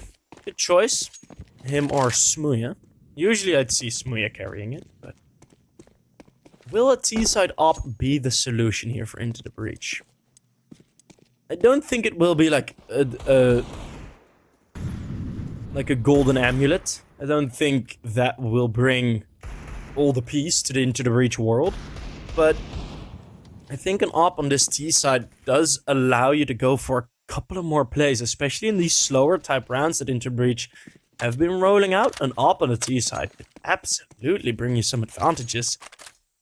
Just a bit worrying at when that will actually be brought in. Some flashes and smokes, Mike, and a very powerful angle, but whew, They bait for Synopsy, and that will work out quite nicely. Levy's dancing around the box, hoping to avoid Flatro's Tech 9, which will be impossible. Should be recovered nicely, though. Synopsy in a 1v3. Bloggers stays quiet. What? How does Bloggers not get that kill? They're gonna be close enough. There is this flash, but I don't think Synopsy will be able to deal with Fida.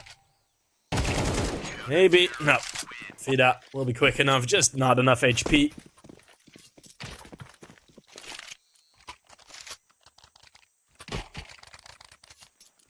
And they'll be dealing with it nicely.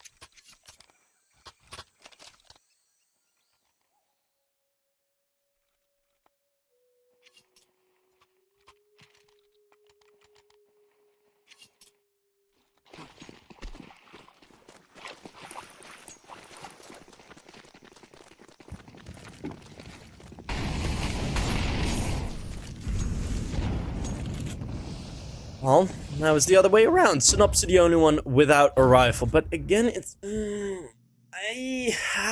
yeah, I mean... These buys from Into the Breach... nice voice crack, Into the Breach.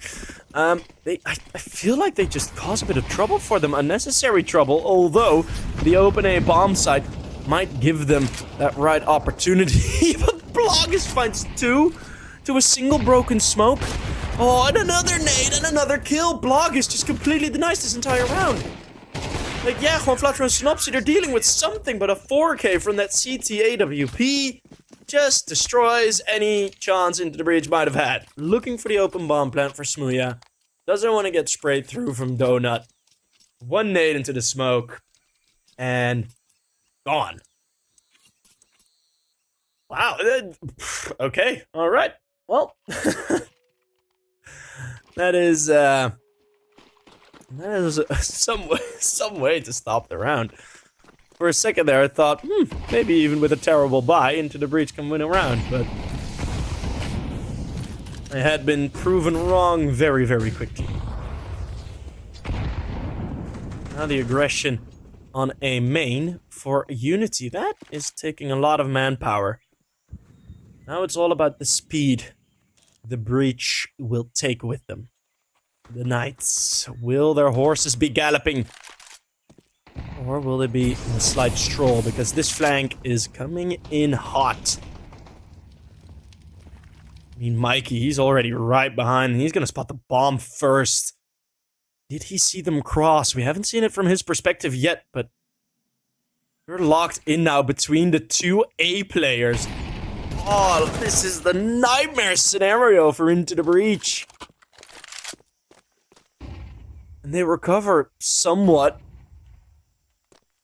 The bomb's down. I mean, you're stuck. It's another flank now from Synopsy, who comes in late and maybe goes for a knife onto Bloggers. Picks up that AWP, looking for the close range fight with a Tech 9. Synopsy actually finds the kill, and this round is flipped on its head again. We're on a Ferris wheel, and up and down we go. Smooya with one more, and Mikey's the only one left standing. What pure ridiculousness. This is not how a normal Counter-Strike round is supposed to go. Not at all. I also do not know what angle Synopsy is holding there. What? What was that round?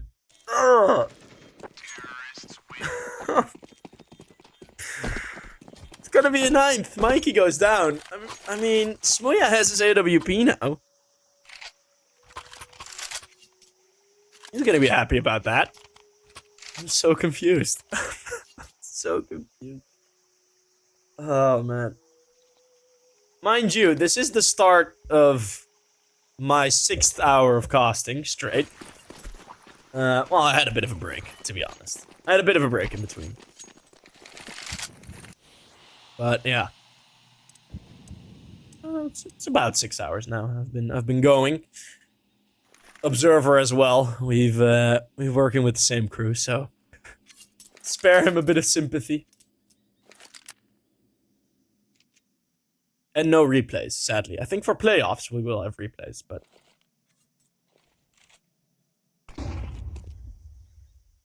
Nades flying over. Nothing much to happen.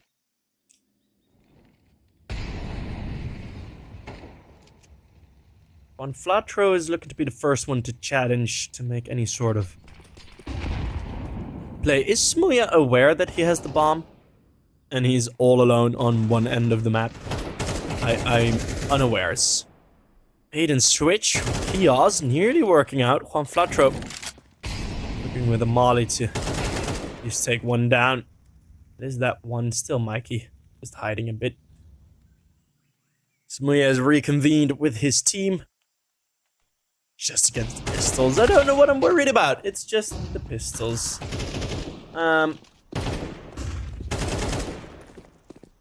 And they will be cleaned up quite nicely. No extra risks. If it stays at no more than 1 kill, great success for Into the Breach, who equalize again at double digits. Some lovely fun here. There is an admin here, which is me, but everyone is cursing at everyone, so I'm not gonna pick sides. You'll just have to behave yourselves. I believe you guys can behave yourselves. I am a very positive young man. Am I still young? 24. Yeah, I'm still young. Right.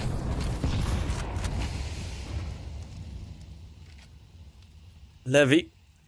Going to close the distance. It's a bit of a change up as the normal play of UNiTY. But again, it's going to be that A play. Let's see if they can test Blogus once more. This time, no nade break. Oh, there it is.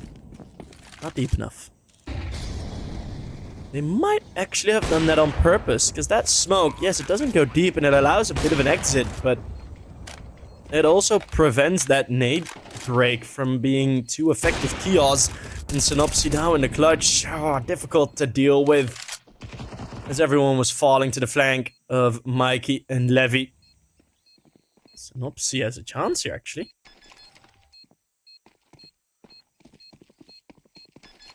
Your nerve. And now, line up 2, maybe 3, and even get away with the Tech 9 1v4! Synopsy gets it into the breach to 11! What a clutch!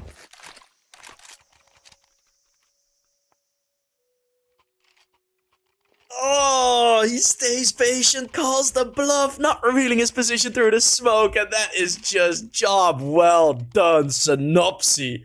That is so good. Man! And into the breach. Instantly call the timeout. Let them bake in it, man.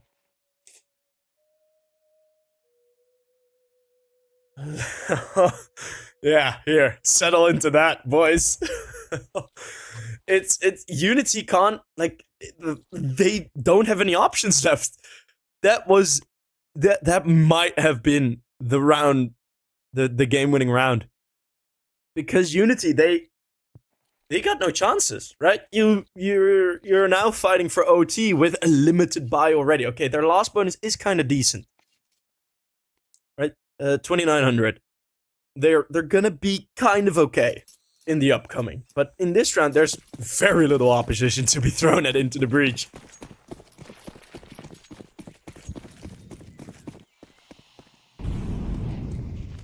It is a sick clutch. Nades flying over. That was 1 or 2 of the nades bought. Will that land on Levy? Decent damage. Feed at close range, trying to be a bit of a nuisance. And again with a flash, but everyone dodges it, and the influence of that flashbang is not really going to carry much weight. But how? Sometimes the CZ just does something, you know? Kios, 2 more kills. Woohoo! Round of the tournament thus far, I legit think so, yeah.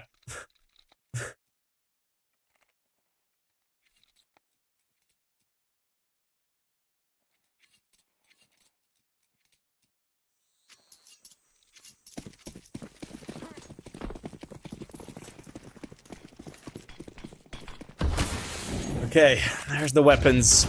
Round number 23. Could be all over here for Into the Breach. Or for UNiTY. Apologize. Smooya finding one. Getting away. That's that T-side op that I was talking about. Not necessarily giving the liberties that you might expect. It's a ridiculous peak. Even doing some damage on the player right behind him. Pechin and Juan Flatro having that smoke spray battle. Pechin gets out. I actually like that play, but I have a feeling Flatro expects it, and oh my goodness, the brain on this man. Lane is, like, that entire B lane is his right pocket, you know? He is in there every day. It's insane. He is so good in that area. It is amazing to watch. Like, that read. The read that Pechin just goes outside of that smoke to reface. Very well done. Molotov from Red Star slightly missing, but UNiTY once more ununited. And I have a feeling this is Into the Breach's city. As it's a 3v2. Low HP, yeah, but there's nothing extra on the side of UNiTY, just your weapons. Molly and a nade. That might bring in some influence, but Blogus is way too far away. Fida, if he overextends, that might throw away the possibility of a round. It's a 1 versus 1 versus the Clutchmeister Synopsy. He dealt with 4. He can deal with 1. It is 12-10, but Synopsy is ready for some fragging. Blogus getting himself an AK, but Synopsy will clutch once more. It's Into the Breach that will find 13 on the map pick of UNiTY on the back of an amazing performance from the Kosovonian duo of Synopsy and Juan Flatro, both on 111 ADR. Smooya right behind them. The 3 players you want fragging on Into the Breach have shown up today to play, and that was a crazy series. The start from UNiTY was there. Mikey fragging out those first 5 rounds. It was looking good, but still, it was an amazing play from Into the Breach. Recovered very nicely, even though UNiTY kept fighting, especially Blogus with that AWP was being very annoying. But when Synopsy wins a 1v4, you deserve to win the map. Next map we are going to be going to is, I should have known, we're going to go towards Mirage. Into the Breach's map pick, Smooya's favorite playground. So we'll see in the desert of Mirage how we will end today, how we'll end this group stage. See you guys there in a bit.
Welcome back, everybody. Mirage, the home ground of Into the Breach. Home ground of Smuya, mostly. Every single team that he's been on has been comfortable on this map, has had it in their rotation.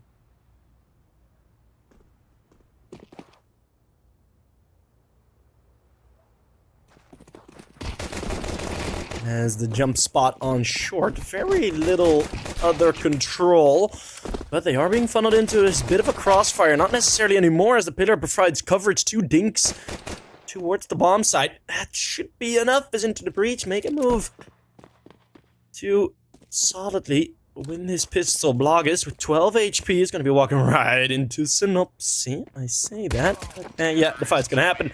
The fight has happened. The fight has been won by Synopsy, the man that finished off the final game, or the final round in the previous map. Now is going to be starting quite nicely with a double kill together with the other S in the team.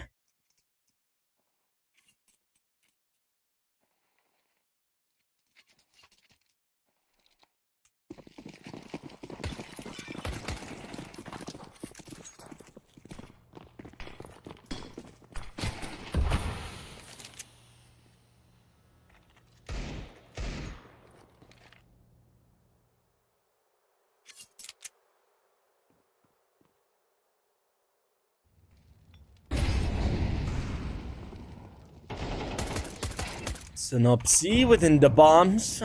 Maybe these crossfires could provide a bit of a threat, but I don't think UNiTY can oppose much longer. As long as this deagle from Mikey stays within its lane, and that kill onto Smuya nearly made it interesting. Still 3 kills. I mean, I don't see a world where Fida can get more here, but yeah, 3 kills I think is fine for the amount invested. Don't really see it as a problem, you know. Maybe an exit frag here or there. Fida doesn't want to be bothered, I guess. Nice movement. All hurt, of course. And Kioz does what he needs to do.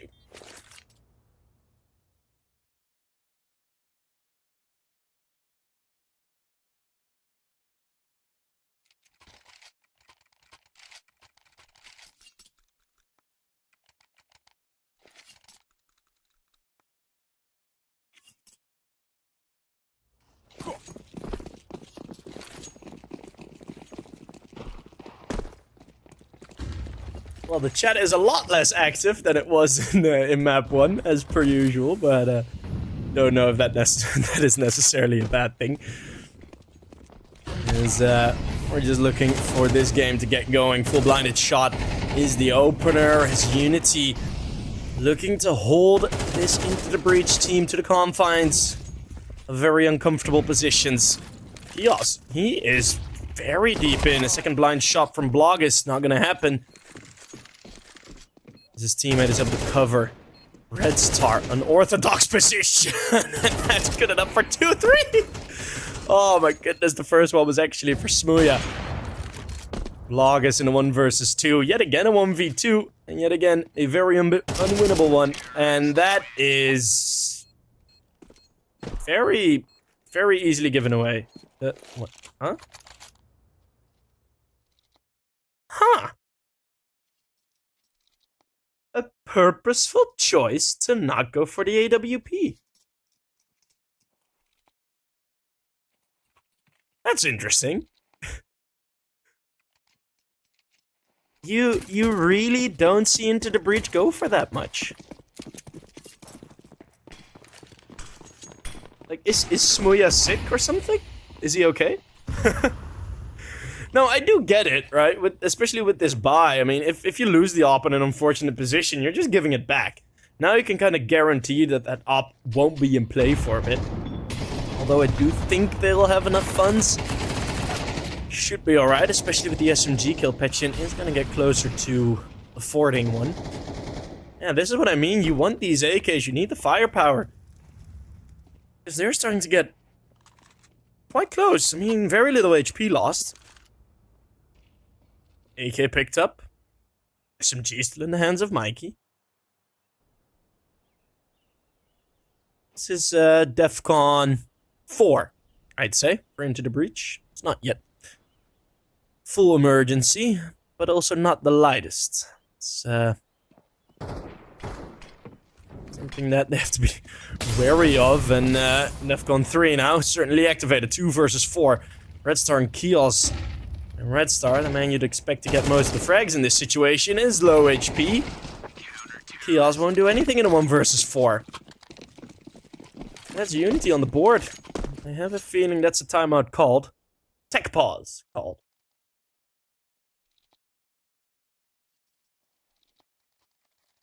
The mid play from Into the Breach, a bit too hasty against the type of buy that was in the hands of their opposition. UNiTY doing very well there.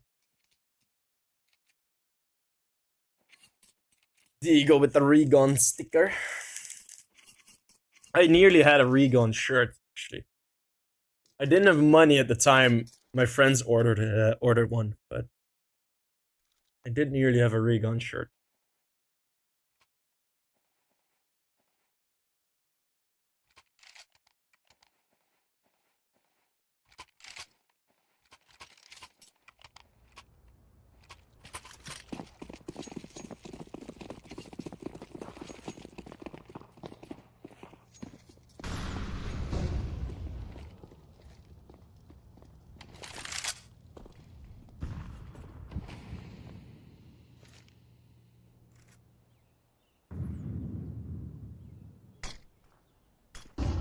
Slower around, very obvious setup. And UNiTY going for the same. What? Just all util thrown in and no one does anything. It is all the util. Like there is no more util. Mikey finds a spray through the smoke, full blinded.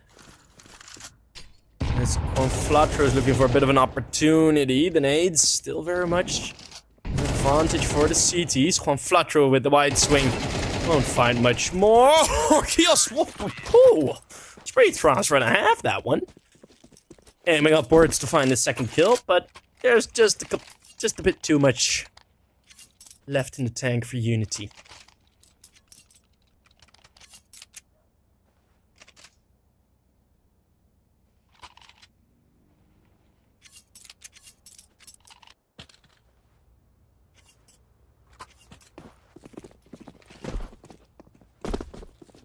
Three to 2.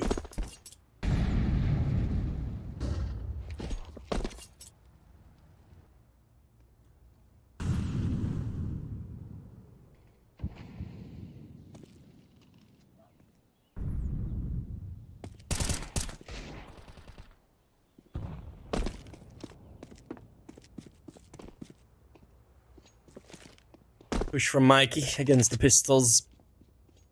Not the 5 Deagles that we saw before. And Into the Breach. Looking to get kind of stopped on Mirage thus far in the first half.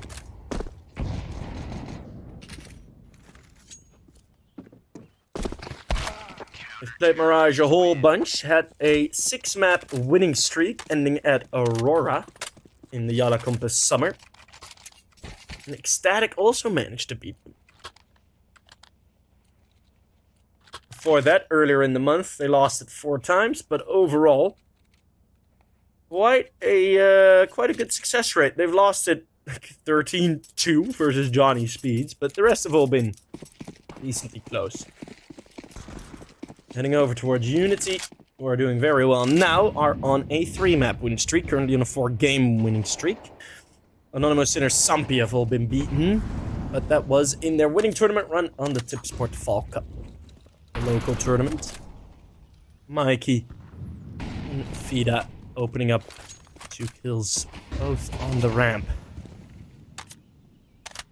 And once again, before we can actually see the plan of Into the Breach, this round's already gone. Huh.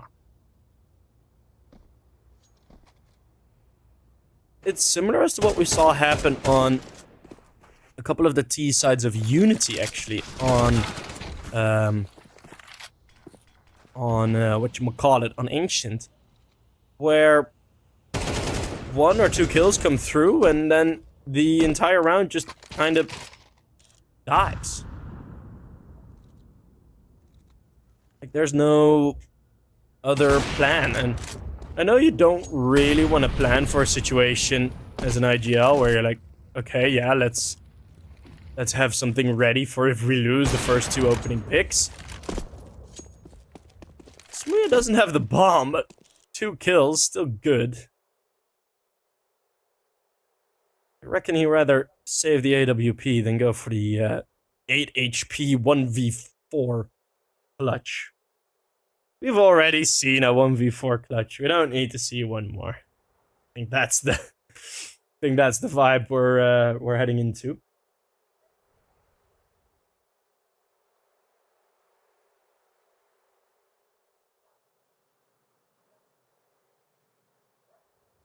Counter-terrorists win.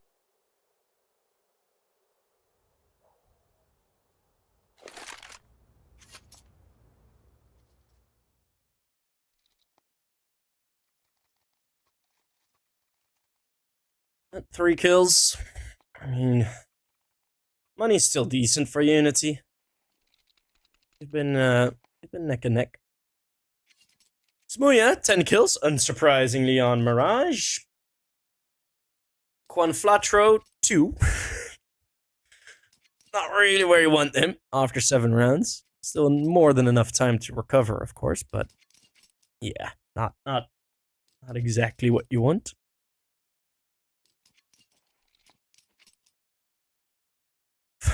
Fun to see how Quanflatro and Synopsy both had identical ADRs on Ancient, both with 111 at the end of the game, and now they're both at 37. Also, still all eco. Quanflatro hasn't lighted a cigarette. I think in this timeout he may have, or he does for the second half. You never know. He's quick. We saw that he has quick hands. I mean, otherwise you can't really be a pro CS player if you don't have quick hands. Let's keep that in mind as well. But I'm interested to see where this sort of round is going to go. Again, this kind of 2-2 setup with the support on support from Synopsy from behind, at least the late smoke. And Smooya finds an opening pick. It's all the way from Palace. Now let's see if the attention getting spread apart. There's no coverage for Connector. Absolutely zero. Blogus will now be able to, as he's freed up, feed up, pushing into Palace. And he becomes the new king. It's a mutiny.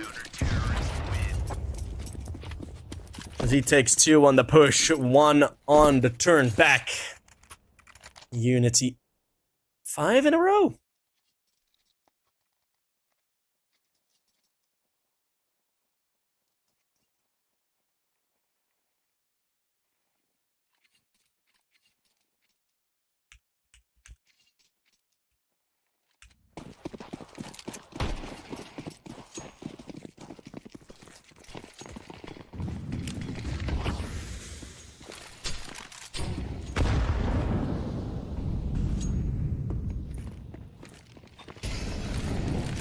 This time a bit more pressure over towards middle. Blogus hoping to help Mikey, but Mikey gets put within the flames, the double nade. Quanflatro, a single point of HP, a pixel closer, and he would have been dead. The result is the same nonetheless. It just takes pitching a bit longer, right?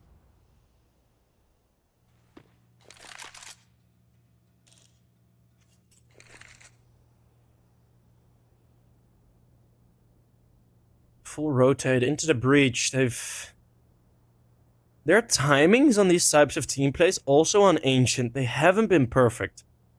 They've not been like actively terrible, which is a good to see, but it hasn't been like spot on. And for now, it just feels like a slight delay. But you want to get everything set up right, so I understand.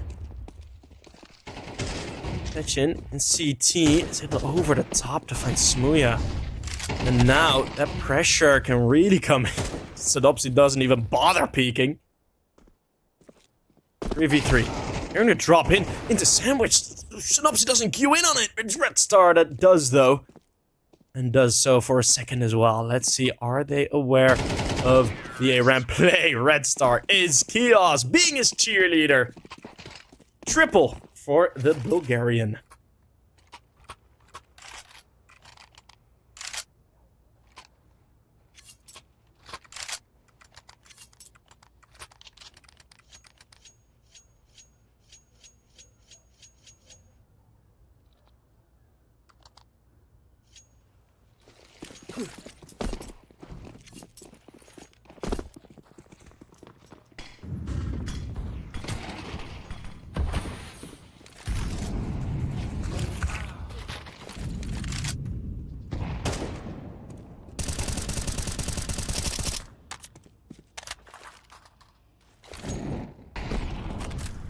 Mikey will not be bothered by that nade. We'll just continue to put down some suppressive fire.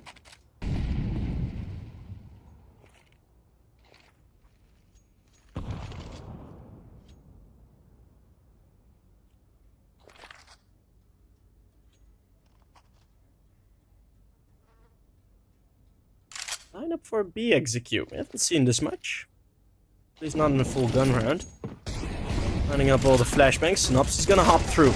Let's get tagged and surprised by Levy, who mows out two as they walk into his crosshair. Stuck on the side though. Smuya tries to cover, but Mikey's there. And the 2v3 would have been a whole lot more winnable than a 1v4. Smuya just drops to his knees. Not in Walmart, but he drops to his knees in the apartments. 6-4. There's actually a chance at an 8-4 half here, which I don't think would be that deserved. I think a 7-5 in favor of UNiTY is about where we're looking for this game to head. Or this first half to head to, but I'm starting to realize that that might be a bit of an unlikely scenario. Start dropping the smoke back so his teammates can join him. Smuya on the lurk, taken out. Let's see. Infiltration ready. And the destruction follows suit. Tech 9s. Small but precise weapons. Absolutely do the damage here. Surgical knives. Juan Flatro picking up a big one. That's not a knife. That is. This is the second for Juan Flatro. Red Star with that Tech 9. Now a third. Juan Flatro taking another round all by himself, as he does pretty much always per game.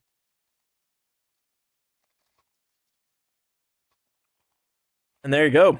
That is Juan Flatro stepping up, doubling his kill count in a single round.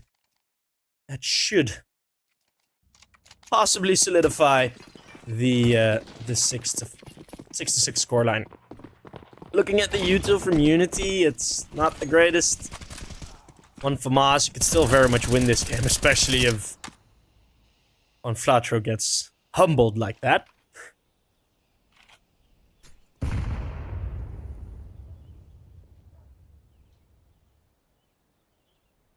Fida and Chaos. And Fida wants nothing to do with that fight. He's just gonna be falling back, doesn't want to fight a fading smoke. As it gets re-smoked, re-mollied. An exit not really possible. Red Star's just gonna go. Red Star's just gonna go ahead of the curve. Is that gonna work? Now, second wave of Molotovs. Fida will burn down in the flames.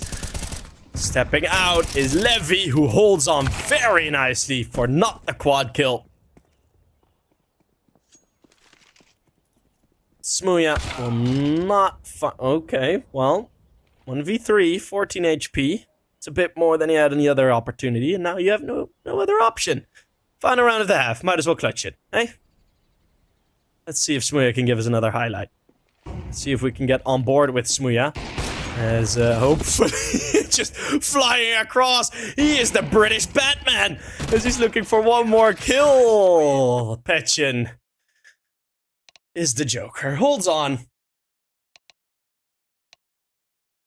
And that's not a clutch. That is a bummer. That would have been really cool. Ah, damn it. That would have been so fun. Oh.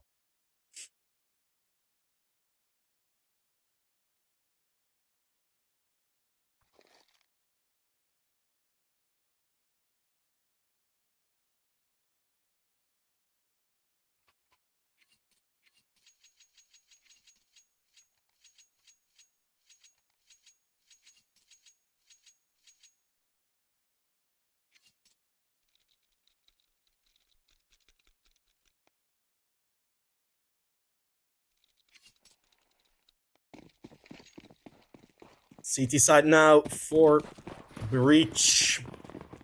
Into the breach.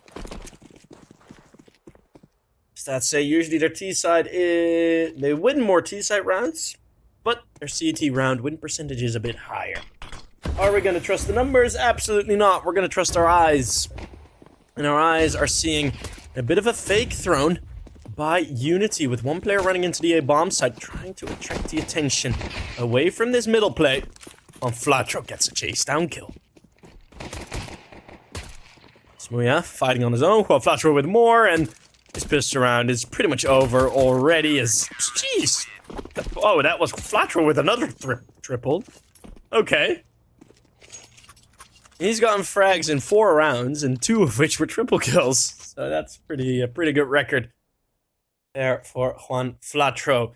Not expecting a force buy again from the T side, so we're going to look at the 7-7 scoreline.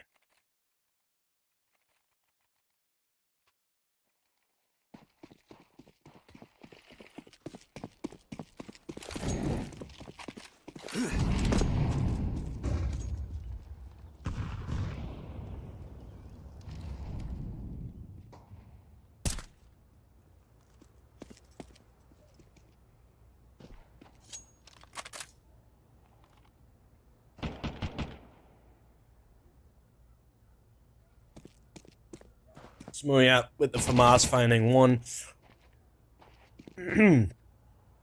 So as said, right, we've seen it a couple times, but UNiTY, they've been stumped on the T side a couple times by Into the Breach, where sometimes even just a single opening pick can completely change the round,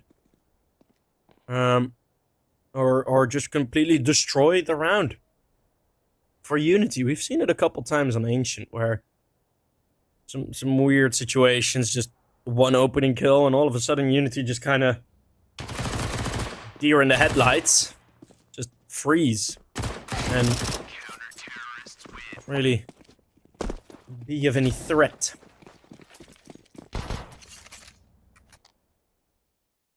So hopefully that is something that can be avoided.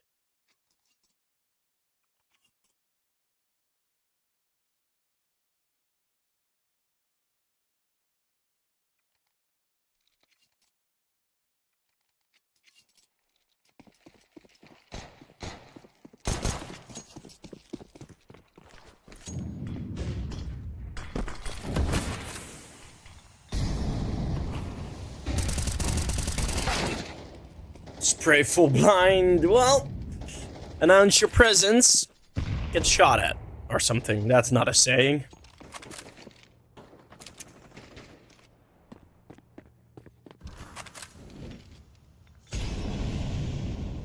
Smuya does take down Fides. It's the 4 versus 4. Mid control, yes. This high up position on B from Kiosk, close angle. Gonna be an important fight. Look at it from the kill feed. It's indeed gonna be Kiosk to win that one.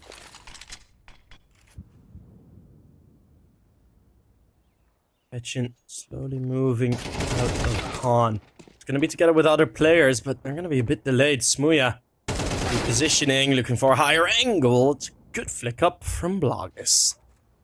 Nice return. Still just not really it. Synopsy through the window. Nails Mikey to the wall. And Blogus in 1 versus 3. He does have the bomb, and there is a gap forming now over towards the B bomb site. Might be able to abuse it, as that's an opening kill.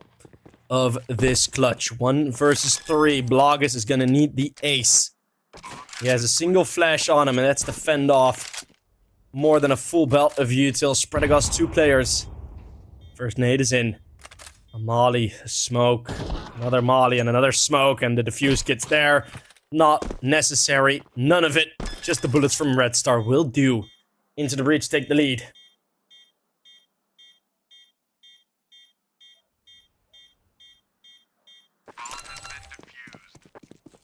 Counter-terrorists win.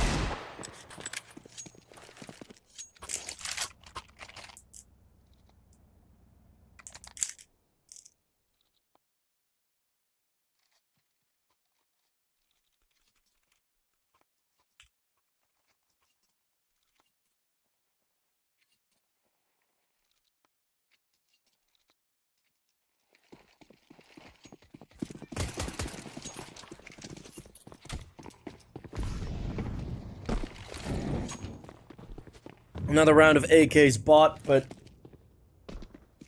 not the most amount of util. And this mid setup just holds strong. Smuya, great open position. There's no util whilst all of them are going mid.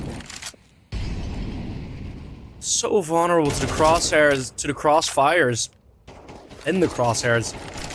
There's nothing really to do. Blogus again thrown into an ace clutch, and again the station, or the train ends at station 2. Players left. Into the breach, got 9, and UNiTY. They're throwing punches like you're running in a dream. Here, it misses form. It misses shape. If I, yeah. It's weird.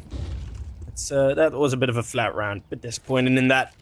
Into the breach, well, they just have a very good default mid setup, and it works out nicely.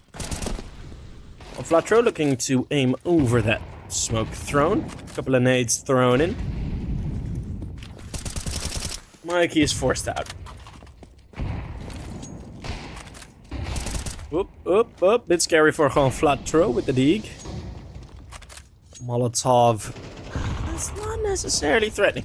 I mean, this is a mid play again, just with the pistols. Yeah, there's an AK or 2 standing. Well, 1 AK. It's on Blogus.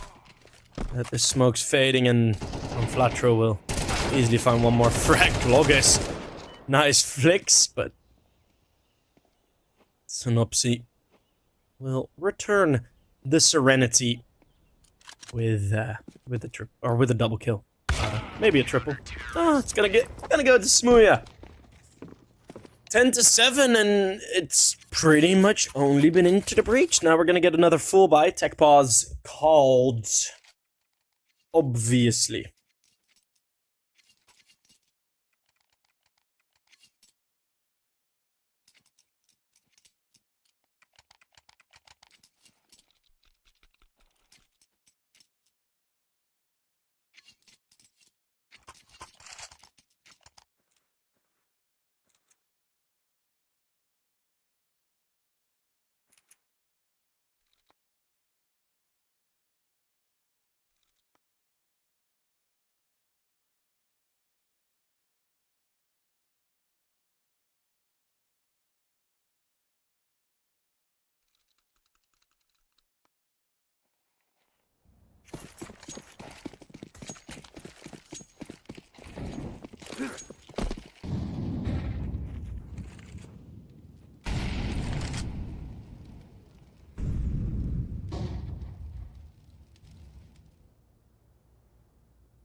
Slow start, less active on middle for both, and Petchin is able to get away. Smuya, uncharacteristic miss.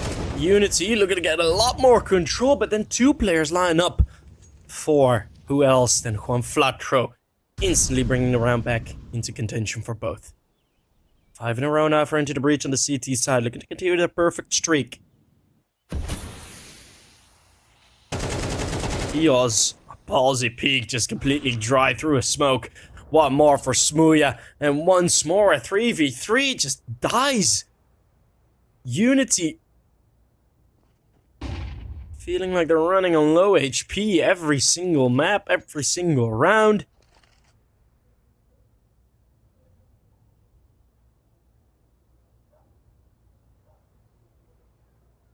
The opposition's just a bit too much to deal with. Into the breach.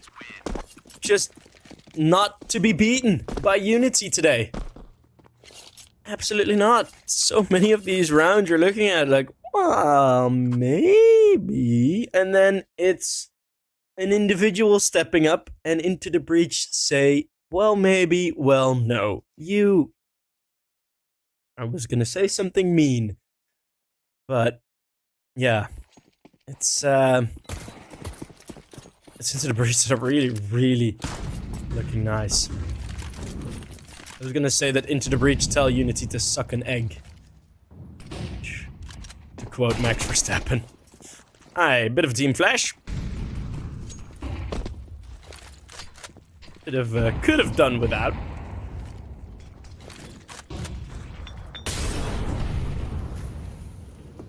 Smooya making smoke on Mikey. Push from Red Stars is not going to work out. 1 man advantage, 2 rifles picked up. Let's see if Kios can find some influence. It's another double for Juan Flatro. Kios with another headshot, and it's a 2v1 for map point, for series and playoffs point. And Smooya sees Bloggers walk right into his scope, and even in a round like this, you just don't feel fear for Into the Breach. If you guys get what I mean, like, it's you lose an opening pick, you get like 1 kill back in middle, but right at the same time Red Star loses on his push. You've pretty much completely lost control over the bomb site, but it's like, with how Into the Breach you're playing, you just don't feel the fear. You just don't, until eventually UNiTY would be able to win a round, but that has been impossible. This CT side. Smooya with another find, spots the other wide, and that will be taken down. Mikey falling to the floor, the top fragger, stuck on 9 kills in 20 rounds. They've completely nullified his influence on Mirage.